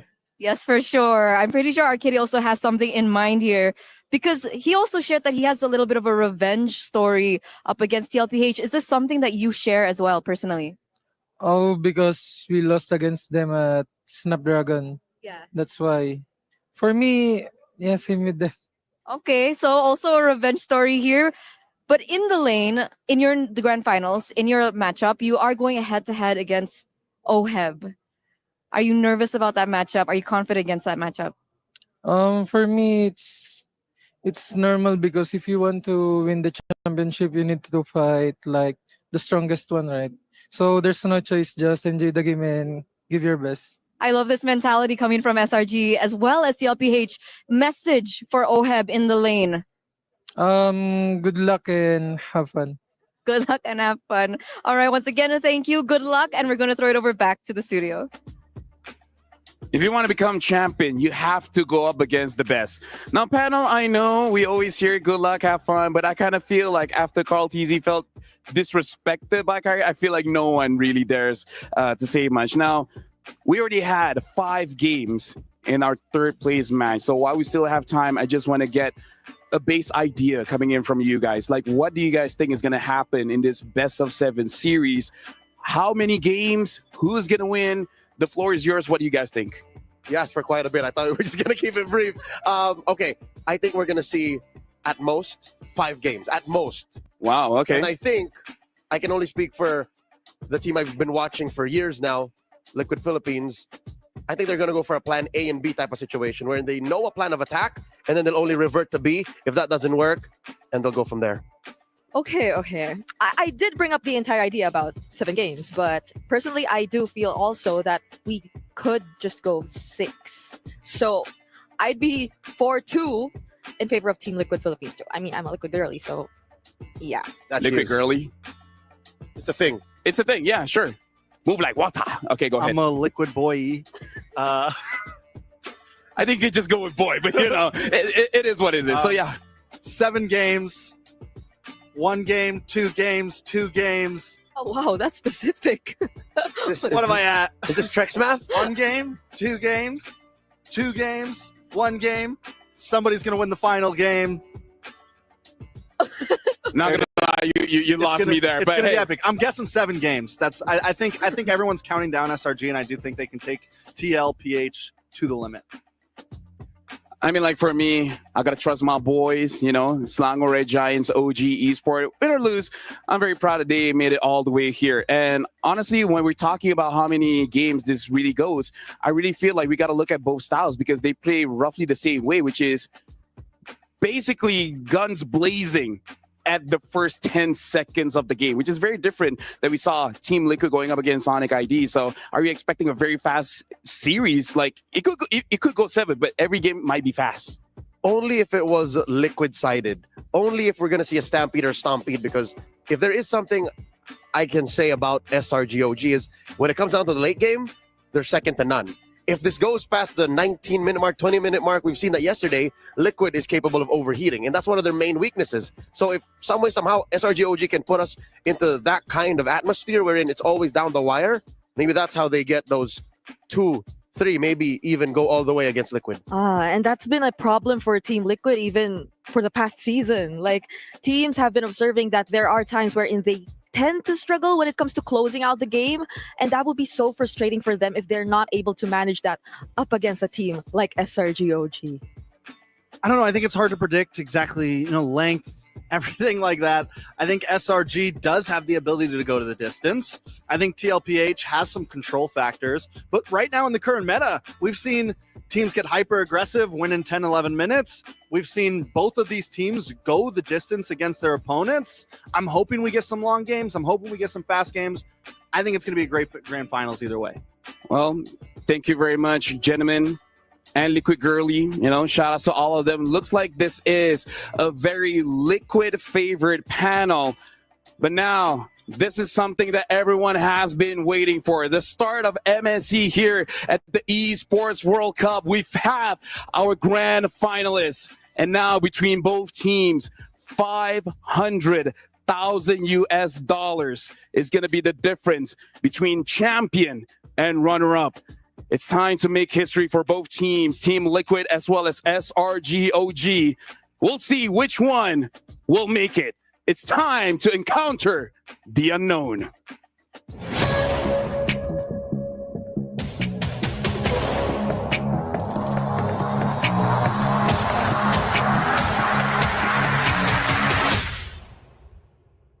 I'm feeling really happy and proud with my team that we've come this far and we want to win MSC again. Immortality down. Kelra gets you. Another immortality down. And now select to defend against 5 members of the Salamo Red Giants OG Esports crew.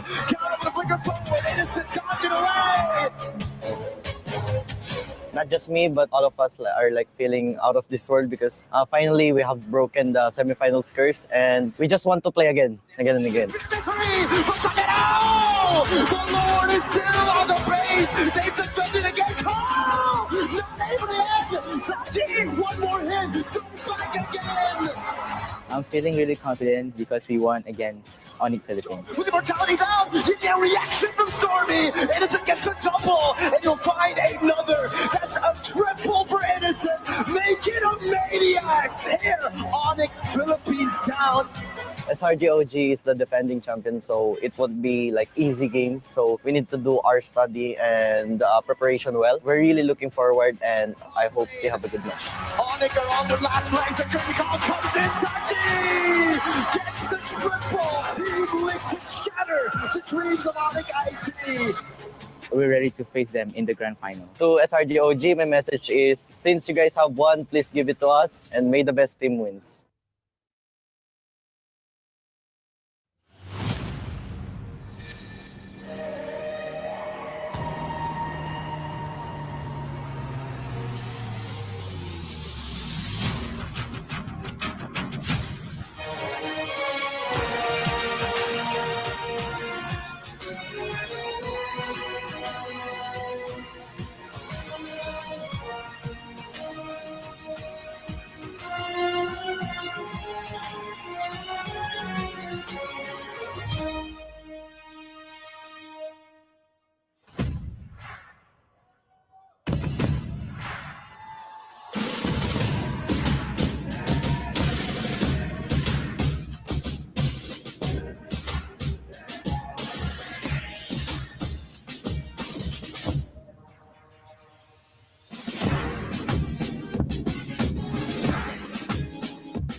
Months of preparation, 2 weeks of heated competition, a $3 million prize pool, and it all leads up to this, the MSC 2025 Grand Final. Ladies and gentlemen, it is our honor to welcome you back to the Amazon Arena for the biggest event of the weekend. And as always, it's Milosh, your host, and by my side, my wonderful co-host, the ever so blossoming Rose. What a time! We made it to the final. We have indeed made it to the finals over the past few weeks. Guys, we have witnessed so many things happening over here at the Amazon Arena and over here at the Boulevard. We have seen hardships, heartbrokens, we have seen tears and drama, but all of that had led us to this momentous occasion. There's a lot on the line. Club championship points to the Esports World Cup 2025 and $1 million for whoever gets to lift this trophy and the glory of it all in only a matter of a few hours. However, the final question before we introduce our teams. Riyadh, are you ready? Let's bring them up. Our first team on the docket, it's none other than the Cavalry Team Liquid! In the XP lane, Sanford. In the jungle, Carl Deasy. In the mid lane, Sanji. On the roam, it's JP. In the gold lane, it's Ohab. For so long, the glory of being MSC champions has eluded them. For 3 years, they've tried and were always so close, yet so far. And now, at MSC 25, and after dominating in both groups and knockouts, they are closer than ever to completing that trophy cabinet. Can they deny the Malaysian Giants their back-to-back glory? They will have to become the undisputed champions of MLBB. And of course, our second grand finalist, the defending champions of MSC. Let us call on up Selangor Red Giants OG Sports. In the XP, we have Cram. In the jungle, Sakais. In the mid, Stormy. For Rome, Humes. And in the gold, Innocent. Despite a shaky performance to start their title defense bid, SRG was able to channel back their championship form showcased from their success last year. They survived the wildcard champions, Virtus Pro, denied both CFU and RRQs of vengeance, and yesterday they have brought the reigning world champions to their feet. And now the Malaysian representative, it is looking to cement their legacy in the history of MLBB by being the first ever back-to-back champions. Malaysia, Philippines in an MSC Grand Final. It cannot get any better than that. Please, gentlemen, SRG, please, Team Liquid, place your keys. It's the last time we get to do this here on stage. Take your seats, and I can't believe it. We made it. A best of 7, no second chances for Guts and Glory Rose. It is going to be a wild and hot best of 7. Only one will be the champion today. And I'm pretty sure the audience from all around the globe is definitely ready. And with that, it is time to encounter the unknown. Thank you very much. And yes, it's wild and hot all over here. The final match of MSC at the Esports World Cup 25. And again, both teams have a lot on their shoulders. But here's the thing. This is not foreign land for them. They've been on the grand final slot plenty of time. And heck, they're even good friends. You know, a little known tidbit about the grand finals. Folks, you can correct me in the chat, all right? Go into my socials if I'm wrong. Carl TZ has a 100% win rate whenever he steps foot into a grand finals. Oh. Yep, and for you folks at home, make sure you guys redeem the code here. It is case sensitive, but hey, if you want to be safe, just scan the QR code to redeem the prize for yourself. Now, your thoughts here, Brigitte. He did say 100% win rate in the grand finals. I remember one now that where he lost. But, I mean, that's still very high. But for SRGOG, they also have a very high win rate whenever they're here in Riyadh. They might be 100% actually. Who? SRG. In Riyadh? Just so as far, a team. Yeah. No, Yeah. just as a team. As long as they step foot in the grand finals, they won. Yep, and now we're looking at both teams on stage here. Now, this is going to be very intense. Doesn't matter how long it goes. I really feel like game number 1 will set the tempo here. Track so far, Team Liquid, the way that they approach the match, pressure their opponent so much, they don't even have time to react. Do you think that's a good way to start the grand finals? I think game 1, you can definitely start like that. Most definitely. Game 1 is going to be a game about pace, who can get the first win, who can build the momentum. And we saw when it comes to the mental, both teams are very, very strong here. Is there anything that SRGOG can possibly exploit against Team Liquid here, Leo? I already talked about it. It's that overheat. It's that overshoot. It's that stampede until you run into a wall that SRG could do to try and get Liquid. So maybe they can start slow game 1, force them into a false sense of hope in game 2, and then go from there. And I mean, that's how SRGOG does their typical early game. It's a slow build-up before they actually hit their spikes, and before they eventually be the ones to really drive the entire flow of the game. And now we have a quote coming in from Sanford. He said, our chemistry is really solid now. Funny, because they're Liquid. It's not like before when we felt so much pressure to play for our last series. I don't think I have anything left to prove. If we win, we'll be avenging Onyx Philippines and claiming the only title we don't have. But if we lose, that's just the nature of the game. Spoken like a real champ. Definitely spoken like a champ. This is a lineup for me, especially bringing Oheb into it. I do agree that TLPH just feels like a different beast right now. The aggression, everything feels synced up for them for this grand finals. And this is the same vibe they were giving off when they won the M4 World Championships. They felt like just kids out on a mission, looking to have fun. And if they lose, but at least they had fun with their friends doing so. I kind of feel like this is why both teams can be very friendly with each other, because as much as a lot of stakes are here, even in the videos that we saw, they still joke around backstage. They understand as much as you need to be intense, you need to be calm too here, Brigitte. Yeah, and that was something too that's a result of them eventually or throughout the years finding each other in such huge stages too. Like, this isn't the first time that they're gonna meet each other in such a big stage, international stage. And in the previous times that they did, one might even say that they don't look like the best of friends, because there have been some heated face-offs too. But now it's completely different.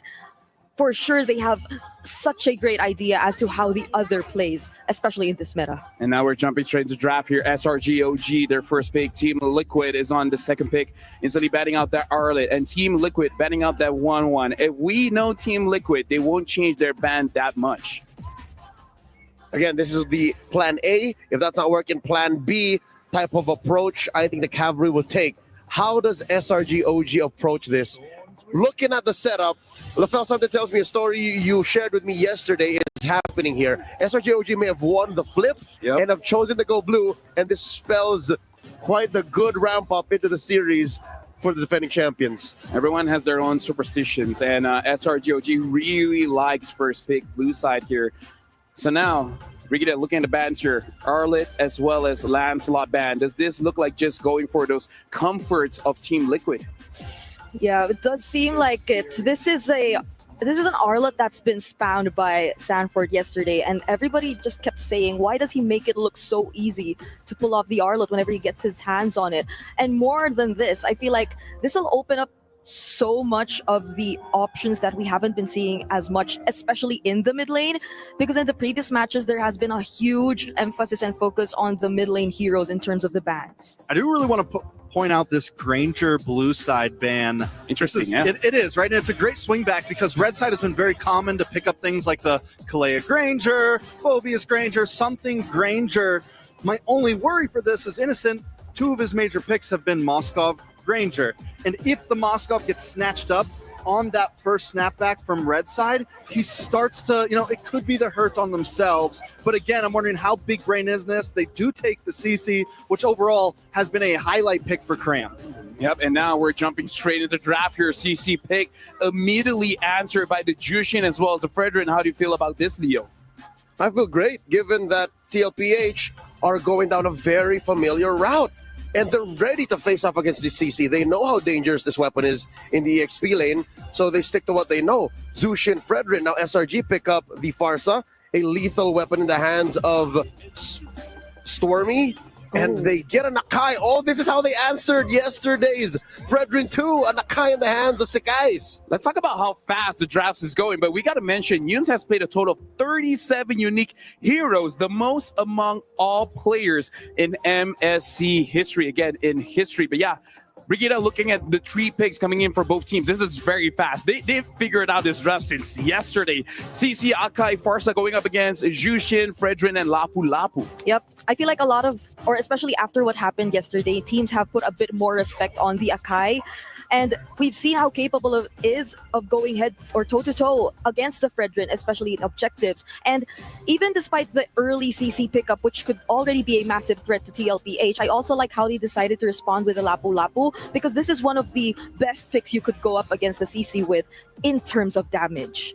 I mean, Fredrin has been Carl Tizzi's most picked hero so far in the knockout stages. He's done well with it. I do think the CC plays well against it, and I think SRG, I know these drafts are snappy, but I think it's going more to SRG's pace a little bit, towards TLPH, it's more of comfortability. You get Sanford on the Lapu, you have Carl Teasy on the Fredrin. Overall, though, I think in terms of counterplay, SRG is coming out on top right now. Yep. Liquid have to consider the Cho, and a safe gold laner is still out there, given this is the combo SRG did yesterday to take down Onyx. So maybe watch out for the Cho. Maybe you can steal it right now in Red 4. Can I just say, Leo, besides the Jushin, TL's draft feels very M4. And at M4, oh, there it is. See, I told you. That just leaves the Gadot for Yumes, because there seems to be so much pressure in terms of Yumes and the heroes that he's been playing so far. They've taken out majority of the heroes that he's already picked. Yep, ban the Gatot here, because that's what Liquid wants to do. Liquid also drafted a very similar lineup with a Gatot here. So what about gold lane, though, right? We have the Harith gone, Granger gone, Moskov still open. Does TLPH pick that up to steal it from Innocent immediately? Does SRG ban it here? You know, it's kind of, and I think that's what's taking them so long for this fifth ban. I mean, it looks like the secret strat is just to go for that Bruno and just play very, very fast. Yep, Bruno, still Iritel is out there. Beatrix, Claude. Claude, yeah. Claude has suddenly become a breakout gold laner in the span of 48 hours. And they banned the Matilda again. I feel like even in the previous series, this has been a trend. Teams just ban out the Matilda entirely because, again, it amplifies the entire idea of a utility jungler. But do they go for gold lane here? As mentioned, the Moskov is still open, or the Bruno, or they can leave it for later and instead maybe go for Gatot, and that's in. So this is what they want, because it's a good answer towards the Parsa. Yeah, and they get some counterplay in the gold lane. Because of the limitability of what is left, there is some counterplay out there. Bruno, Moskov, you have a couple options, and they get to see as well whatever SRG ends up picking for their roam position here. They can also pick a gold laner to kind of play around that. Something interesting to point out as well is the Harv as well as Granger. Very lane heavy, very bursty hero. So it looks like they are looking for a comfortable lane for Innocent here. Yeah, and Liquid are comfortable with playing with a lineup that has no burst. So SRG have to account for that. What are they going to put into the hands of the half man, half beast, the Innocent beast? They get the Bruno once again. All right, we saw that coming, but there's no Cho. What does Yumes play? Do they switch up? Ooh. No, they don't. It's the Grok. We haven't seen Grok. Hey, looks good here. Most unique heroes. 37 for Yumes. There it is. Let's also point out that when SRG takes a new unique hero pick, a lot of the times they win. We saw it. I mean, a lot of times they're able to win those games with those random picks coming in. I like it here. I like it a lot. I think SRG looks very clean in their draft. Yeah, I was considering the Claude before this even, since it's also one of the options that is left, but the Grok just answers that so well too. Even with a single Blazing Duet coming in, you could just be cancelled by the knockup. So Team Liquid Philippines might revert back to the likes of the... Oh, Hey. okay. You know what? Having an extra monkey sometimes helps you out tremendously. Track's final thoughts before we throw it over to the casters. When TLPH played the Claude yesterday, that was the one game that they lost. Everything around that as well. Carl Teasy's going to have to be careful in these neutral objectives pits. The whole draft of SRG is built around that. What about you, Leo? Any final thoughts? This is a very similar draft to what we saw from both teams yesterday, with a little bit of spicy flavor. I think Liquid's got this, though. All right, thank you very much. And now, without further ado, we're going to throw it over to the casters for the first game of the Grand Finals. Thank you so much, LaFell. It's great to hear our panelists be so excited for this game because it's our time. It's Gideon and Miracle here at the desk to keep you guys entertained for our very first match here in the Grand Finals. And man, it is such a high-stakes matchup with two brutal competitors. Ladies and gentlemen, this is the defending champions of MSC, those who lifted the trophy that you see on stage just last year, up against a team who's been waiting all these years to compete, to contend, and to find redemption for themselves. Now, straight into the game, we're already seeing that the compositions are starting to come online, right? They want to make sure that this mid-prio is held within their grasp. And it's important, so important for both of these teams to maintain this momentum, to kick things off, to start off with a fresh impression in game number one. SRG, we've been talking about mid prio a whole lot on the group stages, just in this tournament, how important it is to get yourself prio, tempo around the map. And that's what the Grok does. We haven't seen this pick in a while, but it's so good at clearing waves, and you can... Absolutely, and I think Gatot and as well as Grok kind of do the exact same thing, right? They want to make this mid lane 2-for-2 fight to be obsolete, but we were actually talking about this in the back, right? It's not just about them. The EXP has been such a large proponent of MSC so far, right? Based on the emblems that we're looking at so far, nothing too out of the ordinary, other than the Grok, of course, but he's taking Wilderness Blessing, allowing himself to rotate a little bit faster just in case JP is able to quickly jump into the fight with the AOG. Yeah, this is also a pick, technically, that we've really seen Innocent pop off on. It's funny how we didn't really get to see the Bruno on Innocent at M6 when it was broken. Here, we finally see that it's actually kind of like a final piece of the puzzle for SRG. Beating Onyx Philippines and now securing the XP Crab. This is a big fight for Turtle One. Both teams want to play with the snowball early, and it really starts here. Could be make or break for both. Let's see how they skill check each other. I think this is the most important part for either side, right? This first turtle, we've seen a lot of teams snowball out of control when they make that first mistake, and it looks like so far for Stormy, he's shoved in. He's going to be a little bit late to the fight, but level 4 achieved at least. Sanford level 4. The damage from Yums already. No regen, it seems, for Sanford. He's going to have to hold it. Great reset. No. The turtle's still within the vicinity. Skies walks up with a heavy spin as well. Now it's going to dive over for Sanford. Still able to flicker out though, and Stormy does the same. Heavy spin, put him in a great position, even with the Brave Smite. It'll be a kill over to SRG with the turtle take 2. Beautiful fight coming in from SRG's side. The setup was interesting, right? He uses the Nature's Barrier. We thought that maybe he's looking for the reset. They don't find the reset, but it also works as a piece of terrain that Skies can use that heavy spin to guarantee some form of stuns. It's great that Yums also hit level 4 on time to get a wild charge to extend the lead because Sanford was already so far. It was really just tough. Sanford was chunked in at the start, and you got to give credit to Yums, to Cram for doing that. He started the fight at half HP. The turtle was put in a tough spot, and he technically just had to dive on Stormy with a quarter of HP left by that time. And that's exactly how SRG need to play this, right? They are looking not only for opportunities, but to shorten the trigger finger of Team Liquid because they've been so good. Liquid, when they stampede, it all starts with, hey, do we have tempo on our side? And that's been the largest problem we've seen from a lot of teams. Can we wrestle away that control? Can we get the timings on our side? Ooh, JP's got some vision, though. It's going to be a bit of poke over to Innocent, but it's actually going to lose out in the trade. Innocent, doing a whole lot. Oh, locking him down as well. AOG force out, but Carl is left all alone. Sacrifice to SRG. And a gold crab for Innocent. A beautiful Nature's Barrier coming in from Yums. Admittedly, we haven't seen this Grok in a long time, and yes, it was shown during the wild cards, but played at the highest level, especially when the stakes are so high, it can be risky. For now, it's looking good for the side of SRG, but Team Liquid, they're not completely out of the water just yet. With Carl's very first death, it means that the rest of the team needs to compensate. For SRG, everything's going to plan. Again, they've built a composition to really just secure these neutral objectives, and that's why it was paramount for them to get the first turtle. Now, it does seem like it's smooth sailing. Cram is in a comfortable spot. They have the crazy CC to deny Carl Teasy of the crazy red tree steals we've seen from him throughout the tournament. Speaking of crazy red tree steals, this might be one of those opportunities. Ooh.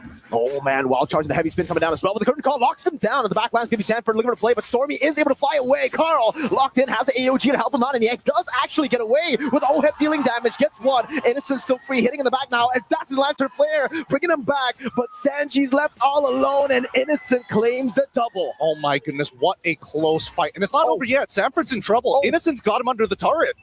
Sanford, kind of the tough spot, does not have the bravest spider, but with the help of OHEP, gets to clear the wave and gets to stop SRG at capitalizing with the lead that they have. Okay, they can breathe for just a second. Honestly, Team Liquid, they've got a really good moment, right? Sanford was able to not only cancel out the Feather Airstrike really early, they get the battle spell out of Stormy, but more importantly, they shove him so far underneath the turret, they lost the majority of their damage, but the longer this fight goes, Innocent, his crits are so important. Oh, the Feather Airstrike again over to Sanji. Oh, Carl Solo finding an angle to take the turtle, but they'll still lose 2 on the board.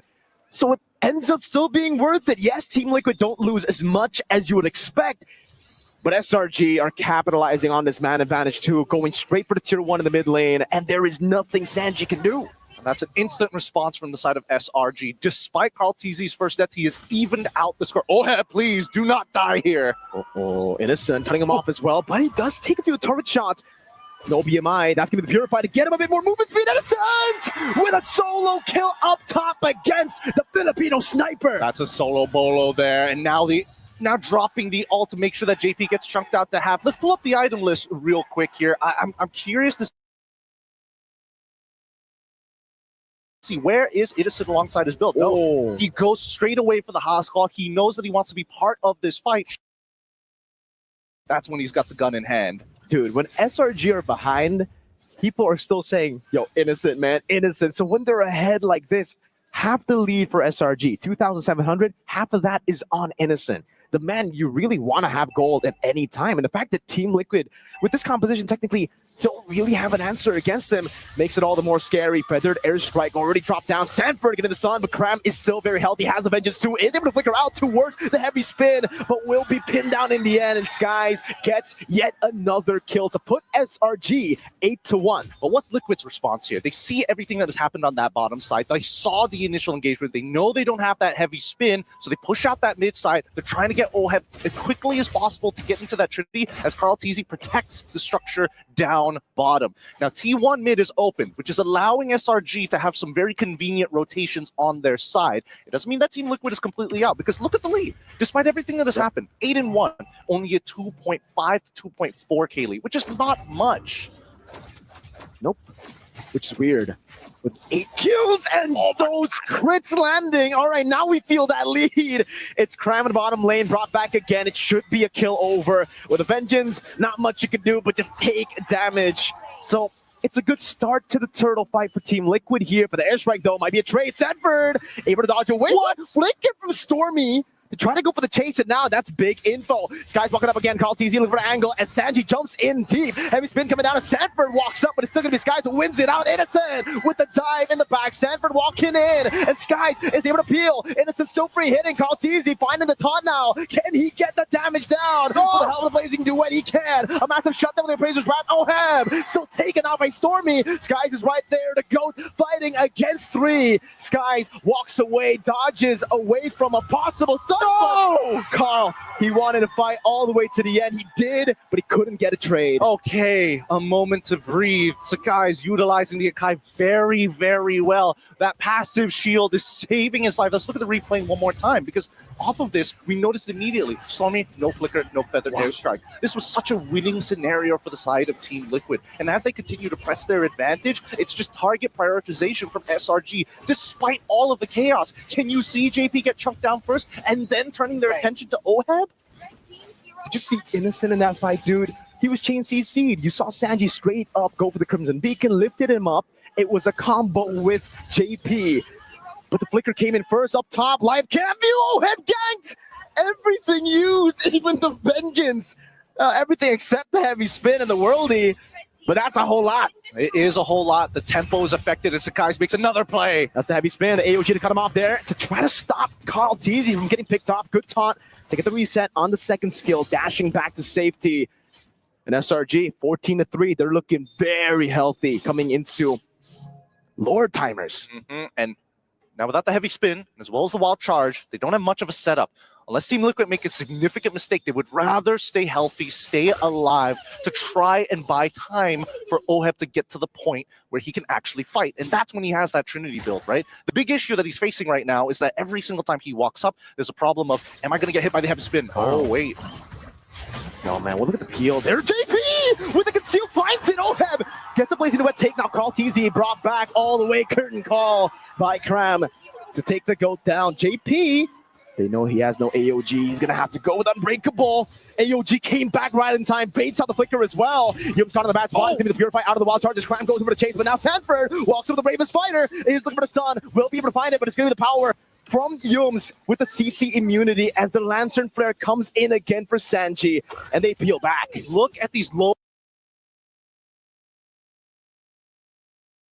kick checks from both sides every single time a play to make sure that this 1.7k lead doesn't turn back into that 2.5, doesn't gets a ×2 multiplier on it, despite the kill score, which again, very deceiving. It really is. 15-4, we saw a glimpse of what that lead could do with Innocent doing this much. 52,000 damage dealt, leading the charge with Stormy and Cram, and then we start seeing Team Liquid. But Oheb is slowly but surely scaling. Carl on it already. Sanford with a dash back again. Sky's holding on to it. Carl TZ doesn't want this to be reset, but Cram's coming in again, shredding him down. Appraiser's Wrath coming down as well with a sustain, and it is going to be a kill back. Sky with Retribution, Winner Sanford going to be pinned down again. It's Innocent, just gets a free hit. But in the back line, the Blazing Duet is doing a whole lot of damage over towards Yums, who's so tanky and gets away in the end. Sanji forced to use the Crimson Beacon. That's got to be heartbreaking. Team Liquid fans are looking in disbelief. How does he survive that? He flickers out of there at the very end. The fact that he held on with Power of Nature alone, could have chunked out more targets, just wasn't enough. But look at the Emperor's Eye, the zone from Team Liquid, as well as SRG OG Esports, right? They know exactly what they're doing. First, secure the Lord. Next thing, you see Skies quickly jump onto Lapu's side to ensure that Stormy has a better time. All of this just using a small margin of their lead in terms of items to stay alive. Hey, Cram walks up a bit too aggressively, wild charge, but JP gets away. Is there a heavy spin angle here? No. Looks like Sakai's not going to take it this time. They're walking with the Lord at the very least. If they can take an inhibitor, that'd be great. No wild charge. They still have the heavy spin, but they got to be careful because they need to peel for Innocent and Stormy. So no base turrets taken down here for SRG.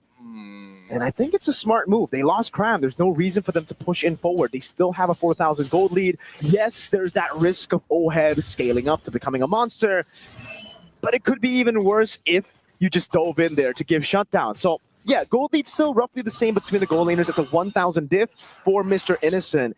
But we're getting closer and closer to Oheb being a real problem. And he's already got 3 items on top of the Winds of Nature. He's in a phenomenal position. The same can be said about Innocent, if not better, with the Malefic Gun. But then we start looking at everybody else. The anti-heals are finally in for the side of Team Liquid.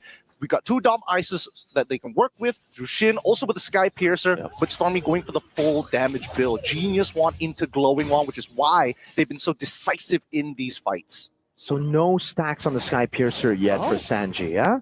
Why Hunter Strike this time for the side of Cram? He just needs he wants to deal more damage. He knows for Team Liquid right now, they have so much sustain. That's what they've been playing with, right? Even with Sanji, just playing around with the Brave Smite, coming around with the Blood Wings. It really comes down to TL wanting to go for a bit longer fights, waiting for the cycle of abilities to be used up by SRG. I would have imagined that if he wanted to greed out, he might even go for Queen's Wings, or at the very least, maybe even take a more tankier approach to the scenario. I mean, considering that his role is to not only sustain, but slowly poke out his opponents, right? He's already got the Brute Force Breastplate. He's already got the War Axe. He's got more than enough damage to kite against his opponents, but his big issue is dealing with Jushin specifically. If his yo-yos are hitting the wrong targets, well, guess what? Jushin can either peel him away or forcefully just wait for him to leap and cancel it out. So it's back to a setup game. SRG doing a good job at manipulating the waves, playing for the neutral objectives. And Team Liquid, it really just seems like all of their fights have been brute forcing a way to maybe gambling out of this massive win for SRG. Because again, it's so difficult. You kind of have to take the gamble every time you fight for the Lord.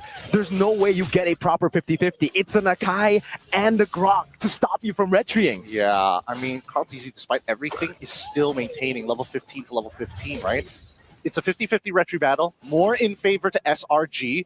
But let's see how Liquid plays this out, right? This 3.1k is actually not as big of a lead, especially since they've already passed the 42k mark. Good damage over Oheb there. Carl TZ coming over the taunt. The heavy spin comes around, but Sanford dies in the back with the Brave Spider. Again, he'll be canceled out by Skies. It's a shot down. Skies wins a retreat battle. It's a blazing duet, but Cram is able to stop him from happening. AOG defensively. Cram looking for the chase. Yums right there too. Sanji pop the Crimson Beacon. Stormy flies by, but SRG no. They've gotten the win already. They've gotten the Lord Cram. It's gotta be careful. They don't want a repeat of what happened earlier. Yeah, I mean, if he wants to sustain, there's a wave coming up top side, and now they're looking for mid inhibitors before that Lord even reaches, which is perfect for the side of SRG. Look at this siege as they apply more and more pressure to the crystal. Able to find those crits. Oh my Lord, the damage! Can they clear it out? JP walks up in time, but they have a whole other wave to play with. GG as Sky spins around to zone TL.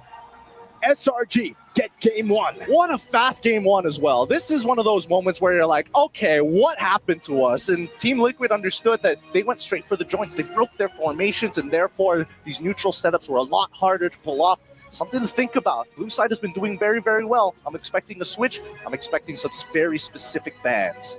SRG versus Onyx Philippines, just give you guys the bigger picture, was a 100% win on blue. It was the same, I believe, for the match against RQ Hoshi. So SRG, they really have just been leaning on that. They're like, you know what? If blue side keeps getting us wins, let's just play with it. It's a best of 7, so we need to see what that tempo breaker is going to be. Whoever finds their first red side win might just change this entire game. But with that being said, we're going to be throwing it back to our panelists. What do you think about the games? Much Mirko and Gideon, and what I think is that when you put two teams that really wants to start the game off fast, it will end pretty fast. And honestly, this is an amazing game coming in from both teams, but SRGOG brought this roughly the same draft that they did against Onyx Philippines and won that one. It looks like the same strategy works against Team Liquid. So this is the opener where SRGOG took first blood against Team Liquid, being the second team to get a game win against them. The previous one, it was only Onyx Indonesia.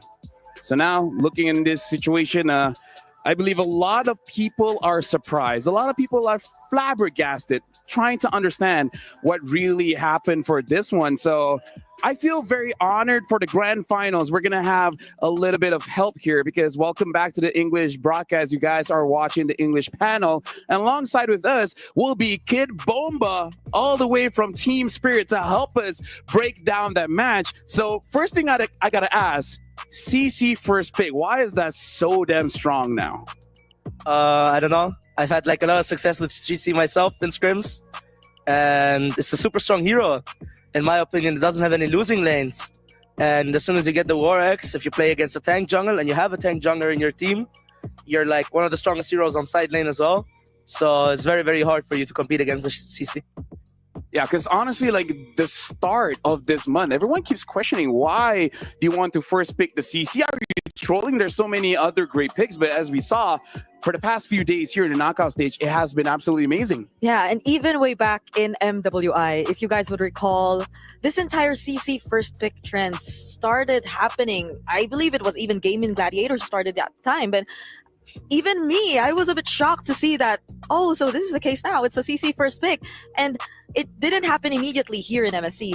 But now you see how effective it is, actually. But yeah, honestly, now looking at the game, I kind of feel like everyone was surprised by how SRGOG was able to have that commanding of a lead. Like, what do you think, Trex? Watching that game, is it all just because of the burst? Was it a draft? Like, what was it? Well, I think they came into that game knowing TLPH likes to bring early game aggression, and they decide, you know what? We're going to take Grok and Cuss of Blast. We're going to take Farza, have one of the quickest clear lanes on any combo you could pick in the mid lane, quick rotations with wings by wings. And I mean, even in the first minute or two, they were always on TLPH's side of the river. They were controlling the map from the beginning. So now, Kid Bomba, looking at how the meta has been shaping up, do you feel like teams that get all these early leads, we need the first two turtles, did that give a lot of advantage for the team to eventually secure the W? I think it's going to be really important for both teams to understand that they should make the rotation move more to the XP lane as the series goes on. Because I saw that Sanford lost a lot of HP before the first circle started, and that was a big problem for TLPH. They had a hard time because of that, in my opinion. And for me, it's just going to be the team that understands first that everything goes to the XP. Because for me, also, Cram versus Sanford is a key factor in this series. Is going to have a very good time. And just leave the gold laners, let them battle it out 1v1. That's terrifying, though, because they did leave the gold laners. They did let them be. But what happened to Innocent? Innocent on the Bruno was just going crazy. And maybe that's what SRGOG wants, because they understand that Innocent is pretty good in lane. Now, honestly, I agree with your point, the EXP lane. Even an interview with Sanford, he said that the EXP matchup is so crucial. So before I go to Trikes, personally for you, do you think it was a mistake for them to pick up the Lapu Lapu? Because we understand it's to fight against the far side, but let us know, how is the matchup between CC and Lapu Lapu? Is it favored or is it just a 50-50? It is favored for the CC, and I think every lane is favored for the CC because you can always decide to just push the wave.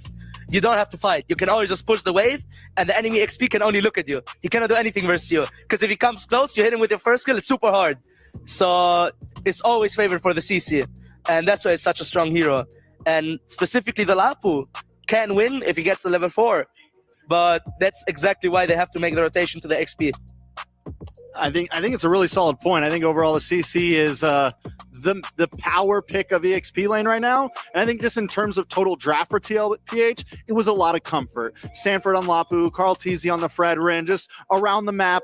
I think we said it when the draft was going. This feels like, all right, let's warm up. Let's get into comfort picks. And I feel like even beyond the entire CC Lapu matchup, whenever Sanford does try to do what he has to do, which is to dive into the Farsa, there's a potential heavy spin. There are other sources of either crowd control or burst damage that will make it so much more difficult for him. So it was an overall hard game for an XP lane Lapu-Lapu in that situation, even though we did say it was supposedly meant for the Farsa.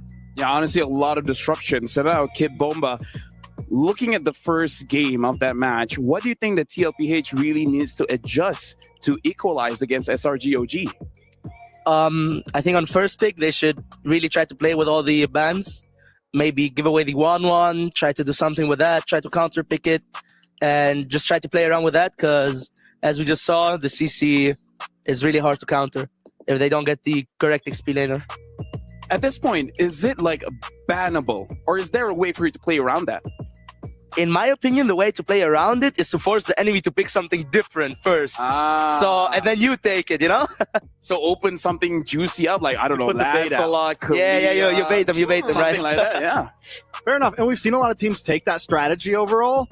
SRG, though, they favor. I think the best answer against SRG might be the ban, because Cram has done so phenomenally with the CC that I don't know if they're going to fall for the bait overall. And now that we talk about the entire draft, the bans and the picks, this is actually, if I'm not mistaken, the first time Team Liquid lost on the red side so far, because they've been with... I'm colorblind. I cannot. They've lost in general, so we don't have too much statistical facts on it.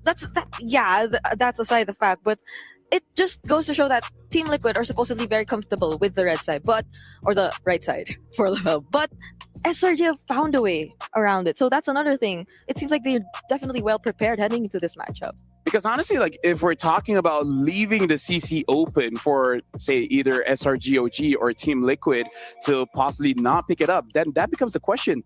What is so juicy that you would let go of that CC? Because at this point, what? Is it the Yi Sun-shin? Is it the Lancelot? SRGOG, they really like the Kalia. So maybe that? Who knows? Like, what's your YSS? I think YSS is it. You leave the YSS open, maybe they go for it. I do think next game, most likely TLPH will take that blue side. So the question on my mind is, does SRG ban the CC, or do they throw out the Kid Bomba bait tactic? So the Kid Bomba bait tactic is again. Oh, that's what we're calling. Is that the new? Is that the new meta? Is that the new name? Hey, it's the Bomba bait. Bomba bait. Bomba bait. But now, honestly, like, I just want to switch it up just a little bit, because my boy Stormy performed really well on that Farsa. So just want to ask you, like, do you prefer just having more burst damage coming in for your mid, or more controlled, something like a Jushin? Because we've seen success with both, but at least for SRGOG, it looks like this burst damage has been helping them out a lot. I think he did phenomenally on the Farsa, and it's a super good pick versus the Zushin, I feel like. Especially together with the Grok, the way Yums played this game. I really, really liked it. He did really well. For me, he's also a key player in SRG. So quick question, Baba. I am on totally on board that Farsa is the better pick against Zushin. Do you think it's the counter pick? Do you think it's overall the superior mage in mid right now? No, Zushin should still be better, and it just depends on how you play it. All right, but Eve is also good versus Zushin, you know? Eve is good. Eve's good. I just think the range in the burst right now, the Farsa just seems to be winning more games, at least against the Jushin overall. I see what you mean, but what if Zushin wins the start? That's fair. That's fair. I think the Jushin goes good against the utility junglers. There's some use there, but still, I think the Feather Airstrike is the superior ulti. I kind of feel like this is all about MLBB philosophy. Yeah. What do you like to play? Do you like to pick up your opponents, or do you just want to smash them? First, for me, I'm, Farsa is a birdie baddie. I like that burst damage. Okay. But that's me. Yeah. What about you? Should I hop in this? Yes. I mean, up to you. You're the analyst. I'm gonna apologize. I'm gonna have to go with Farsa. No. No? Yes. Yes? Farsa. Maybe. Or are you a Valentina girl? No.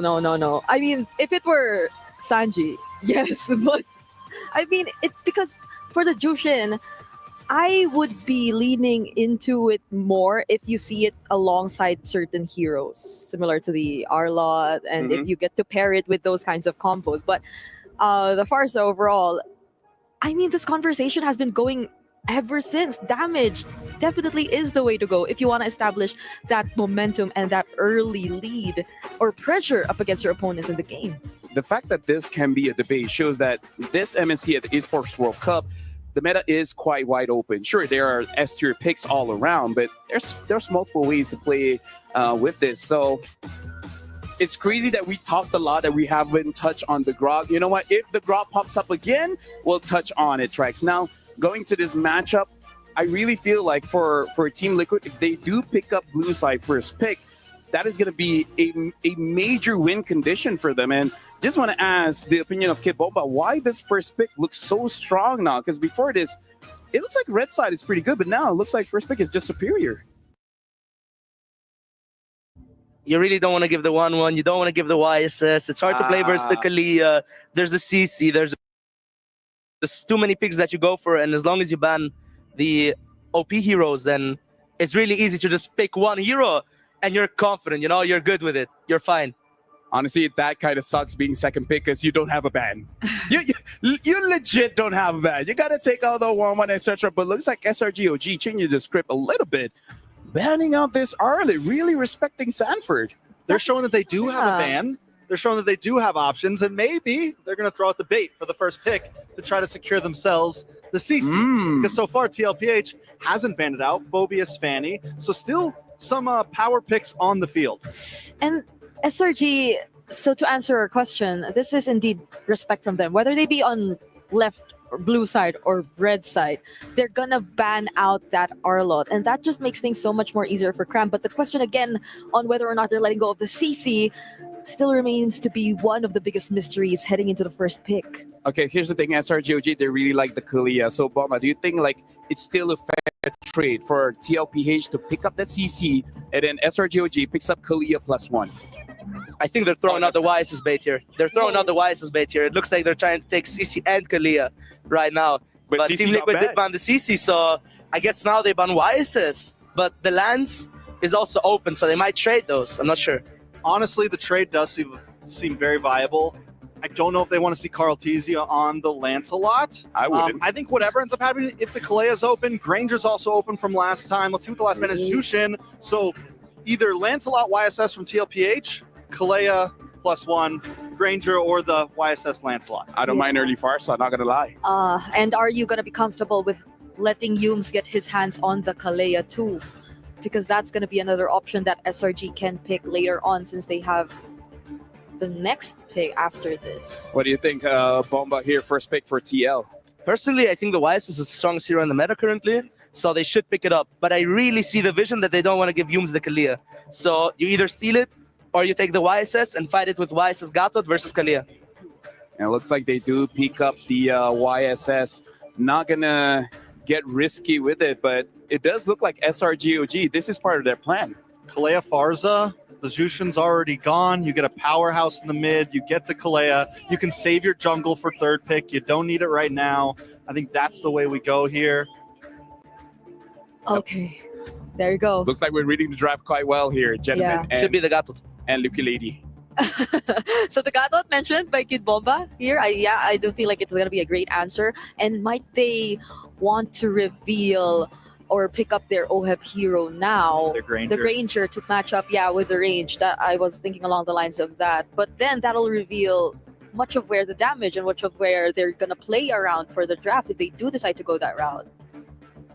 I mean, seeing as they have the YSS, they could maybe hold on to the marksman pick because they already have so much damage. They don't need to heavily rely on burst from a Granger, but it's more about, do you want to give the Granger over to SRG on Innocent's hands? And as expected, the Gatkacha got picked, and this time the Lapu Lapu as well. So I don't know, what were your thoughts on this opener coming in from TL? The Lapu is still flex, believe it or not. Teams do play it in the goat lane. Wait, what? It is. I don't know if OHEB does it, but it is flex with the YSS. So we might see some experience bands coming in from SRG, but I'm not sure. I don't think OHEB plays it. I just wanted to say that. No, you know what? You're already giving people ideas after the grand finals. Be careful when you're in ranked games. Is this gonna be a Lancelot pick or an Akai pick? Because I kind of feel like both does work well with the draft. It looks like they go for that Lancelot. So it's gonna be carry in the jungle. Now, I don't know, person for you, Kibomba, is there any hero that SRGOG really needs to ban out to make sure that they don't get punished? For sure, the Selena, in my opinion, is going to be a super good pick for TLPH. It's going to help them be able to fight easier at the start of the game, and I think it's going to be very good. Yeah, I think Selena definitely could be a pickup with the ban. They take out the Ruby, though, because there's the gold lane. It's definitely possible. And quick note to that, OHEB, back in the M3 days, was known for playing non-marksman gold laners. We saw things like the Alice back then.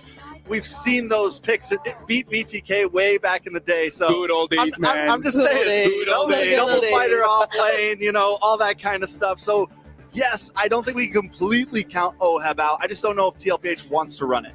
But you know what? This Ruby ban by SRG, it makes me think about what Kid Bomba said, because the Rubies too can be considered like, yes, a flex, and we want to think of it as a gold lane ban, but if Kid Bomba presented the entire idea of the Lapu flex, then might as well. But yeah, so they go for the Luyi last ban too for Sanji. But then the Selena, that's open. The Valentina, that's open.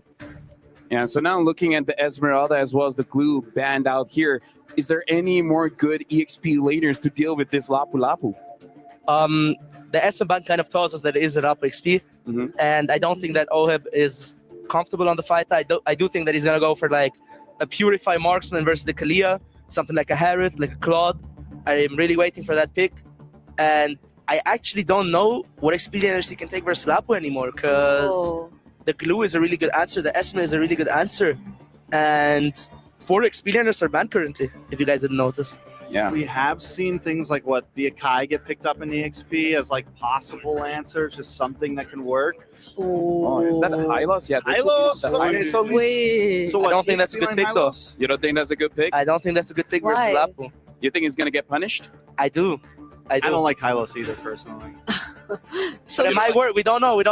Hey, anything can happen. Anything can happen, because here's the thing. First pick is just overall superior. So now, Brigida, we're looking at the final 2 picks here for Team Liquid. Looks like they do pick up the Harif and they do pick up the Valentina. What do you think of the overall composition coming in from Team Liquid? I feel like they're going to be much more comfortable with this, aside the fact that Sanji did get his hands on the Valentina again, and there are just so many ultimates he can steal away from SRG. And despite the Granger still being open, for Sanji, that's just another option. Like the Death Sonatas can just be picked up by the IMU, and they have ways to reach these heroes in the backline for SRG. Now, especially that they have, or they don't have the Akai and the Grok in their lineup. Yeah, I think you definitely just pick up, you pick up what? Just the Granger here, Purify, Flicker, whatever you want to go. You could go for something like the Claude, possibly, if you really want to play the safe route because of all the dive heroes. Oh, it's a Bea. Beatrix. Yeah, so now Kibomba looking at both drafts. Any final thoughts before we go into game number 2? I love the draft of Team Liquid. It's the YSS together with the Valentina and the Gatot. I feel like they're stronger on the mid lane because Gatot is a super good pick against the Kalia. For me, it's going to all depend on the first turtle, and I have a feeling that the Lapu Lapu is going to make the difference in this game. So let's see. Yeah, very solid picks here coming in from Team Liquid. The SRGOG looks like they want to go for the all combo of the Kali as well as the Beatrix. So thank you very much, panel. But now we got to throw it over to the casters for game number 2 in this grand finals. Thank you so much. Everybody on the panel is absolutely right. We love the words coming off of Kid Bomba. Me and Mirko definitely agree. It's going to come down to this Lapu here. The matchup is tough, but we've already seen what game 1 looks like. that tempo is important. These neutral fights are high stakes as we get right into the Land of Dawn for our second game in this best of 7 here at the grand finals of the Midseason Cup 2025 here at EWC 25. Let's get this show on the road. TLPH on the blue side facing up against SRG OG on the red side. So we've seen a composition where SRG basically said, nah, Carl, you're not going to win out those red tree battles. Now we're seeing more of a brawly composition. This is what I think we've come to expect from SRG, more so than game number 1, where it was an unorthodox SRG. We didn't expect that kind of strat. So let's see if they can actually do that. Again, Bamba mentioned this matchup going to be very good for Team Liquid. Turtle One, very important for both these teams. That guy knows a whole lot about the game. I think he should go pro. Yeah, I think he should also maybe turn into a talent or something afterwards. But it's the way that we've seen this game play out. We could tell from the drafting phase alone that SRG have kind of doubled down on the strategy of the pickoff, right? Really utilize that Tsunami Slam. Whoever they pick off, they have to instantly kill. Because Team Liquid, they see this Beatrix and they're like, wait, she doesn't have the Purify. If we can get that battle spell out, that's a huge window for us to punish our opponents. If they went Granger with a Purify of his own, I think Oheb will be a lot more confident into taking on this fight, especially if the Granger makes a mistake. Based on Emblem so far, things are looking pretty normal. Nothing too unorthodox or out of the ordinary. Only notable thing is probably going to be not only the Weapon Master from Innocent, but the Wilderness Blessing coming up specifically from Cram. He wants to be part of these fights. He does a whole lot more mobility to already a very high mobile hero here with the Glorious Pathway. Again, also the firmness of the pull yourself together here coming from Yum. So he wants to go for those big ultimates, but also he wants to respect how much damage Team Liquid have, especially around the first turtles, where it's very important for them to secure it. It comes down to the snowball again in the mid lane. Stormy, feathered airstrike over to Sanji, taking him so low, and that's just so much more pride to play with. Sanford already there, but the Glorious Pathway is going to stop Carl Teasy in his tracks.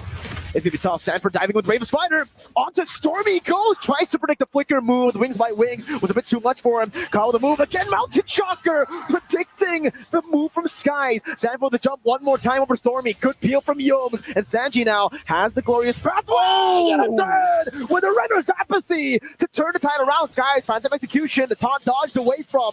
And it becomes another from Innocent! He's playing out of his mind now. Another feathered airstrike. They're going to get it this time. Oh, JP, the next to fall. What a start coming in from SRG OG Esports. They're not done yet. Give them another one, might add it. Holy, a 3-0-1 start for Innocent. Innocent on a Beatrix. This is a big gamble. To play this in the grand finals, to be landing these shots. Oh, you can even see Oheb. He sees Innocent move into position and he's like, no. Dashing in, trying to protect his teammates, taking at least the shot. Sacrifice my HP, sir. Unfortunately, too late. The angle is good, and you can see Krammy's happy about that very first fight. Now the tempo in control, as you can see by the live cam view, Sanford taking the brunt of that damage. Unlock Cram from his lane. Yums, chill out for a moment. Once we get Beatrix in position, we will be able to clear out these waves and not interact with them. Wait. Nice. Oh. Dodge away again. Jumps in. Phantom Execution. Dodge away from Oheb. Able to get the stun. Or the dash is here. Some on force coming in as well. Skies with the Thorn Rose. Unable to get it in time. But the sustain comes through. Sanji walks up. And it's Oheb who picks up the kill. Stolen Tsunami Slam. Over to Yums. The turret lands a shot. But he gets away. And it's, oh my goodness gracious. Stop this man, someone! Okay, Innocent, he's still making plays of his own, but this time JP is like, no, Oheb already tried to die for our sins. And he already outplayed the bot side gank. Now he lifts his hands up saying, not this time, I'll protect you. Now Team Liquid have pulled this back. Despite the score being 2-4, Selangor Red Giants have a minor lead. It equals out on both sides, but let's look at where the advantages actually are. With all these fast rotations that we've been seeing from Cram's side, he did lose out on a little bit of EXP, which is why you're seeing Sanford at full level and more on his side on Lapu Lapu. He's also helping to pick up that mid-wave to allow Sanji to alleviate his pains. Now Yums, wait, hold on. That's a genius one purchase coming in from Stormy's side. They want to snowball this game out of control off of this next fight. Both junglers are level 7. Innocent walking up to the mid lane already. Carl Teasy holding on to the bush. Gotta be careful. Walks over the damage again. Hume's gonna be caught under. This is gonna be the red tree from Skies. AOG with JP walking to the back. Sanford jump solo. Still doing damage. Will fund. Yeah, no, he actually survives for a bit longer. As Story walks up, gets better airstrike over from Sanji, but he gets away in time. Turtle for Yomes and Sanford. Not too bad for SRG, but it worked out. Team Liquid, they walk in, they get the turtle of their own. Where else can they find the punishment, right? They're looking for invade options, but I don't think that Carl TZ is comfortable enough to walk in just yet, knowing that Innocent is nearby. But so many resources have been already utilized. Now that they've spotted Sakai's down on the bot side, should this be a green light for Team Liquid to try and extend Carl's lead, to try and get something over Sakai's? Could be, but it's just... Yums is saying no. He's like, nah, he's checking it every single time. Don't invade. Don't try. This is our territory. It's very, very difficult for Carl to invade here up against a landslide. And again, this is the reason why, yes, Yisun Shin is really good in the meta, but just in the third place match, we've been seeing how Lancelot could take over games. Cram with the glorious pathway against Sanford! Jumps with the bravest fighter over to Stormy! Tsunami slam there, but it's not going to impact anything. Sanford gets a stun too, and that's the capitalization from Oheb into Cram now. It's Skies the puncture. Carl looking for the shot. Skies with the puncture. One more time. Terrified in! Sanji gets away, gets the help of the revitalize. Oheb with the chase. Can he get the last shot onto Skies? He gets a turtle buff again. There's a few more minions. He buys some time. He's going to go down. Skies knows he's dead for sure. He's got no more mana to puncture or even Thorn Rose. And you can see that the TL fans are happy to see this happen. Now, 1.7k lead for the side of Team Liquid. They've evened up the score and even found a lead of their own against SRG OG Esports. What a fight to turn things around. Now, majority of this gold is leading in to both Carl TZ as well as Oheb, but that fight was won by Sanford and JP's combination. Great synergy, knowing Innocent, hey, you get hit by any CC, it's over for you. Dude, I thought when Innocent got 3 kills at the start, it was over, but it just goes to show you how good Liquid are at recovering. That's Sanford who gets caught. He still had the flicker, has the bravest fighter, saves it. Good damage with the Demiru's passion over to Oheb, who's going to be at half. That's a big feather. Airstrike not landing at all. They want to actually go for this? It looks like they're going to try. Sanford, he's already in. A little bit of damage. Taunt over to Skies as well. That's a sun dodged away from again. Sanford caught in the midst of it all. That's the Render's apathy landing on JP. AOG canceled out of Skies. Jumps over to Thorn Rose. Oheb with Zaman for still jumping back and forth. Another shot from Carl.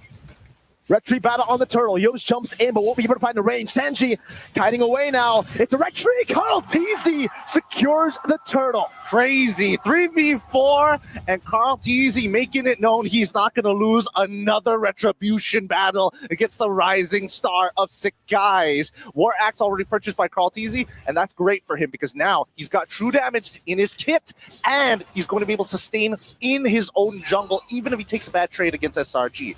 Whoa, whoa, whoa. Zaman force there. Skies luckily able to escape, but it will be a turret down below. They're looking for more. Sanji has it. Innocent forced to flicker out. Sanji with the Tsunami Slam can use it. JP gets caught. Feathered airstrike one more time on him. He's a bit too tanky. Too tanky for now. All right, for now, there will be a time where JP is going to take more damage, but that Revitalize saves him so much. The execution was good from the side of SRG OG, but now that they don't have much of a lead, and technically they're playing on the back foot, Team Liquid are more than confident to make these plays. Yeah, sure, take JP. Of all people, as long as you're not taking Sanji, as long as you're not taking Oheb, we can make this work. And don't worry about Carl TZ. He hasn't missed the trace list just yet. It's been on point. Oheb too.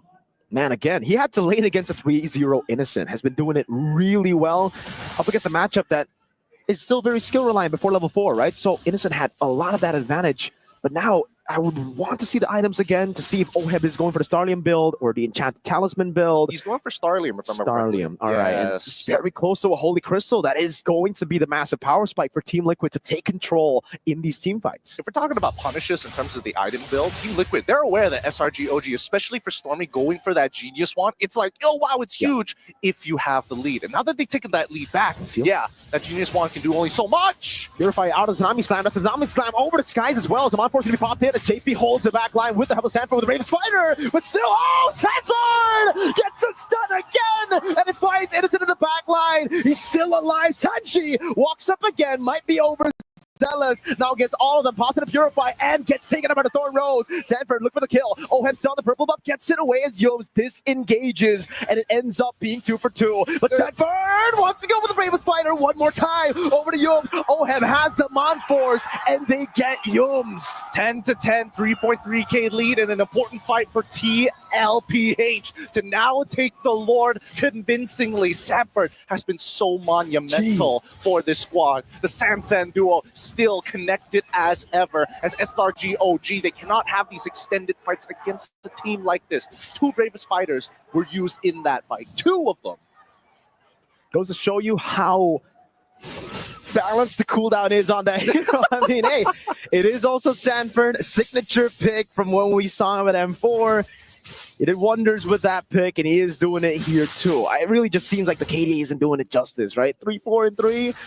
He's not invincible on this pick. SRG have been able to punish it a lot of times, but they have to be very careful once those flickers have been spent. Stormy and Innocent are so vulnerable when they don't have those flickers, and it just makes it so hard for SRG to play the front to back that they want to. That's why we keep reiterating that tempo is so important, especially with like these high execution style of compositions. You're playing a pickoff composition. You start falling behind, Team Liquid can just force resources out of you, and it always feels like you're playing on the back foot. These leads are so big in terms of their 2, maybe even 4K swings, but look at them just zoning them out, right? Come on, throw something at this. Team Liquid is asking SRG to do something about them. Yums try to go up, and it will be the Holy Shield in the mid lane. Taken Team Liquid 6,000 gold lead. The scoreboard isn't looking as, crazy as it was in game number 1. It was SRG dominating. Here it's 10-10, but still, the gold lead up for Team Liquid. Take a look at Oheb now. He's building towards, I believe, a Divine Glaive. He's almost 2,000 gold ahead of Innocent. Again, something to remember is the fact that Innocent went for weapon mastery. So once he gets these big items, it will be a massive power spike. I mean, the Blade of Despair is already pretty huge for him, which is why you're seeing him, try and get some really important damage. But just notice the item builds on the opposite end, right? We're seeing Blade Armors come on through. No Malefic Roar just yet. A Malefic Gun? Sure, but you got to walk into our range. And that's something that Innocent doesn't really want to do just yet. Worst yet, Carl Teasy's damage is through the roof. 3 items complete and a Winds of Nature. I'm expecting him to get a little more snowbally. He's running the killing spree, right? So if he reduces SRG's health down to at least 50%, he might be able to start chaining kills one after the other. Massive lead for a whole lot for Team Liquid. Again, those are some big power spikes that we were just talking about. What was going to be built up? See Halberd, Divine Glaive. Now what for Oheb? Does he go for CE? Does he go for Immortality, maybe Winter Crown to just survive the burst that's going to be coming through from Innocent and Stormy is the big question. Because JP, he knows he's taking a lot of damage. He would much rather have the Immortality so that he can be back up when he gets taken out. Which is, by the way, the main win condition of Selangor Red Giant. Sanford with the bravest fighter walking up again. It's going to be the AOG coming through. Flicker in for Sanford. Going for the sun. Finds Stormy in the back line. Forcing the flicker out. And now it's a collapse for Oheb. Sanji in the back. Liver to splash again. Tsunami Slam to bring Cram to give Oheb a mega kill. Big plays being made by the side of Team Liquid ID, but their timings are immaculate. They're forcing these fights against SRG, knowing that they can get something out of them. As long as they don't trade 1-for-1, this is going to be an absolutely free Lord in their hands. 13 minutes into the game, Team Liquid are making a statement to SRG. Game 1, that's just a one-off thing.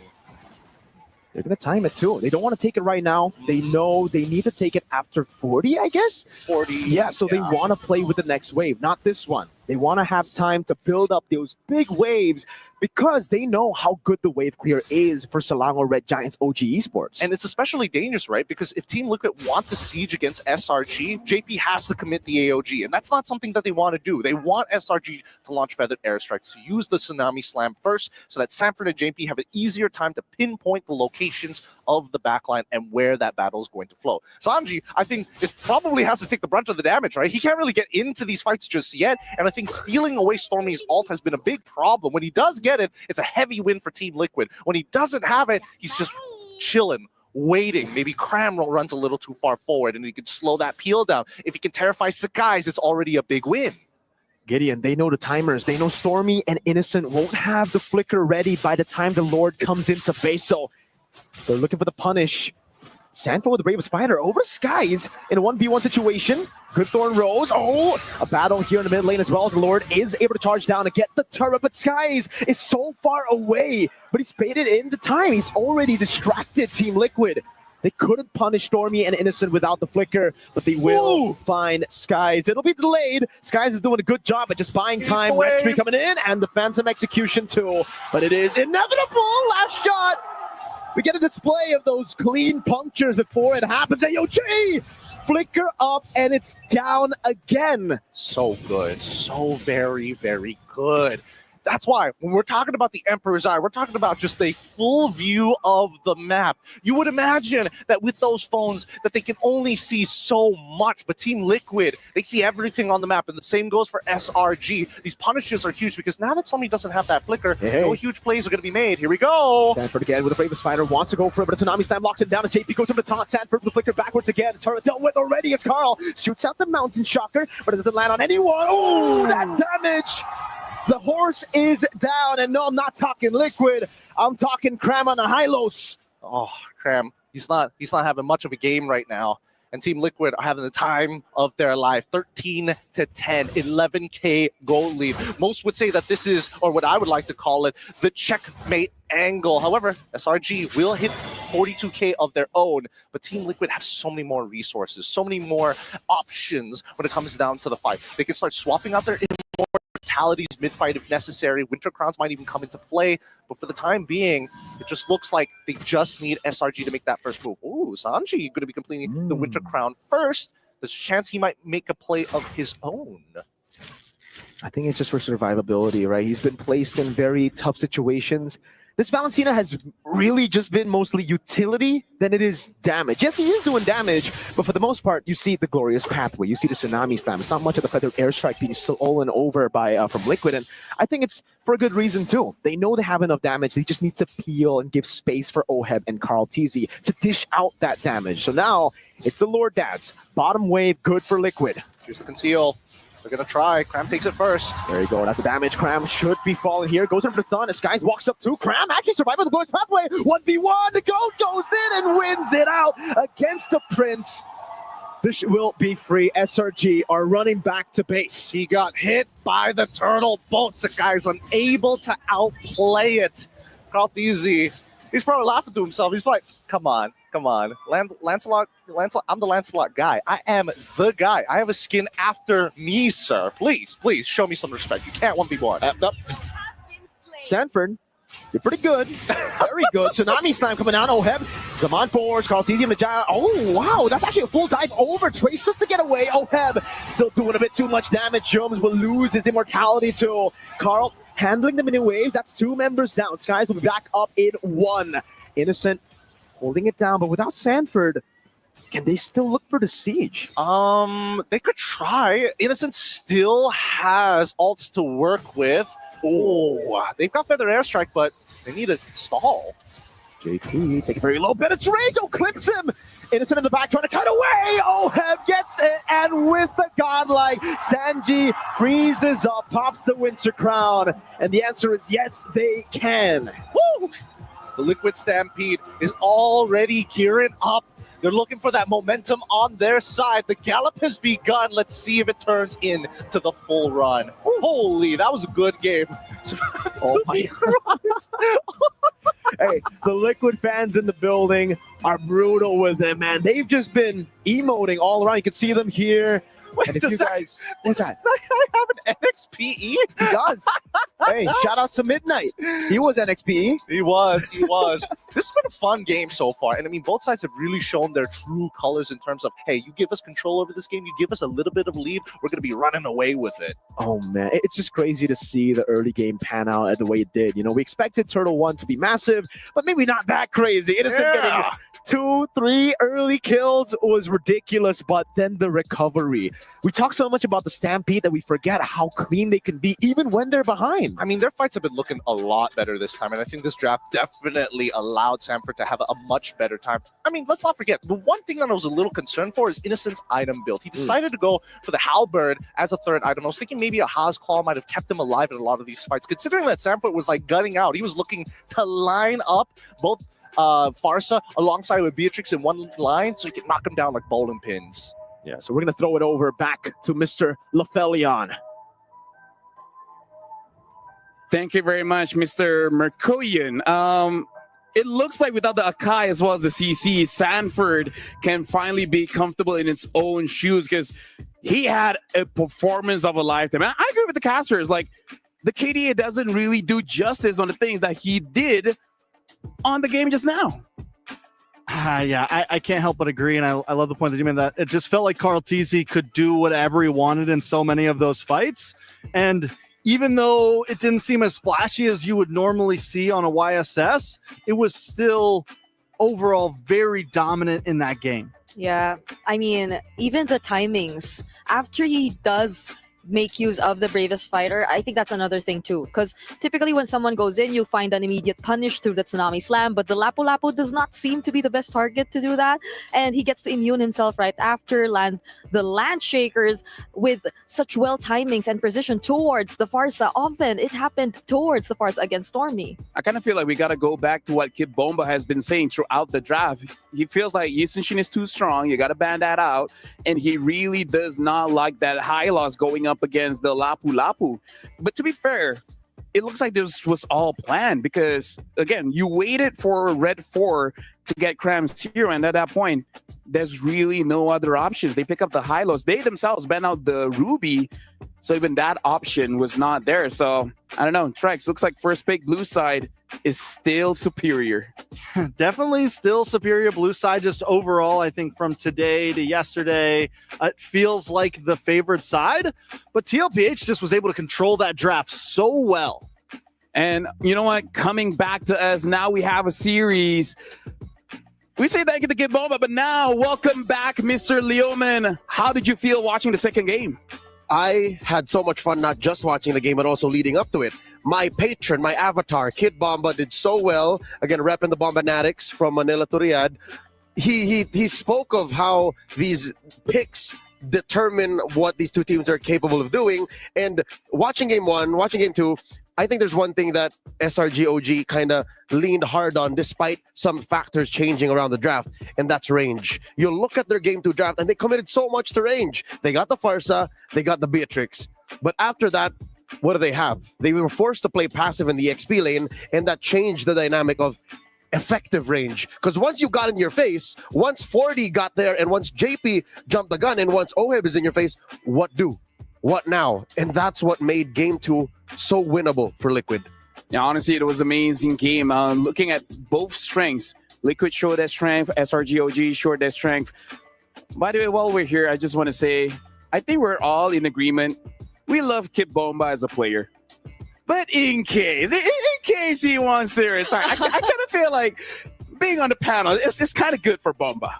He looks great. We got a seat ready and warm for you whenever you want it, Bomba. Several. Any region, just pick. Just say so.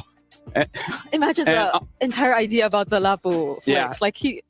And honestly, I kind of feel like there's a lot to digest, even for us panel. So we're actually going over to the stage where I heard we're giving something away. So you know what, stage, I hope you're ready because we're throwing it over to you. Hey guys, welcome back to the Amazon Arena. Now, what a series it has been so far. It is currently 1-1. It is very hot and everybody here can feel the intensity of the matches. But because everybody's so intense right now, we went around asking the audience if they want skins. Do you guys want skins? And because of that, we actually have 3 lucky audience with me here today for the Metro Zero skin giveaway. However, before that, I want you guys to take a moment to look at our beautiful cosplayer.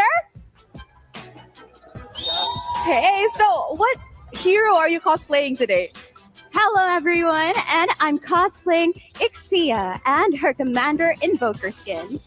Ooh, very nice. I'm pretty sure everybody thinks it's very pretty and you look so pretty today. Thank you so much, Rose. Hello sa mga Pilipino dyan! Let's go! As we can see, our cosplayer is rooting for Team Liquid. However, over here we have our 3 lucky audiences. Hello, what's your name? Marte Cometa. What should I call you? Teng. Teng. Okay, so are you ready for your first question? Yes, I'm ready. Okay. I will give you 4 options and you pick one, okay? Which of the following heroes is featured in the Metro Zero campaign? Is it A, Beatrix, B. Xborg, C. Ling, or D. Martis? Xborg. Are you gonna lock it in? Locked in.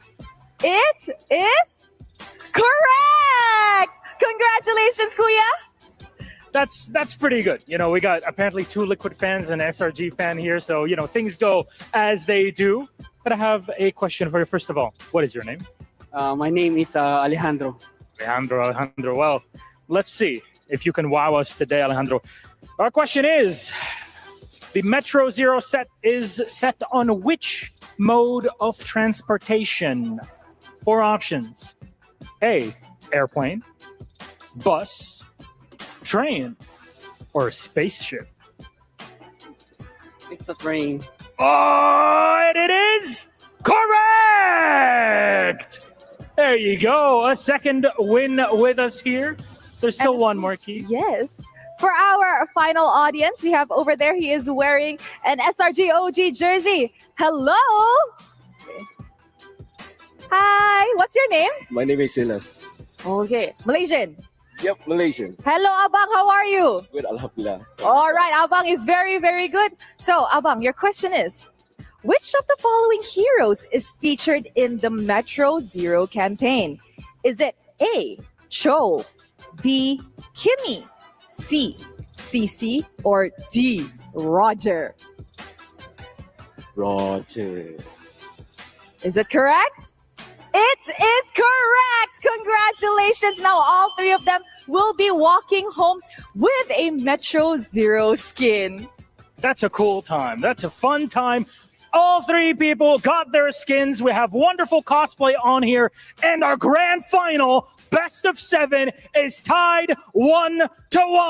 Riyadh, are you ready for more?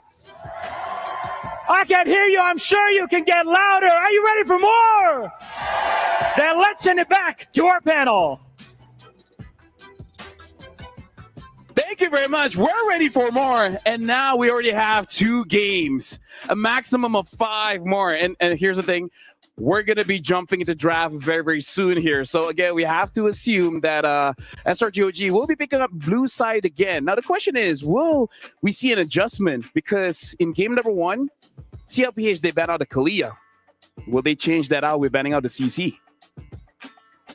I think there's definitely the possibility. I don't think they let the CC through again, at least first pick for SRG. If they do, then they might not pick up Fredrin. I don't know. I think we're going to see a lot of different ways this draft's approached because for the first time in the meta, it's so open that you can take so many different avenues. The question is, if they do open the CC, because since the meta's so open, you might as well find solutions rather than avoid the problem entirely. Does Sanford have a Paquito in this current metagame? Can he do that, or are they willing to roll the dice and say, do Lapu, wait till level 4, then get out of there? Yeah, because even Onic, even teams yesterday, they've been trying to pull off the entire Paquito into the CC matchup because it does do well. And even Kid Bomba, like, behind while the game was going on, we did ask that to him too, and he did say that Paquito, is such a good pick against the CC, but it hasn't been as effective yet in terms of converting it into wins. I don't know. Personally, for me, I tried to punch a yo-yo before. I lost. What about you, Trex? What's your thoughts on this? I think we might be heading too far into the CC. I don't think that was the only problem completely in game 1. Like I said, I think the Kai, the Grok, Carl TZ had no play in those turtle pits. By the way, right now, looks like we have a quote coming in from Innocent. It's hard to defend your title because every patch favors a different team. Even throughout the tournament, the meta changes. During the group stage, it was about team fights, and it was about tank junglers in the knockouts. So we're lucky to make it to the grand finals again, which shows even in a span of 2 to 3 weeks, with nothing really changed in terms of patches, the meta can shift. Even in 48 hours, the Innocent Beast could have added one more line to that, and now in the grand finals, in the last day, it's about the EXP lane, because that alone might be what dictates the team that gets the win in game 3. I would like to think if that's solved, the next problem is indeed, we were on the way to this anyways, the jungle, because the Akai is so good against the Fredrin. If the US engine is not open and Carl TZ defaults to the Fredrin, do they ban the Akai? Is there room in the draft to do that? I mean, teams, or at least based on what we've seen, don't necessarily bring out the Akai in the first phase. I think it happens once. Yeah, it did happen once. In game one, In it game happened. one. I feel like SRG is the only one that the only picks it early. Yeah. So SRG is a team who might be confident enough to introduce this entire idea of the Akai countering the Fredrin whenever they do like. So yeah, it's gonna be tough for Team Liquid if they want to stick with the entire Fredrin jungler for Carl TZ. What if from Red, they ban everything and only allow the Fredrin for SRG and do Red 3 Akai? Because Carl TZ plays a mean Akai, we know that. Yeah, we'll see. Because personally for me, I'm actually in a different angle. I agree with what you're saying, but instead of the Akai fighting against the Fredrin, I kind of feel like it's fighting Sanford. I feel like that's the one that we're really looking at here. SRGOG betting out the Arlet, and now TLPH betting out the 1-1. Looks like the Lancelot getting banned still. So at least for SRGOG, they want to go back to what worked.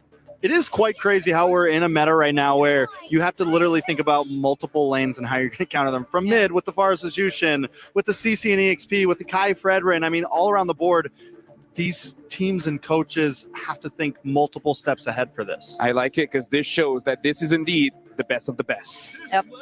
The Lapu will be banned out too by SRG. Talk about EXP dominance. So much adjustments in the draft. So this just means that the YSS will be open for SRG. Not just even the Kalia, even the Farsa, the Fredrin, Akai, Baksha. Like these heroes are all out in the wild now, and Liquid denies it. Coach RC wagging the finger. Nah, no can do. Coach Arc, so they do get at least that comfort on Yumes. So do we think we see the Basha pick up from TLPH +1? Kalea's the comfort pick. With Lapu already gone, what's next on the prowl list for EXP? Honestly, CC Lapu gone. I feel like it's a much more open pool now, a safer pool at that. At this point, we might even see a Terizla. I mean, the Phobius has been one of the considerations too previously, but it hasn't been that high in priority considered the other XP laners which came into play recently. So now they just go with the Baksha and Jusin. I would like for this Baksha to be flex. We know that it's most likely going to be in the jungle, but I like Red 3 as that stopper for Sikais. Because, again, the Akai is such a game changer. If they go and leave Red 3 here and don't attack the rest of SRG's first 3, then I think they're missing out. I don't know. I think they could just pick up the Akai maybe again. I think it can also do okay against the Basha. Heavy spin, dominate in the turtle pit, put a Farza behind it right here.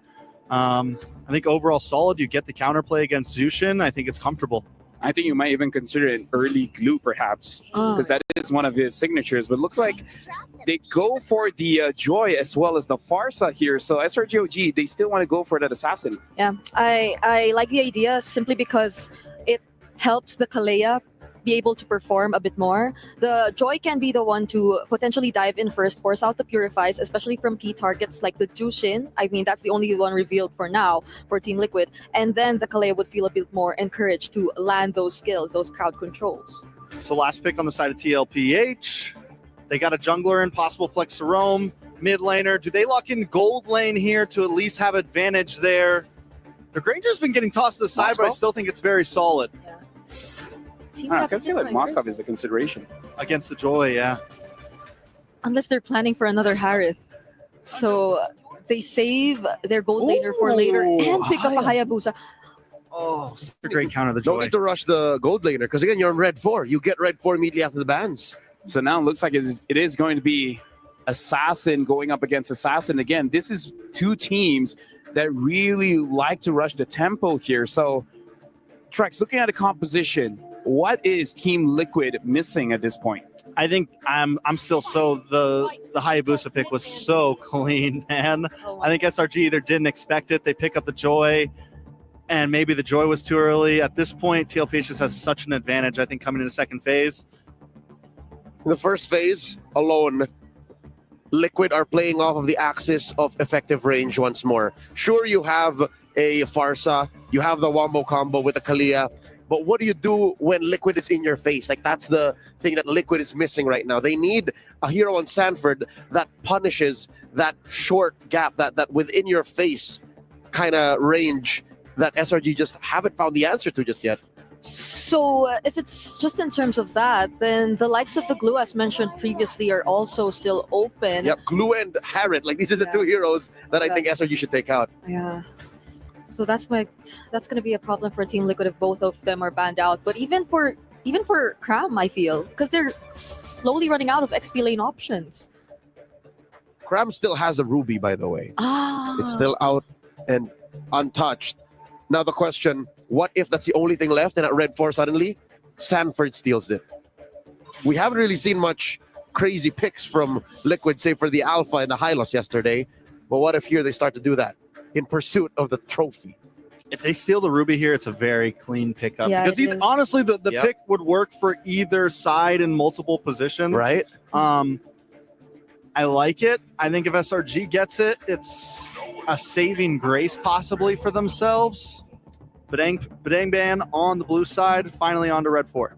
Yeah, I kind of feel like that's a pretty good ban as well because you don't want that disruption going for SRG OG. So now Team Liquid, this box is still a question mark. If they want to keep it flexible, they can choose their gold laner here. But again, that's going to expose them to SRG OG. So instead, they're going to take away that glue instantly.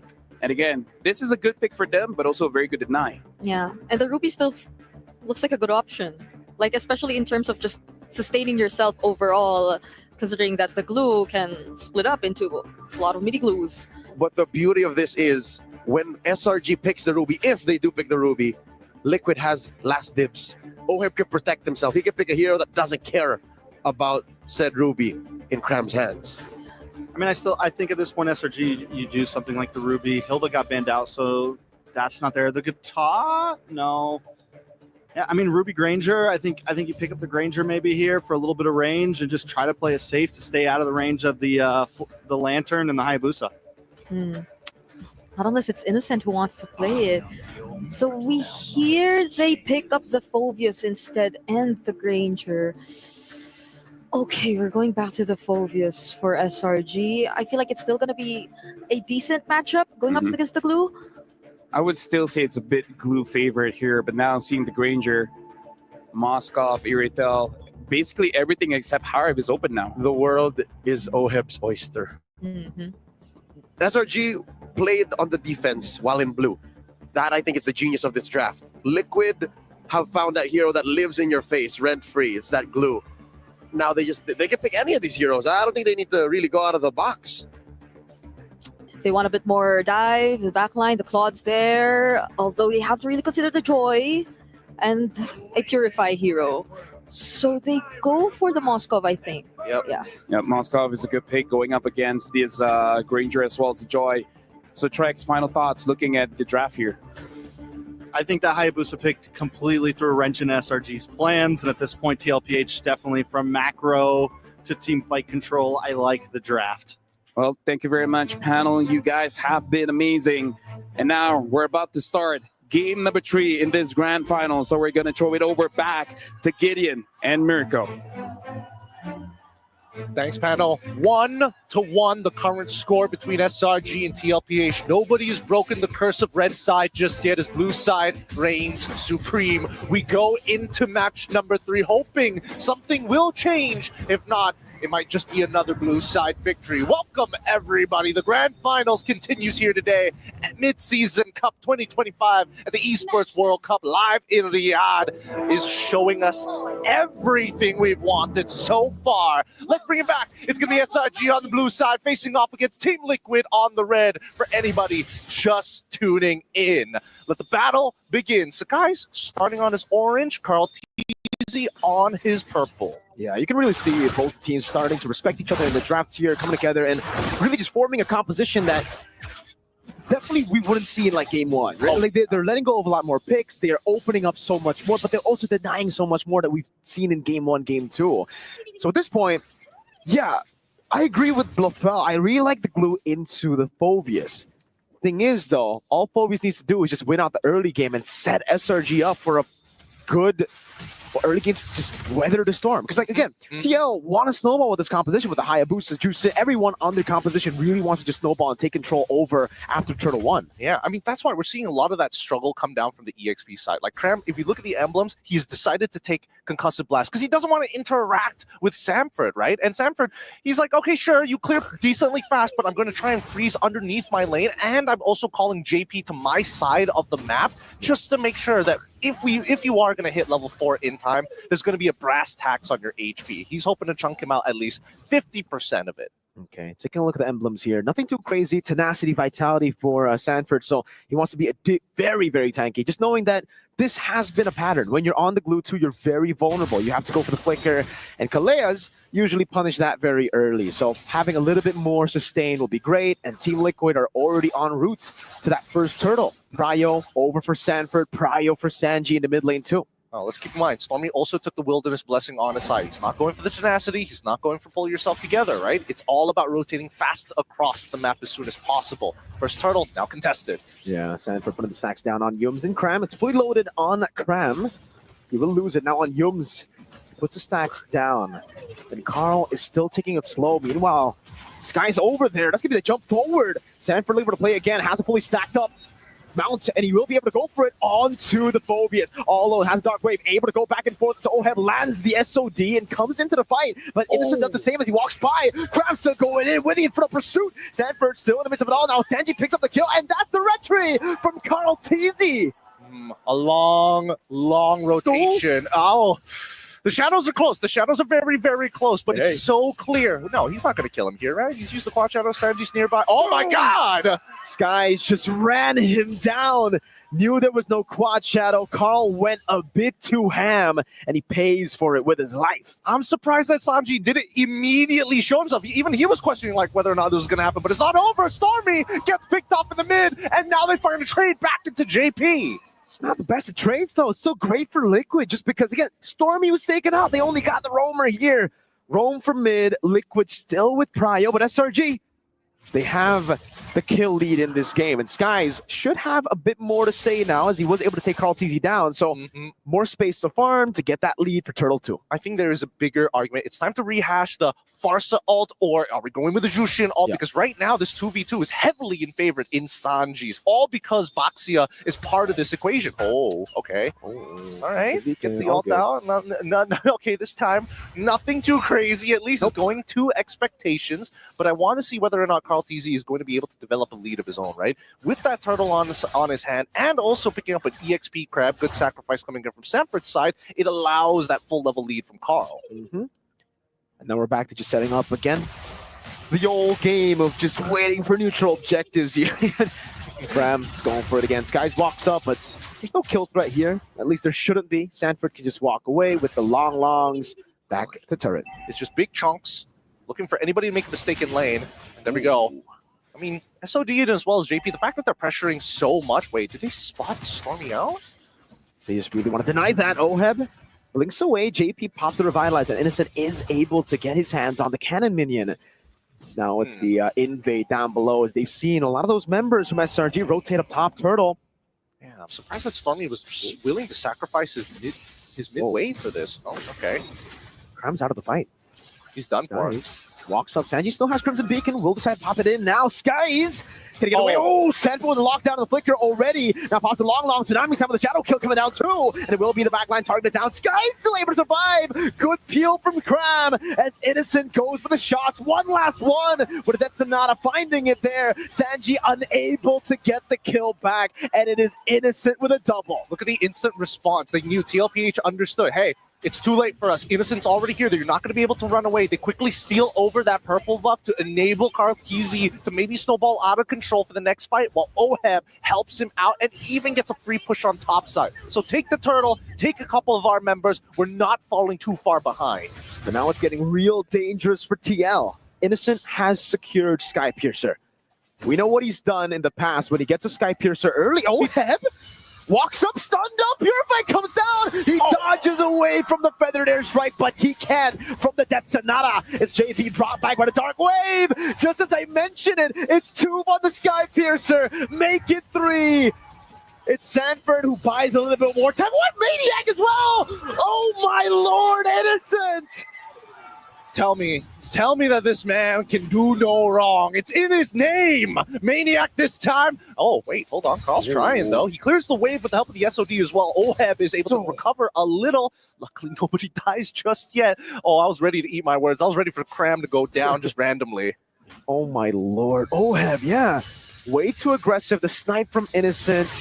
And then what happened next? It was JP all alone, but the rest of the team wanted to follow up. They knew Oheb was down, but they just wanted to stick together, and it ended up being so brutal, dude. I mean, the timing could not have been more perfect for me to say, hey, Skypiercer are Innocent, and then that Yums goes in, Tsunami Slam, not gonna go down, and it's another for Stormy this time, not Innocent, who picks up his 5th stack. Now, it's Stormy. Okay, it's Stormy. It's 11-3. Okay, we're getting a little bit of game 1 here, but the gold lead, again, the gold lead doesn't seem to be like slipping away from Team Liquid. It's 1.8K. It's not that big of a deal. We've seen them turn this around. We need to see if SRG can close out the game and maintain this lead. I think a lot of that really depends on whether or not Yums gets his fleeting time at an early pace, because once he does, that engine is ready to go. All it just needs is gasoline.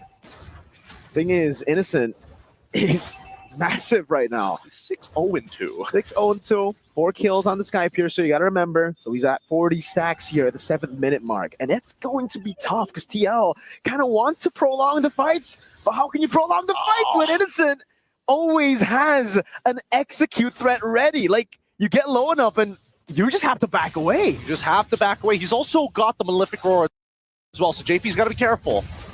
JP pops a shield unity. Dark Wave landing. Sky's now looking for the stacks again. Able to get full stacks on the electrifying beats. SOD landing too. But it will be a turnover. Sanford already in there. Carl winning the retreat battle, but Tsunami Slam locks him down, but he still has the quad shadow back. Innocent unable to get the executes down as Cram walks it forward. And to what? Cancelled by Oheb. Shadow kill is Sanford with a jump in the back from out of nowhere. And the game is turned on its head. Woo!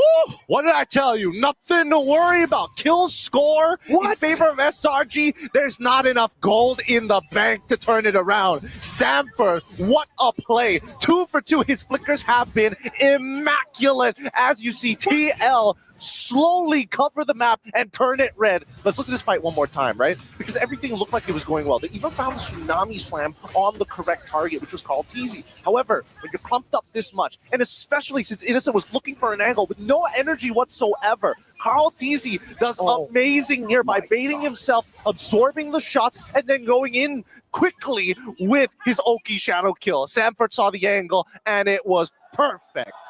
That was... Oh my lord. What a flank. I mean, he literally saved the fight. That was looking real bad for Liquid. It was looking like Innocent was about to get 4 more stacks, you know. Everybody was so low. They were within the threshold of getting executed. But now, they've recovered again. Liquid out of nowhere from sheer team fighting mechanics have gotten themselves back into okay zone. Yes, there's still a lead on Innocent, but the 40 stacks is now, it's down. I don't know how much he's standing on now, but it's not, again, that snowball number that you were expecting. Yeah, I think he should be down to at least 15 to 20 stacks at this point. There you go. 28. 28, perfect. Now, looking at where the gold leads are actually being developed, Cartesi and as well as Oheb already has his 3rd item. He's finished that Trinity build, right? He is so prepared for these upcoming fights. And with that reset on Innocent, he's less scared to get involved in these fights. Obviously, he's going to come in last, of course, but that's not the only thing you should be worried about. Carl Teasy having a solid 2-level lead over Sakai's. These neutral fights are not easy anymore. And the worst part is, like, you don't know where Carl is half the time. He comes into the fights super late. And he's not even the executor here. He's like, yes, he's an assassin, but for the most part in this game, he's just been dealing damage. It's Sanji, I think, who will be the guy to execute members. I believe he will go for the Skypiercer, just like he has done in the past. And that's the winning angle for Team Liquid. If they can go, there you go, Skypiercer already. I don't know if he's actually gotten any stacks on it or if he's still sitting at 0. But that's the winning condition. Again, if Team Liquid can dish out enough damage for Sanji to be doing what Innocent's doing, picking up those stacks and executing members, it now becomes tough for Selangor Red Giants OG Esports. Yeah, I think the worst part is the fact that Sanford, he's already got 2 tank items. JP's going to open things up, though. Cram walking up again. The Dark Wave not landing. JP in the back line is called. TC secures the neutral objective. That's a Tsunami Slam to Sanford, but he's still able to flicker out. Now goes for the Meltdown, and Brace goes back to the team. It's so much damage, the piercing damage. Oheb still there. Skies doing all that he can, but Carl jumps in with the quad shadow, and he gets Innocent. Now it's just Stormy. It's too clean, Team Liquid. It looks like they might just be able to break the red side curse. They're going to get one more into Stormy as well. Wings by wings. This and Carl just taking his time, playing with the food. Holy Shield threw Oheb back. That could have been real bad if he was able to cut Stormy down. It's not an N angle just yet, but it's massive for Team Liquid. They get everything on the map. This tier 2 will surely fall to, yes, Oheb will get it. And now it opens up so much more space for a composition that was already deadly without all this tempo. Now with this tempo, brother, JP on the Hylos against Onyx, he came from the side to kill Sans. Now he can come from any angle. It's crazy. It's crazy how Team Liquid are playing these fights so perfectly. And I think the worst part is that Sanford is making it tough. I think a lot of this fight boiled down to whether or not Cram can get some effective abilities down. And I think that his positioning, more importantly, his tap on the Infernal Suit into the middle of the 4 of Team Liquid definitely cost its Langor Red Giants the fight. He should have taken his time, and if he was looking to jump on somebody, it was probably Sanford first, which he didn't use his ult just yet at that point of time. He knows he's going to get pulled out of position. You might as well start peeling for that front line.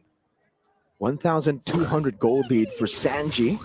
Up against Stormy, and Skypiercer should already be... I don't think he got a single kill, actually, that fight. But still, they got proper shutdowns, kills over. Now Carl Teezy's a very, very good amount ahead of Skies. 2,000 gold lead already with the Endless Battle. And he's looking for his last item this game, which isn't going to be defensive. Yep, he's very, very strong. If he catches anybody by themselves, he probably one-shot them without much of an issue. You can see that they're slowly opening up the map with JP. And I think that's the biggest problem right now for the side of SRG OG Esports, right? Coming for a flank angle is pretty tough overall. Oh, the Shurikens did not connect to reveal Sakai's and canceled out his recall. But even so, JP and as well as Sanford are the two biggest problems that SRG are facing right now. Sanford, way more deadly, but also it just doesn't feel good to commit too hard onto JP. Yeah. Oheb just farming up. It's very hard to commit on any of these members, like you said. Damage dealt ranking is all Selangor Red Giants OG Esports. It's Innocent, Cram, Stormy, and Skies before we see a single member from TLPH. Oheb? Oh, lands the SOD, goes for the Spear of Misery. Oh, didn't quite get the angle. But even when you're so far away, the fact that you're able to push in and put in the threat down and now utilize that to take purple buff is good. For Liquid, Conceal. Sky's walking up over to JP. Oheb, no SOD, goes in, Spear of Misery as well. The Federer coming down with the Revitalize is right there to provide the peel. And now, Liquid have an angle. Carl with the quad shadow, jumping in. Cram lifted up, thrown back to the ground now. It's asking the mount down again. Sanji with the Crimson Beak and Sanford jumps into the back, finding them as Oheb tears them apart. Carl with the shadow kill. Oh, Innocent cancels it out. But in the end, it's still Sanford mounting him. He will find the kill. It's Cram against Oheb and JP. Now a Tsunami Slam over. Sanford, oh my God, it's ridiculous. He's crazy. Oh my goodness, Sanford straddling them. It is over for game number 3. Red Side Curse broken wide open by Team Liquid. They are going to make sure that this is going to be one hard-fought battle of SRG OG Esports are even going to try and climb up this mountain. What the hell, Sanford? God. How many resets was that? 2 resets? 2 full resets? Like, yeah. Oheb, amazing plays. He got the triple. But how the hell did Sanford just do all that, dude? They just facilitated everything. They gave him glue, they gave him flicker, and that was the end of it. That's all he needed. Just a battle spell and glue's kit. He turned the game around. He was able to get the 2 in the back. He's assassinated Innocent. We were expecting Hayabusa to be the man. Glue is the man. Glue is the man. All right, we're going to be throwing it back to our panel to break it down for us. What do you guys think? Is it too early to say if Team Liquid becomes the champion, Sanford should be the MVP? I mean, like, what a performance coming in from the EXP. I mean, like, to be fair, the entire series, it is all EXP, but Sanford clearly shows how strong he is on this picks. In this game, the ecosystem the food chain was very clear. The apex predator stands tall on top of everybody, and you stand in his way, you're automatically prey. The innocent beast in that last sequence here, you'll see it now, stood no chance. Like, well, he did kind of, like, he got away with that until he's like, oh no, I have stacks on me, and then 40 wasn't done. Yeah. And I feel like for majority of, we did say the entire focus on EXP lanes, and we put so much emphasis on their performance, especially when they're especially when they're ahead. But in this case, the way Sanford played it was through plays that changed the way the game goes, and it favored their team suddenly just after those 1 or 2 plays that Sanford did, coming in from the back lines and just surprising them with the flickers. I mean, even with the fact that SRG started strong that game, Innocent started strong that game, and TLPH, all it takes is one big play to flip the table. Like, I love what Gideon said, 2,000, 3,000 gold is not enough gold in the bank to topple TLPH in a game. Either ways, right now, whenever you're thinking about a draft, you always have to think about that EXP matchup, because at this point, I feel like you're in the grand finals, you just have to be honest. Cram, can you deal with him? And if you can't, someone needs to help, because even Kid Bomba said, looking at all the rotations, you gotta focus going on to the EXP. So this is 2 big organizations. TL, they're just a few wins away to become the first organization to have 2 straight title wins here at the EWC in the span of 24 hours. Last night, Magnus Carlsen took it home. We are 2 games away from Carl Teasy taking it home. Big 4 here for game number 3. Oheb, big money, big pockets. Innocent, though, still dealing a lot of damage. So it's not like Innocent can't do his job. It's just, what does the rest of SRGOG do with what he's bringing out? I would argue he couldn't. Dude, Sanford was too much. No, he will do a job, but he'll die. And the rest of them will die too. So it's not enough. Because it's not just Sanford that goes in. It's also JP. And that happened one time. I think it was in the objective which spawned in the upper portion of the map, where it felt like SRG OG were the ones ahead. Well, they were ahead, but just because of that single play done by JP and Sanford, they could not position themselves at all. Yeah, half the time, Sanji is the one who's willing to die. That's how beautiful and how well Liquid understands their dynamics. Half the time, Sanji will be willing to go, all right, Crimson Beacon forward, 40, you got the stacks, 40, you got stacks, all right, let's go. That is what makes the whole 3K, 4K is not enough to make Liquid stop. That's literally putting a pillow between you and a stamping cavalry. It's tough. At this point, after game 1, it feels like TLPH has kind of found the way to win that EXP lane, have found a way to conquer not just that, but in multiple lanes. You know, we saw it as well in the jungle. I feel like overall, TLPH has grabbed the wheel of the draft once again. I can't believe the ban on the CC changes the entire flow of the game this much. I mean, like, to be fair, I would say the entire draft changed as well, because the other thing that happened in game number 1 was that Akai, and even Kid Bomba said, there's no way for the Lapu Lapu to play here because there's so many peel, making it so that if you're being obvious that you want to chase after the Farsa, you're going to get punished. So maybe that's something that SRGOG just has to respect. As strong as everyone from TL, Sanford is just leading the charge. And it's not like they banned the Akai. They just created an atmosphere in the draft wherein the Akai would not flourish. And they gave Sekais, they gave SRGOG an ultimatum in saying, you pick Akai here now, and we punish you. That's how powerful Red 3 is for Liquid. How does SRGOG get out of this maneuver, this trap, this chokehold? I think most importantly, I think the big whiff on that last one was picking the Joy that early. I don't think the Joy would have ever got banned. I think they could have saved that for second phase. And they immediately opened themselves up to the counterplay of the Hayabusa. The Joy essentially could do nothing in some of those matches. It was completely on the shoulders of Innocent there. Yeah, honestly, I think that's why I've been brought up. They should have picked Glue as well as Farsa because it was still open. And at that point, there's not a lot of good counter matchups against the Glue because we saw even Cram had to choose the Phobia, strong hero, sure, but it is very Glue favored. I hate to say it, but slowly here in the latter half of the knockout stage, Phovius is slowly becoming the fall guy. Teams that have nothing to pick for EXP, which has suddenly become maybe the lane to draft for, pick Phovius, and then suffer the consequences. Like, that is the discourse online. That is what people are saying. Like, oh, it's the Phobias. Blame the Phobias. So first he didn't get a skin for years, and now he's the fall guy. And now even the team is like, you know what? We need an excuse. Someone pick the Phobias. At least people can say Phobias is like the new Eve on the international stage. Yeah, I think one of the things we've really learned is you can't.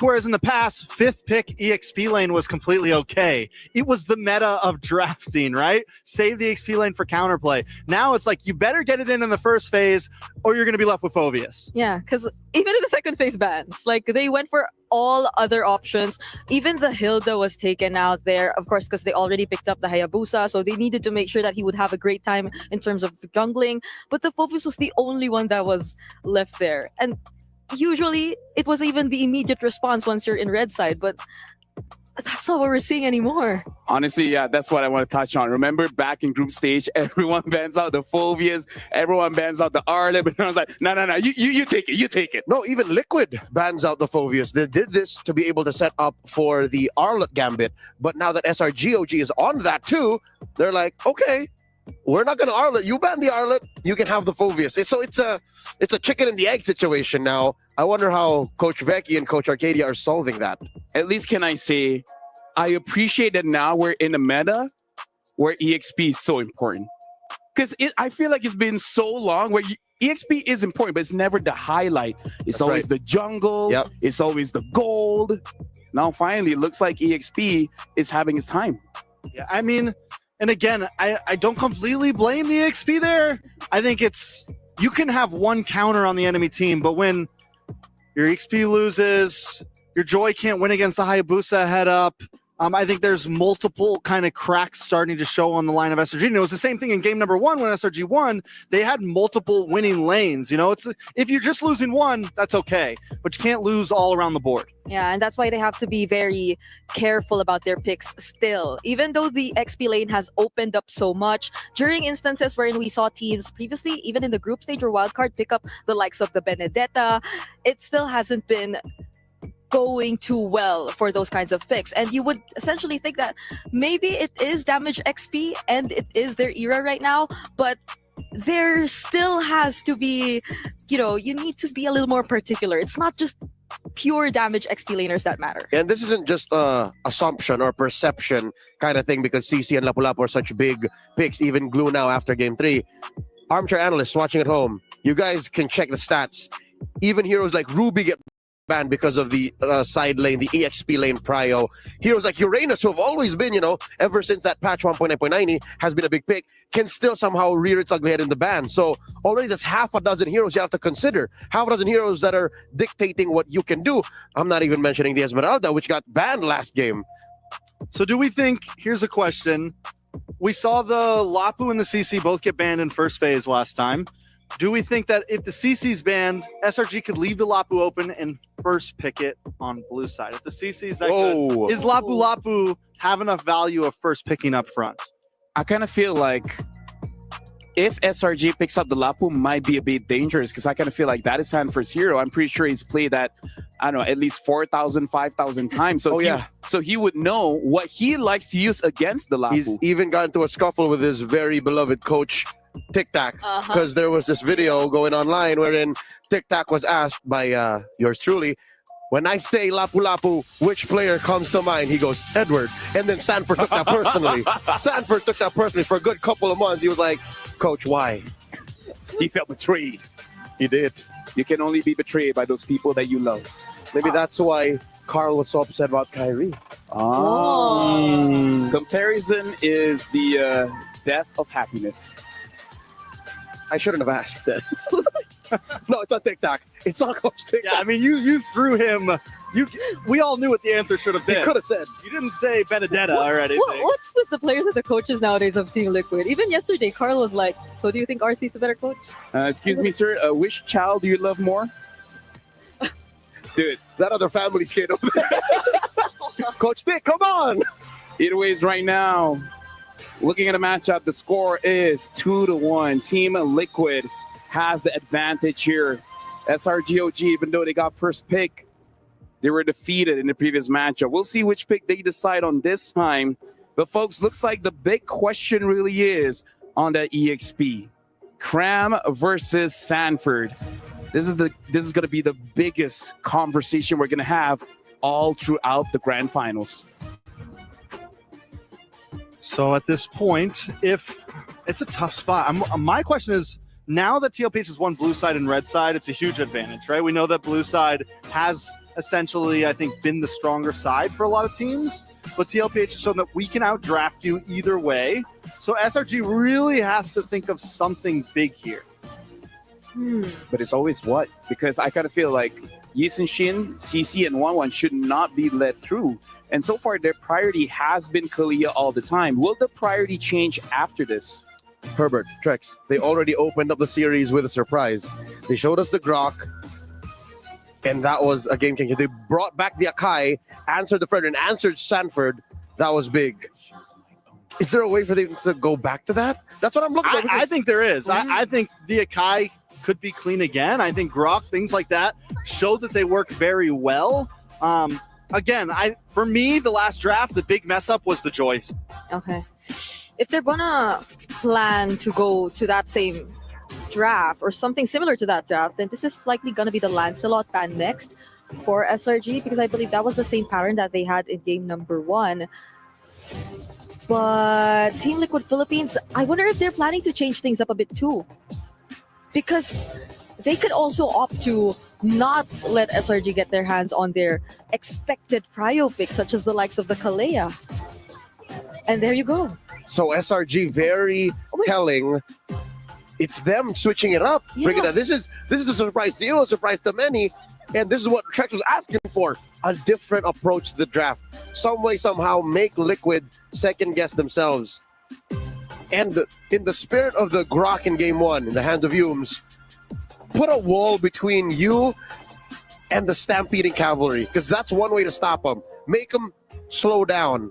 Make them play at a pace they're not comfortable with. Well, I think what's huge about this Kalea ban is we're telegraphing we don't want Kalea first pick. We want to switch things up. Yeah. CC is banned out. Lapu still banned out. Somebody's getting a YSS or a Lance. Yeah. And Looks like Lance. Do you first pick Lance, though? Do you first pick Lance? I feel like you don't give it you have to. You only first pick Lance if you don't want that Akai. Because I feel like that's the big conversation. Do you want a carry or you want a utility? Because carry, Lancelot is the best. But if they want to play utility, the Akai is the best. But then something else is going to be first pick. Is there any priority EXP right now?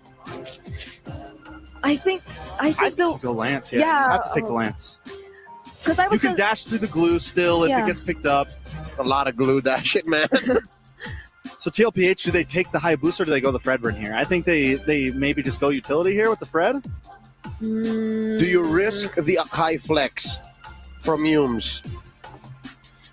How likely is it that we see it from Humes? But that's Humes, though. I'm not even discounting the fact that maybe Cram has a pocket Akai. Who knows? Humes does have the largest pocket here. Yeah. Instant glue pick against the Jushin. SRGOG, they only had minutes to think about how to deal with Team Liquid. If they have an answer for the glue, it has to come out soon. So do you Faramis in first phase? I was going to say, do you Faramis first phase? Or honestly, with the changes in glue, I don't think that's counted, because you guys saw the very last moment how quickly Sanford got off of Innocent and then immediately got onto Stormy. As a Faramis player, it's so hard to deal with that. It seems like he always gets to mount on a certain member in that last fight or in that last game. Oh, we don't have to be so absolute about it. It'll slow down the hopping from side to side. But instead, they're not falling for it. No Faramis, not around here. Instead, it's a Stormy special, the Farsa. And then for the first time in a while, a Uranus. So this is your XP lane matchup, the glue versus the Uranus. I wonder how Kid Bomba's gonna feel about the Uranus. Let's call him. Because he disliked the high loss. He disliked the high loss earlier. I like this better than the high loss. Yeah, but that's true. So because high loss has 4 legs, Uranus has none. Yeah, he just floats around. He can float right to the back lane and harass people. Oh, but the thing is, like, Cram did it once in the group stage. I hope it doesn't happen again here, where he just cuts the lane too far in, and there's no way he's gonna, die first blood again. There's a Uranus specialist in the crowd. the General Dilar is watching.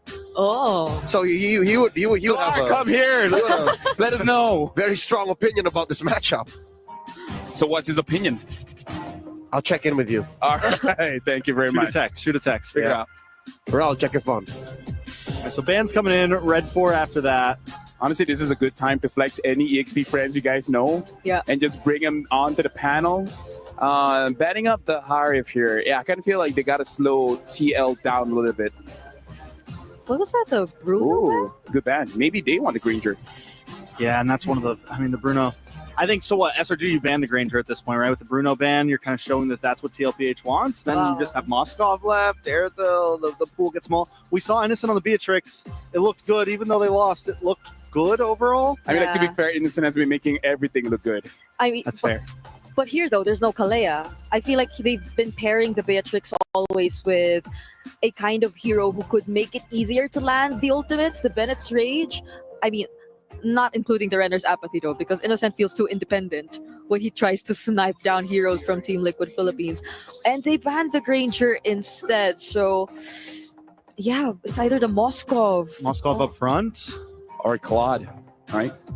TLPH's Claude win rate isn't too great right now. There's because the Lancelot makes things so weird for heroes like the Irithel too. I'm wondering if they're. So they do get a Hilda here. And this is it. Oh, wait, that's a Rome Hilda? Wait. Oh. So it's an in-your-face fighting lineup from Liquid. I mean, I kind of feel like when you have a Jushin, you need someone like that, right? That's your best friend. So now SRG, after seeing the Hilda, how do they respond? They need heavy crowd control, I think, at this point. They need something that can either slow down the Hilda, something that can... I mean, they have zero crowd control currently other than Farza. We've been talking about the Ruby for a while. Could be a possibility in the hands of Yumes. Ruby, Gato. Oh, no. Yeah, the Gato's still there. Oof. The Batang's the only one that's banned so far. So... Oh! Is it Kimmy Gold? I'll be damned. It's a gold lane Kimmy. What's interesting here is they blind picked this gold lane Kimmy. Because Oheb can do anything, but I don't think Oheb should Irithel. Because he'd be dead, or at least half dead by the time he's in effective range. Kimmy has been looking good at mid, but this is new. Being in gold, I wonder how it's going to turn out. Yeah. So I'm not crazy about it. I don't know. I like the Claude here. I think at this point it's like, hey, Oheb, what do you want? You know, just pick whatever. So, Briggs, final thoughts on the draft? TLPH does seem like they're going to be able to keep themselves safe enough. I mean, the Hilda definitely going to be leading the charge, always going to make sure where SRG is going to be planted. And especially Oheb, we've seen several plays with the BMI. Got word from Dilar. He says the Uranus should be at the advantage. All right, so now we got to see, does that translate in game? Thank you very much, panelists. In fact, thank you very much, Dilar. But now we got to throw it back to Mirko as well as Gideon for this game. Thank you so much, LaFell, as well as our panelists. Once again, we're going back at it one more time. Match number 4 in this best-of-7 series. SRG unable to win on blue side. Have TLPH figured it all out? Is this it as we go into the land of Dawn one more time? Looking at the compositions, I mean, me and Mirko, we already called it. We were like, okay, Oheb, he can go onto his Claude. He has reason to. Yep. But that Kimmy, is that necessary? That Hilda as well. What? And there we have it. First blood achieved as they cheese on the top side. Gideon, I know we want to talk about that matchup in the gold lane, but we have to talk about the Uranus. Like, all right, we got info from Mr. Dilar, General Man, who's watching probably right now in the venue.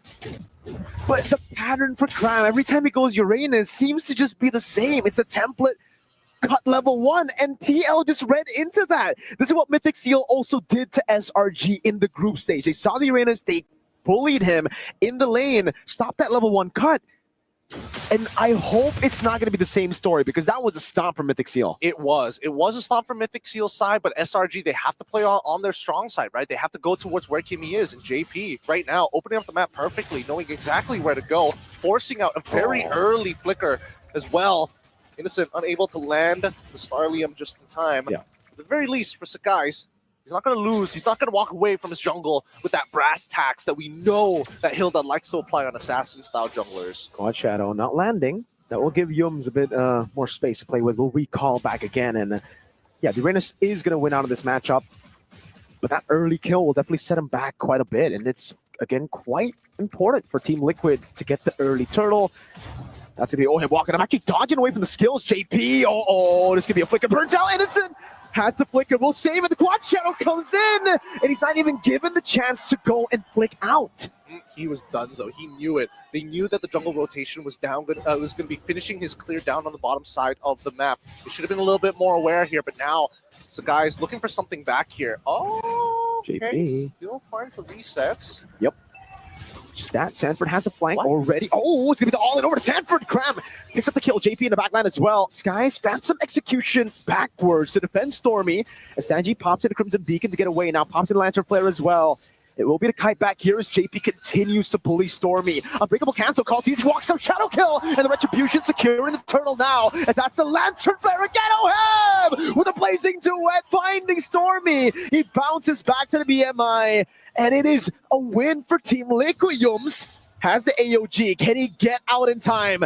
No cancel out. He gets out with the AOG. He gets to walk away for free. A great rotation coming in from Oheb's side to participate right at the very end of that. And honestly, catching out Stormy, great communication between Oheb alongside JP. JP already mentioned, hey, Stormy, he's already flickered. He's already used wings by wings. If you see him, you can jump on him for free. And Oheb said, say less. Flickers right on top of him.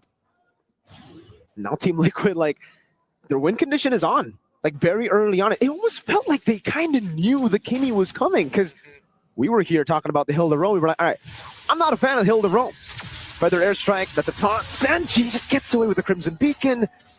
But then you see the Kimmy after the Hilda, and you're like, whoa, wait a second. Did they just read through that? I mean, maybe. I mean, but why? Especially when Moskov was available. Exactly. So it's a little strange to see. No. A big bomb to start things off. The Quad Shadow lands, so he's basically as good as that Shadow. Oh, Innocent. Good timing again. He just doesn't miss on the flicker. AOG. But Sanji has another blink. They have to communicate here. SRGOG cannot let this lead spiral out of control. This is what Liquid did to them so many times already. And with Oheb already purchasing a DHS, it's going to be really tough for Innocent to win out in this matchup consistently, especially when he has to rely on his passive so often. And you can see that Oheb is just double waving at this point. Yeah, really wants to get Oheb ahead. And it makes sense. If he does get ahead even further than he is already right now, it's going to be really tough for Selangor Red Giants OG Esports because they want to play a clean front to back. And how do you do that against a composition that can dive you? And it's not just pure dive, it's a dive that's so random. Oheb pops in, the Blazing Duet has the BMI, won't be at any threat to die here, but Innocent is actually going to go for the Traction Pulse. But it won't quite land. Immobilization landing there. Oheb with a BMI backwards again will give the turret over. It'll be a trade up top as Carl gets his hands on the turtle. It doesn't seem like Sky's going to even contest for it. Lantern Flare almost fully stacked up. Cram just given a bit more space. And Carl's actually not interested in the purple buff. They're just trying to delay Skies as much as they can. That's a very good idea here. They can do this for basically forever with JP and well Sanford being so unkillable, right? Like, come on, use your retributions, guys. We'll force you to do it. Oh, my lord. The mount down too. They baited out a few of those skills. All right, it should just be, Sanford backing away. JP still in the bush. Oh, man, Skies not giving any space. JP wants to make him walk back to base. And it is Skies having to walk back to base. Innocent in the bottom lane, caught by the shadow kill. This time, no flicker. Smoke and mirrors once again. Innocent, they knew it. They knew that Innocent's flicker was going to come back up. They had a window that they must punish Innocent, and they find it once again after having full information. JP on this Hilda so far has been disgusting. The amount of pressure he has applied, the pure vision they are getting off of this is more than enough. And all in again, fully stacked up. He can go for the mount out, but Skies gets away just barely. And Sanford didn't actually have the ultimate up. Oheb in the bottom lane, continuing this push. Look at Sanford He's not going to give Innocent space. He knows Innocent has Flicker. He wants to take it away from him. But luckily this time SRG have 2 bodyguards to guard him in the bottom lane. And Sanford's like, I don't even need my top wave anymore. We've already unlocked the bottom side. Let's just let the split pushers do what they do best and start split pushing. Get neutral objectives, get structures. Watch how to land it. He's going to hold on to it now. Oh, last one there. Good move by Skies. Evades from a possible kill over. But he just walks into his jungle to recall again. He's not finding any gold. He's already fallen behind. Man, 3 levels behind. Such a whopping lead 6 minutes into the game, especially for Carl TZ of all people. Hey, it's good traction, Pulse. Skies with walk up again. Has the puncture. But their composition built to withstand assassins. They're very thick. They can keep on fighting for as long as they want to. Now that Oheb has the golden staff, he doesn't mind these long fights. Oh no! Flank again, the Meltdown comes in, and JP has already split them up. Sanji in the front has a Crimson Beacon still. Toro's coming down as Oheb jumps in with a Blazing Duet, the Shadow Kill as well. Yo's with the AOG back, but now he gets immobilized by Sanford.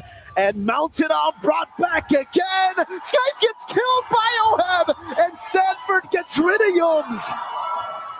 This game's already done for, right?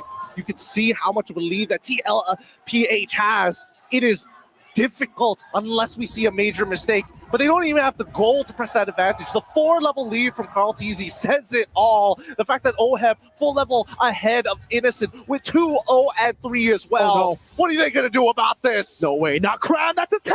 Uranus able to flicker out in time.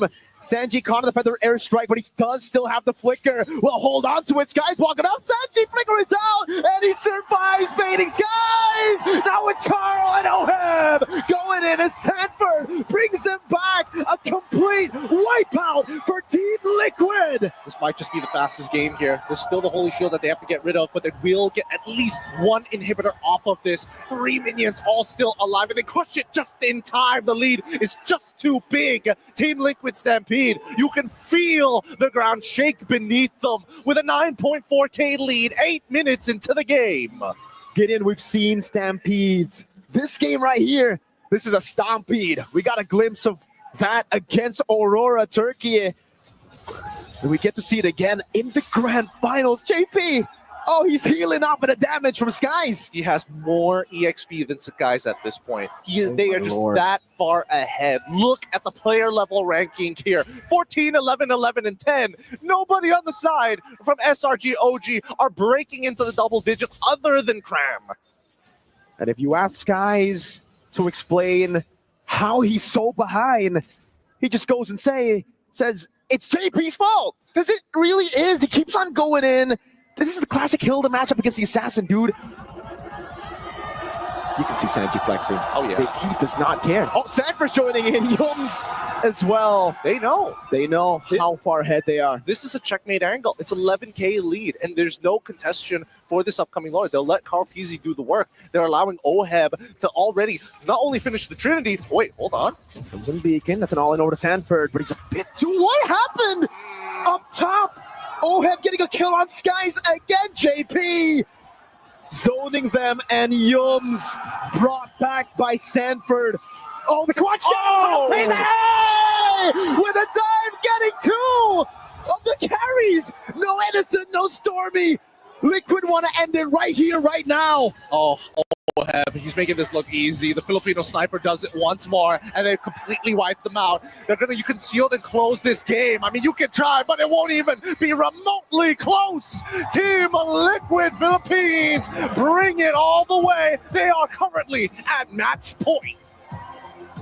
The dominance that we've seen just earlier can be explained, but in the game, as Liquid's opponents, like Selangor Red Giants, OG Esports, could they even explain how dominant that game was?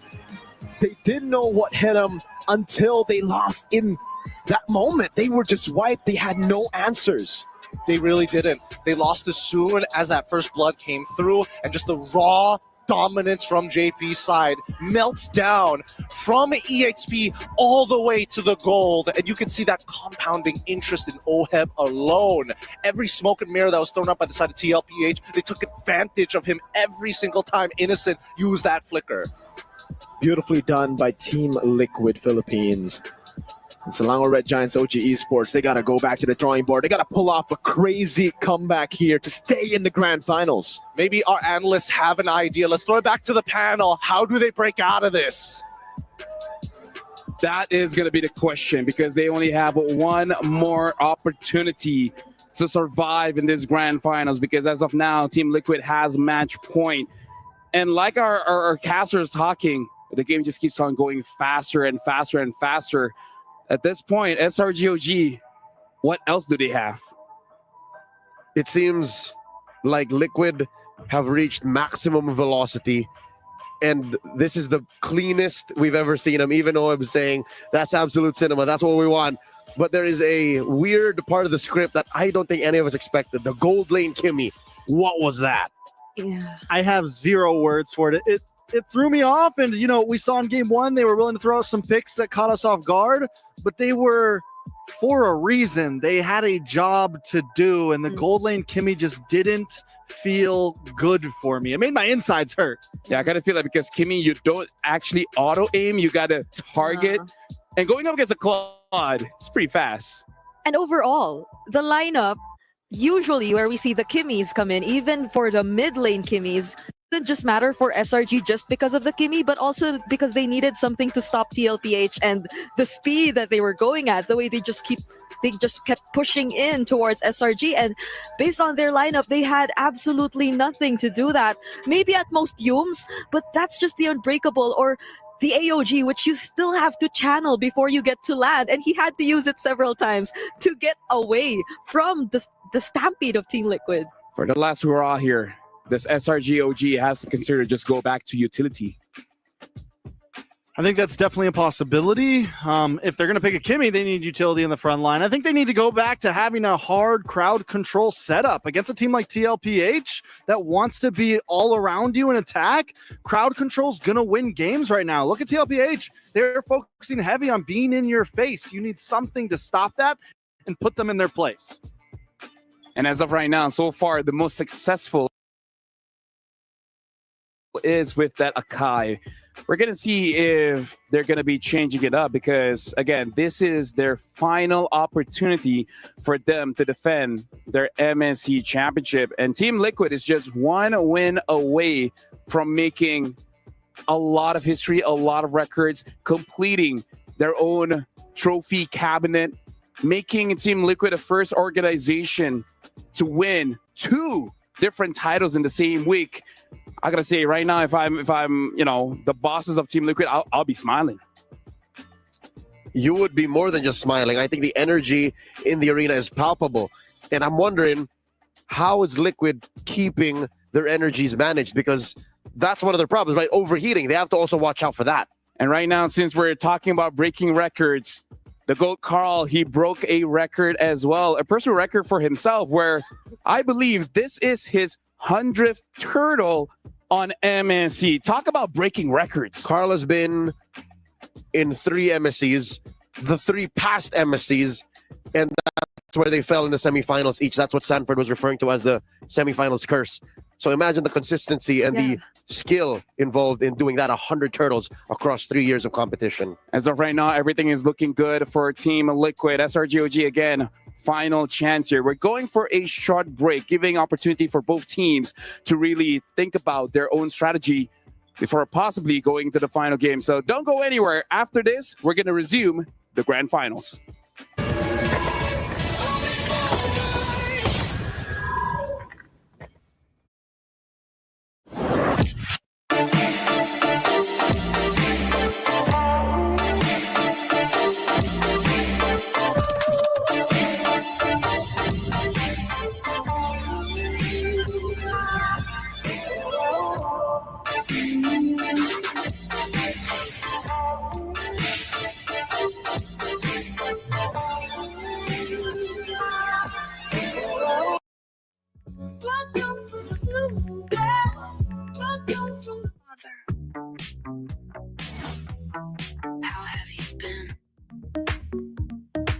out in orbit, spinning round. Every word you say.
Welcome back, ladies and gentlemen. At this point, Team Liquid is at match point. SRGOG only has 1 point for their team.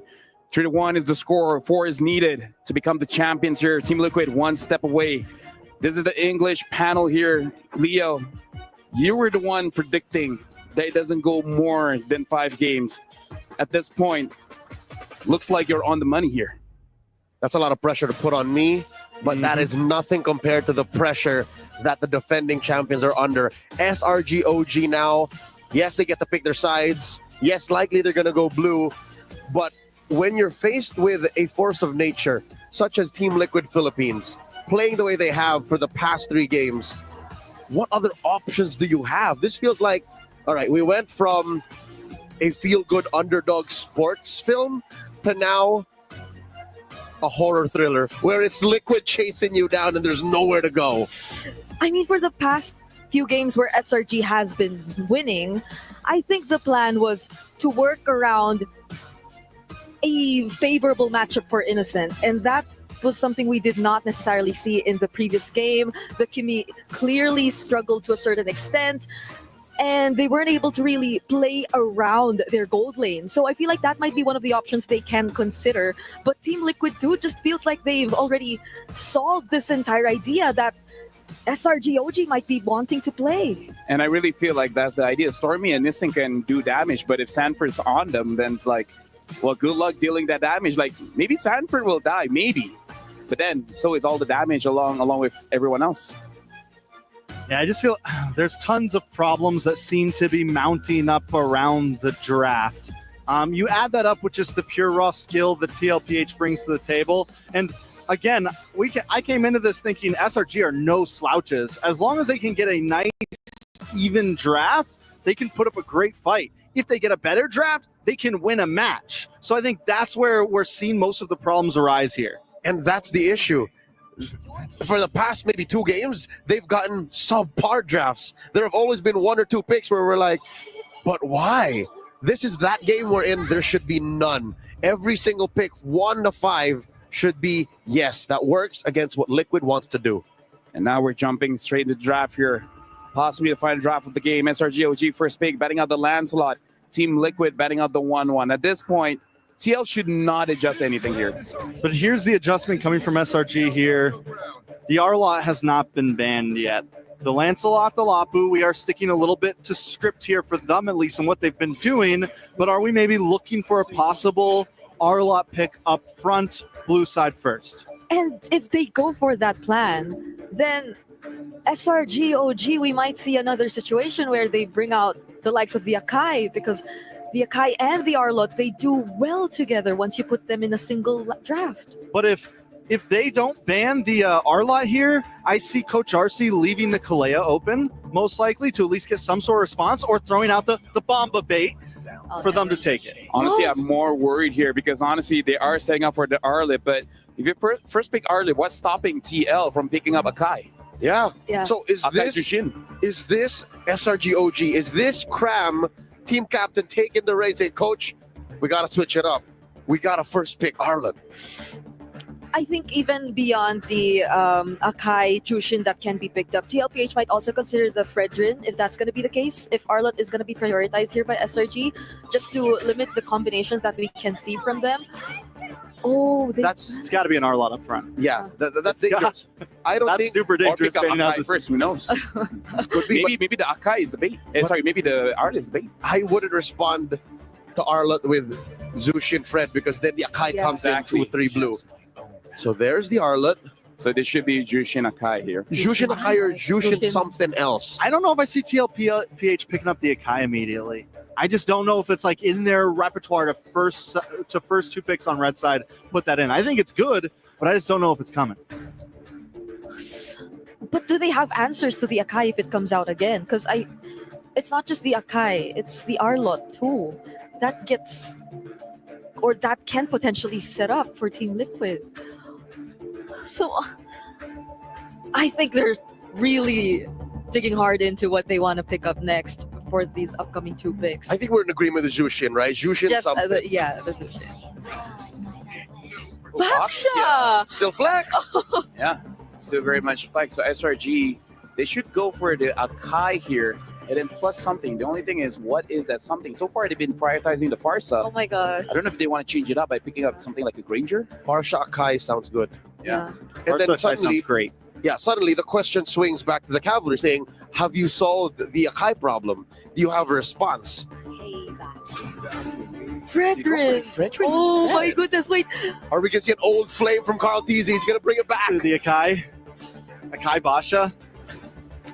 I'd be so surprised if... Is that overkill? They went Akai Grok last time. They go for the glue, make sure they lock in Sanford against the Arlot. Still, this is the most leveled playing field in terms of first phase of draft we've seen in the past 3 games. Correct. Again, 1 to 3 so far for SRGOG. Check. It's a equal draft. Liquid even, throwing out a few curveballs. Again, prioritize the Baksha this early. What do we go for ban-wise?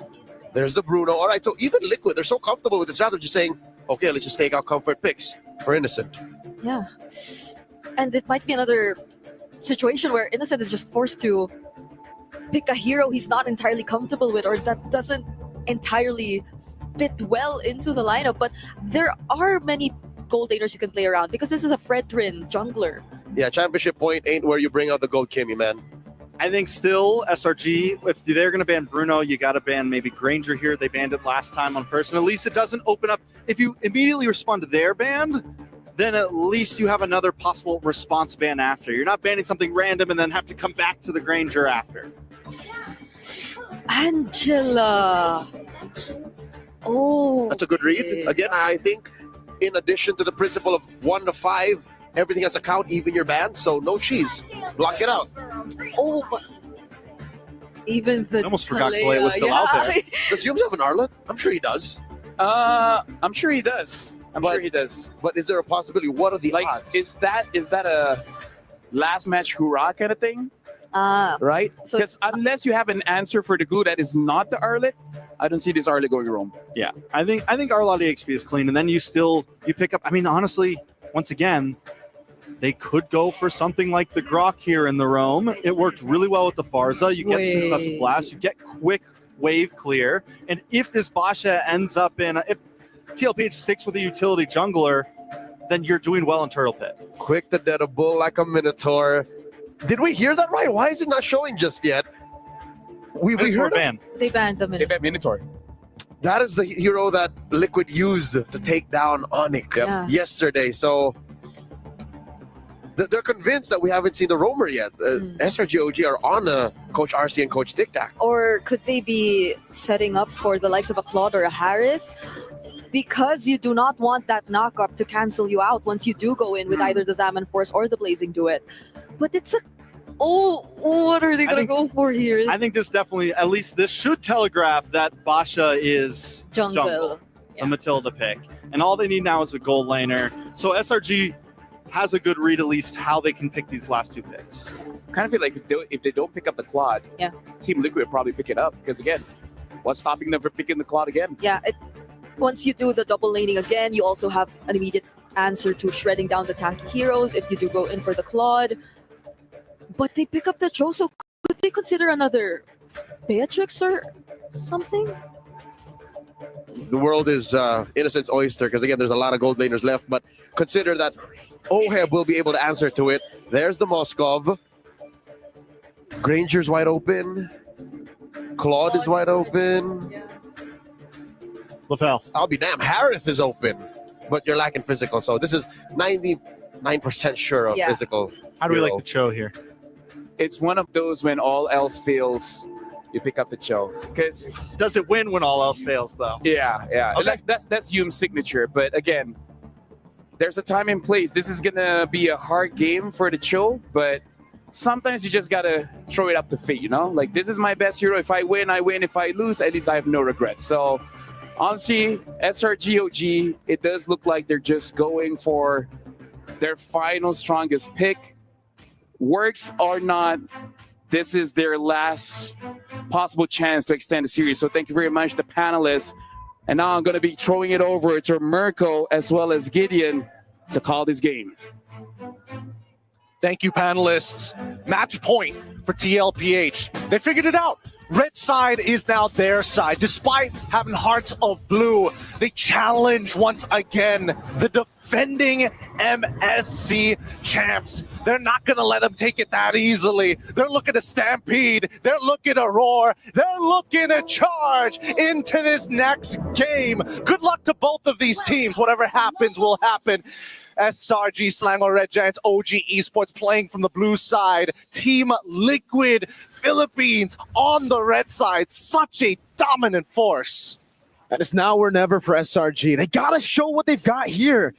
But the composition, yes, it's a strong composition. They have now played into the Arlet pick that they went for very early on. But is it really SRG OG? We saw a weird one with Onyx ID yesterday against TLPH when they were put on in a corner. And now it does seem like we're seeing the same. Skies on the utility jungle.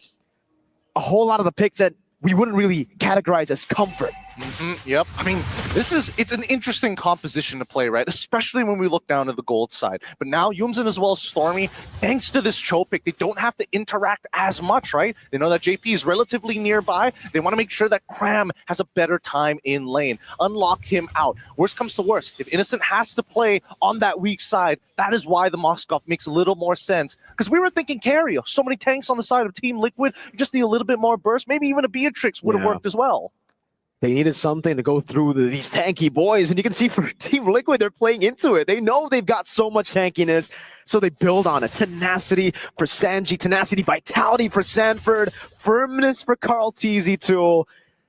Oh man, it's going to be rough, especially if Team Liquid are able to win out Turtle 1, because that basically guarantees second Turtle again, because they're too tanky. There's too much to deal with. Yeah, they're just too many boys. Cram is going to safely hit level 4 on time. Now they have to quickly get Stormy into that level 4 position as well. This entire time, Oheb trying to punish Innocent as hard as he can. Well, let's see how they play out because Carl, he's about to hit level 5. Yum's gonna go for Jeet Kune Do. Sanford goes in for final slash, already used up by Cram, but it's gonna be the mount back up again on towards Cram, who's brought back, and it's Sanji with a lantern flare to throw him back. First blood to Team Liquid. Just way too tanky at this point. Skies is going to get pulled back for now, but Team Liquid can out-sustain. They can keep on doing this. That's why Carl Teasy went for the instant invade, and they want more. And all in again, the mount down ready for Sanford, but he decides against it, takes the guiding win. Yobes with the damage on the Jeet Kune Do, but this will be a free neutral objective to Team Liquid. They had to give that up. They knew that once Cram didn't get an effective final slash, that's where you call it quits. If not, look for a disengage. But it's tough. You're playing against glue on top of the Zushin. It's like trekking through mud. You aren't going to walk away with clean shoes. Oh, okay. That was just, all right. I guess it just takes it, you know? It just eats it. Hey, man. Stormy needs to dish out damage. I guess that's what they were doing. Innocent in the bush. It's going to be zoned away. Oh, Spirit Misery actually getting a bit of damage back onto Oheb. And if we are talking about miracles, comebacks, Innocent has done that at M6 against CFU on the Moscow. So he's going to have to channel the M6 Innocent to try to get the comeback here. Sanji has a Purify, has to come to Beacon as well. Yomes with the way to Dragon, but Sanji doesn't even use the Purify. He just walks away, or rather blinks away. Nicely played by Sanji, making sure that most of his resources aren't wasted. Yums didn't use that flicker as well. Innocent now getting attacked. No way the Dragon, so there's no risk of JP actually getting picked off. Jeet Kune Do, Spear of Misery.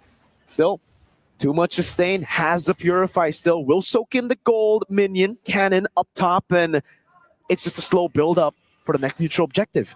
It was a good initiation from the side of SRG OG. They understand that, hey, we forced two people to actually go for an early recall. We know that Oheb is too low to go back into the lane, so maybe we'll use this timing to take away JP, and JP knew, you have no way to lock me down. I still have the Purify, worst comes to worst. I still have a Circling Eagle. If necessary, I can just take the damage.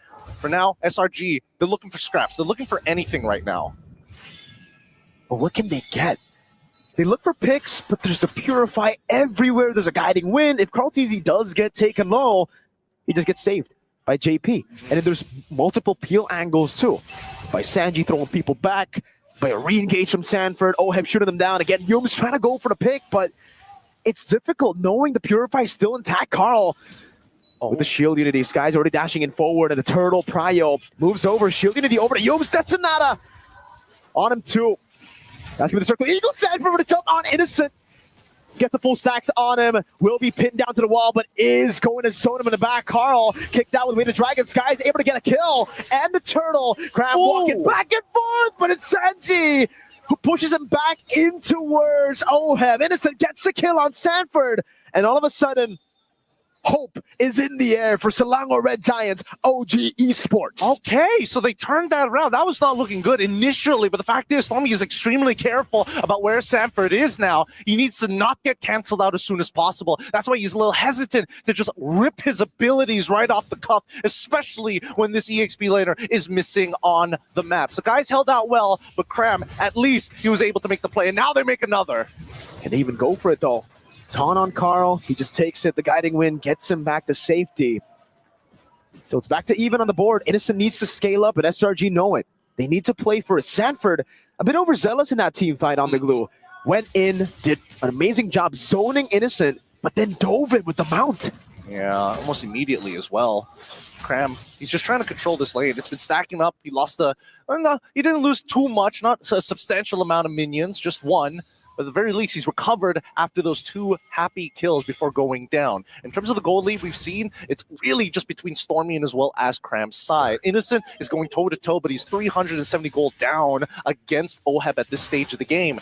We need to see Team Liquid quickly try and convert, right? Because SRG, their power spikes, it's coming on the horizon, but it will come in two phases. Stormy's first and second item, depending on whether he goes for the Genius Wand into the Glowing Wand, or just straight into the Glowing Wand. Cram, honestly, you don't really have to worry about him for the most part. But Yums, if he's a little too tanky, then it becomes a bit of an issue. Oh, again, it's going to be the initiation on Carl. More of just poke, actually. See, Selangor Red Giants OG Esports have the advantage when it comes to making it to the late game because they have so many more damage dealers. Meanwhile, Team Liquid are really just overly reliant on Oheb for the late game to deal damage, for Sanji to maybe also get executes down if he goes Sky Piercer, but seeing the Granger, don't really think it's going to be a double Sky Piercer angle here. Way to drag it over to Carl Teasy for the airstrike as well. Everything used with the guiding wind gets him to safety. Sanford gets a 3-man immobilization as Skies gets thrown back by the Crimson Beacon and Lantern Flare, and Oheb is right there for the taking. It's going to be Sanji with the kill. Cram mounted up. Sanji still with the Lantern Flare again, and Sanford jumps in again, but Oheb gets the Death Sonata in. Sanford immobilization, and the chain CC keeps on coming. It's Cram dashing back and forth, but in the end, will be lifted up. Carl jumps with the shield unity. JP wants to go for it. It's a 3-man dive, and it's Oheb, the Filipino sniper, with a triple kill. What am I telling you, man? It's about that conversion, and Oheb finally finds it. He's already got a Malefic Roar in the bag at this point. Sky Piercers going perfectly fine, but the worst part about it all is the fact that Sanford, these initiations, these long fights work out in his favor. You can see that Innocent, he can't just auto-attack him for free, especially when Sanford is on top of a crucial team member. He doesn't want to hurt his own team, but Sanford doesn't mind, and this is costing Innocent free auto attacks for him to eventually reset his own dashes, which he can't do, which is why Oheb gunned him down. Look at the gold lead already for the Granger. For Oheb on the Granger. It's building up so much and everywhere. It's a lead for Team Liquid. Even for the lane, maybe you would expect it's also an odd build, but it's a desperate build, and they kind of need it right now. Cram's going full damage. Fury Hammer into the Sea Halberd. He's going to have to try his best because at the end of the day, it really boils down to, can you kill Sanji? Can you kill Oheb? Everybody else is, well, basically for free. Oh no. He's going to try for it at the very least. Oh, going a bit far. Look at that, Yums. Oh, my lord, not even given the chance to do anything. Carl walks in the jungle. The Stampede is looking good for Liquid, and for Selangor Red Giants OG Esports, hope is all on Innocent. Can he save SRG? The Team Liquid Riders right now are just holding strong. If they keep up this momentum, this 4.4K is eventually going to 2x very quickly after this mid-tier 1, and they know it. For their airstrike to clear out that wave, and a Genius one finally purchased, but it's 9 minutes into the game. They're so far behind. They really are. Sanford again with a jump on Skies, and with it fully stacked, you can't really walk up because that's what's going to happen.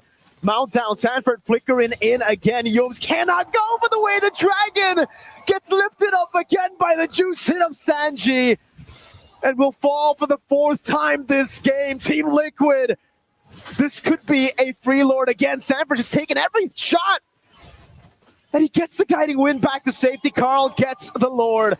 An SOD landing, but there's no way he takes it. Sanji again giving Oheb all the space for now another crab falling to the bullets of Oheb. There's just too many of them. They deathballed, and Team Liquid are bringing it back. Triple kill, making this game fall out of control. Yums cannot find an initiation. They're too closely knit together. 2 turrets off of the take, and now even the Holy Shield cracking under the pressure 10 minutes into the game before the Lord even spawns.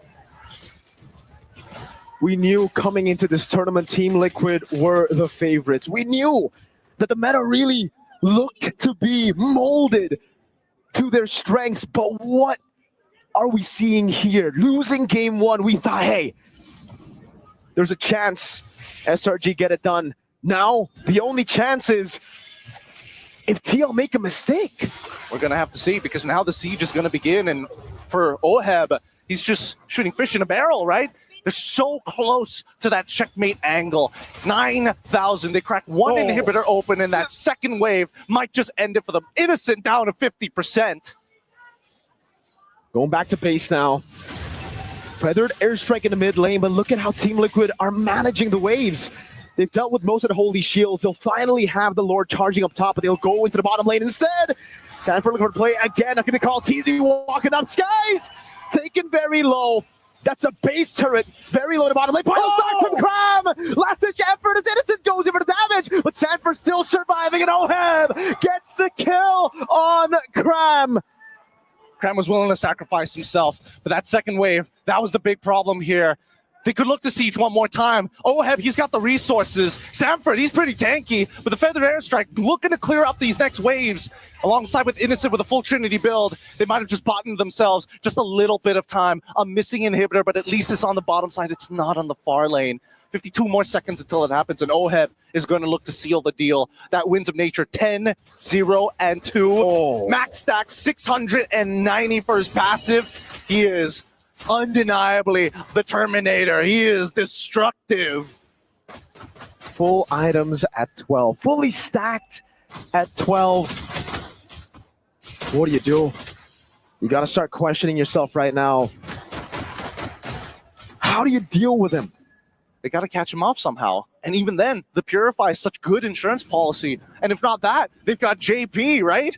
He's paying premiums on this insurance to make sure that he survives. He's got so much peel on his side. Sanford refusing to make too many mistakes and even initiating for the sake of buying space. Look at that damage dealt. Oheb right at the top. Stormy is trying his best, but that Genius one came up so late. Lethal Wanderer take 2. They want to get everything on the map, not giving any space for SRGOG. Yums with the Shunfu. Sanford just chasing him now as Carl goes to the wheels. Yums circling Eagle. That's Yajiku no over. Damage from Innocent now as Oheb gets engaged. Nobody has to win in nature. And Krem will fall to Oheb, who is legendary. He's having the time of his life. Headshot after headshot after headshot for the Filipino sniper once again. He's going to try and end this game with a perfect score. Unbelievable performance coming in from Team Liquid. And now Selangor Red Giants, they have to deal with the upcoming wave to push into him. Cram, oh no. Again, it may be a last-ditch effort, but he's got to make something happen. These Purifies need to come out. We know that Oheb doesn't have a Winds of Nature. Can Innocent pull it off? Sanford walking up again. Good Feathered Airstrike. Team Liquid still have the Lord. That'll be spawning right now. So this is yet another siege for TL where SRG could defy the odds one more time. Feathered Airstrike should be back up. They have a Moss stop. They have wave clear. Cram, he's going to need to do some crazy stuff on that Arlet damage. Insurmountable wave. The pressure. You can feel Team Liquid building up like a tsunami, and the charge begins. They're going to continue their siege, and they've got the Lord on their side. Lord of the bottom lane looking for it. Sanji with the Crimson Beacon as Carl jumps into Stormy. That's Sanji with Lancer Flare again. Calling him, but all Sanford jumps in, and it will be 3 members immobilized. Forcing away to Dragon. Oheb very low, still able to go for it. SOD landing. That's going to be Crow. Looking for the play. Oheb losing immortality. Has him with a nature, and he turns it around. Now with a Detonata, but he falls to Crab. Sanford still alive. Crab in the midst of it all there. A base turret falling up top, and Sanford still zones in the back. Innocent fighting for his team's life. The circling eagle takes him down. And there you have it. Team Liquid taking all 4 members down with Stormy the last to fall. And you can see that they know it. The fans, they see it. Team Liquid crack open the base. Forged in heartbreak. Fueled by hunger. The cavalry charge shatters the throne of the defending champions. And now they ride into the glory of completing the crown that have eluded them at the Esports World Cup.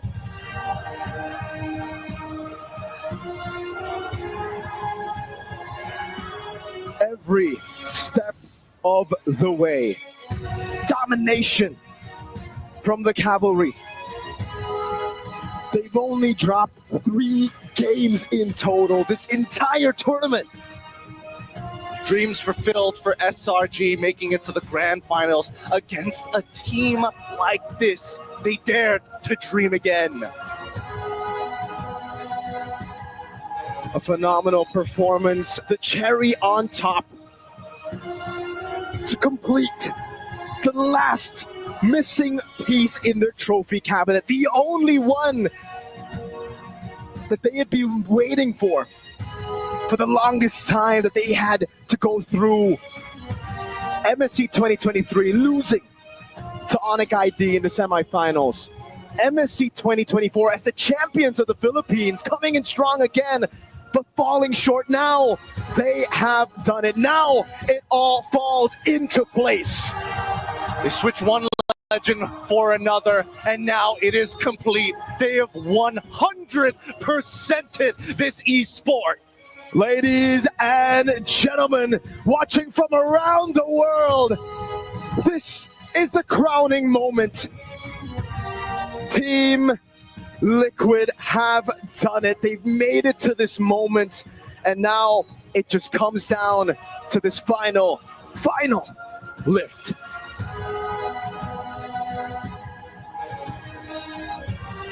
Team Liquid are finally MSC champions!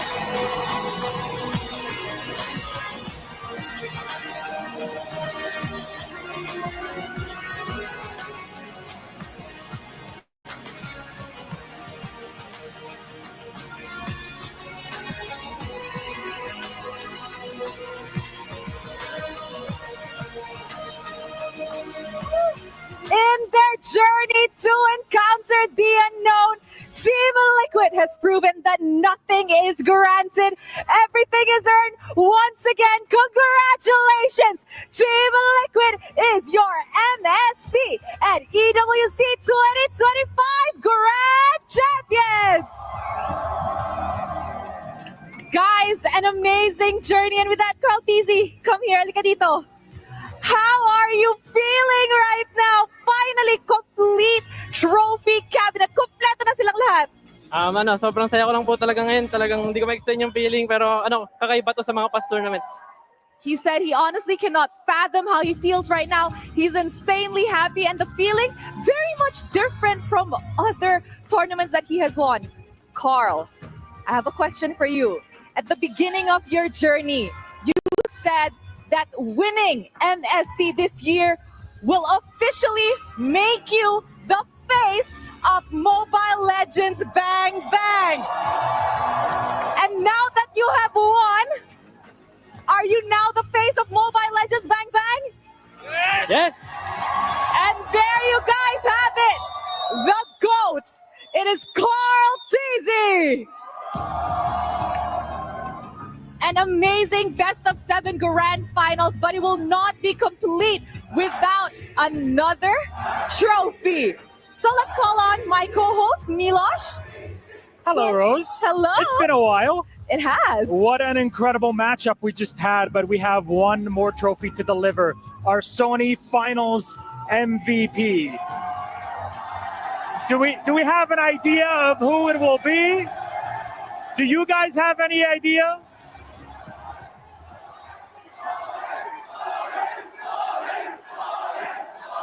The crowd has chanted.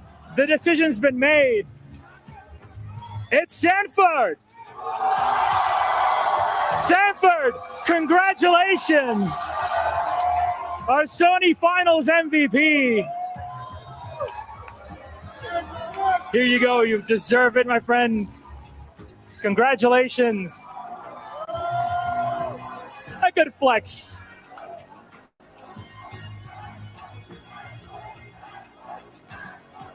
A question here. Look, you used to be known as Baby 40 back in the day. You're not a baby anymore. It's been a while. What do you owe to that evolution over time? Well, I owe it to my teammates, and thanks to them, I've grown a strong fighter. Yeah, thank you so much. Thank you so much to everyone. And look, let's count together how many things you've won so far. You've won M Series, right? You've won MSC and MVP. You've won MPLPH. What is there still left for you to win? What's your next challenge? Just repeat it again. Repeat it again. One more time, your MVP, your Sony Finals MVP, Sanford. And again, please give it up for your MSC 25 champions. It's Team Liquid! However, guys, the day is not quite over yet because as you all know that once you win over at EWC, you will have the honor of picking 3 keys to be placed in your trophy. So, I'm pretty sure an internal decision has been made amongst these bunch. Who wants to choose your 3 keys? Carl? Carl, come on up. Come here. All right.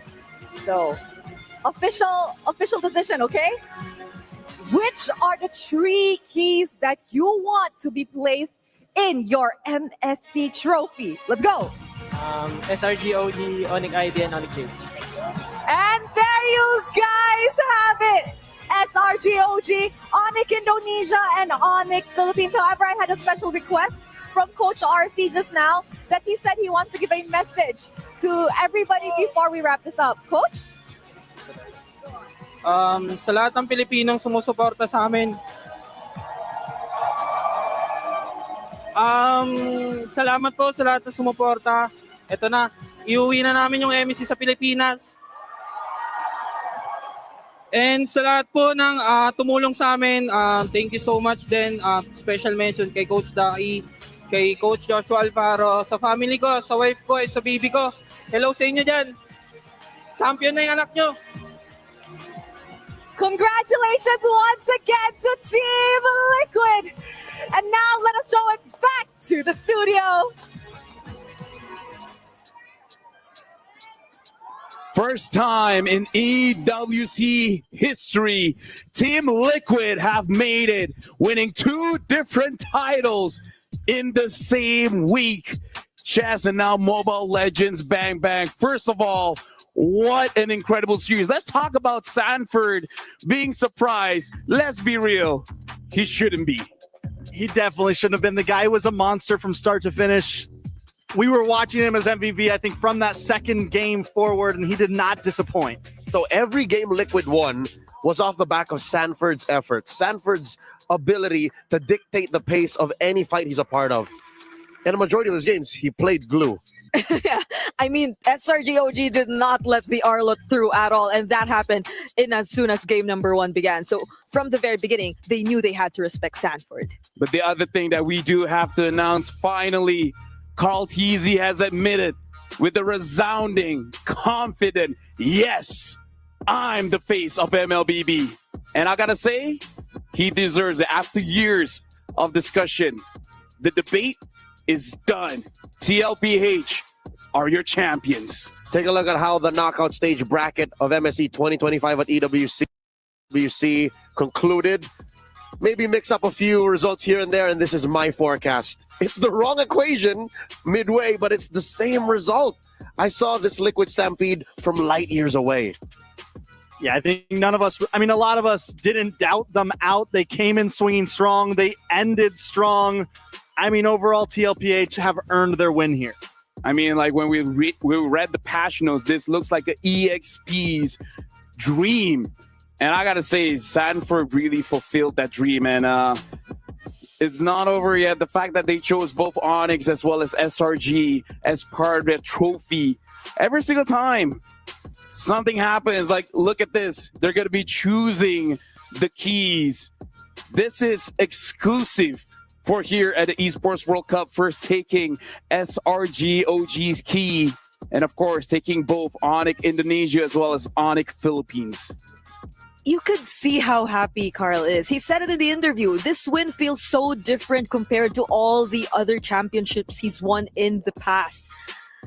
And it hurts to see the key crush every time, but this is different. They're picking keys as champions, as memories, as proof that they've beat these teams who, again, everyone we're also looking forward to see heading into MSC. And now to solidify history here, we're going to be looking at the club championship presented by STC. With the win here, looks like Team Liquid is up at 3,200 points, followed by Team Falcons 2,700. Team Liquid has a big lead here. I mean, and we still have multiple weeks to go of EWC. This could honestly just be the start for Team Liquid, for all the Liquid fans at least out there. I mean, like, their investment worked really hard this time, and I gotta say, this is a big win for Team Liquid's fan. By the way, congratulations to both y'all, to all the PH casters here, Team Liquid made it happen. Unfortunately, SRGOG didn't get the back-to-back, but here's the thing, as a Malaysian, still proud, and I feel like for all the Malaysians watching, you should still be proud because, again, going up against Team Liquid, that's a very hard series, but we know they give it their all. SRG definitely played well, and that is an understatement. I think there's definitely a nuisance to their run here, and showing up in the grand finals, going 4-1 against Liquid, I'm sure they had more in the tank. It's just, how did Kyrie put it? This competition, this contest, it's mostly mental. So I'm hoping that SRGOG, they're able to gather themselves after this match and, you know, recollect and say, you know what, guys, we can do better. We can come back. And again, MPL Malaysia season 16 is just around the corner. Yeah, who knows? They might be the ones to turn things around in the upcoming M series too, because that's what they failed to do as well in the previous M6. And the way they fought against Team Liquid Philippines, a bit of tweaks here and there. Definitely the draft was a question, but I believe they still have it. SRG still has it. And now, to make sure all of this is recorded, to let the world know, right now we see Team Liquid Philippines with His Royal Highness Prince Faisal bin Bandar bin Sultan Al Saud. They're gonna solidify this by putting their key on the totem for the whole world to see that they've made it. The story, it began months ago, heck, years ago. And now Team Liquid, this is their moment. This is their time. This is what they have earned. MSC at Esports World Cup champions. Looks like the GOAT, the face of MLBB rising up and putting that key. Team Liquid, the champions of MSC. Not more than 24 hours ago, the chess man put his key on that same wall. Now, tonight, the chess man, Carl Teasy, puts one up for Team Liquid for MLBB. Yep, and now, again, big congratulations to Team Liquid. But that's it, concluding MSC. And for you guys, let's check out the Kadia top plays of the day.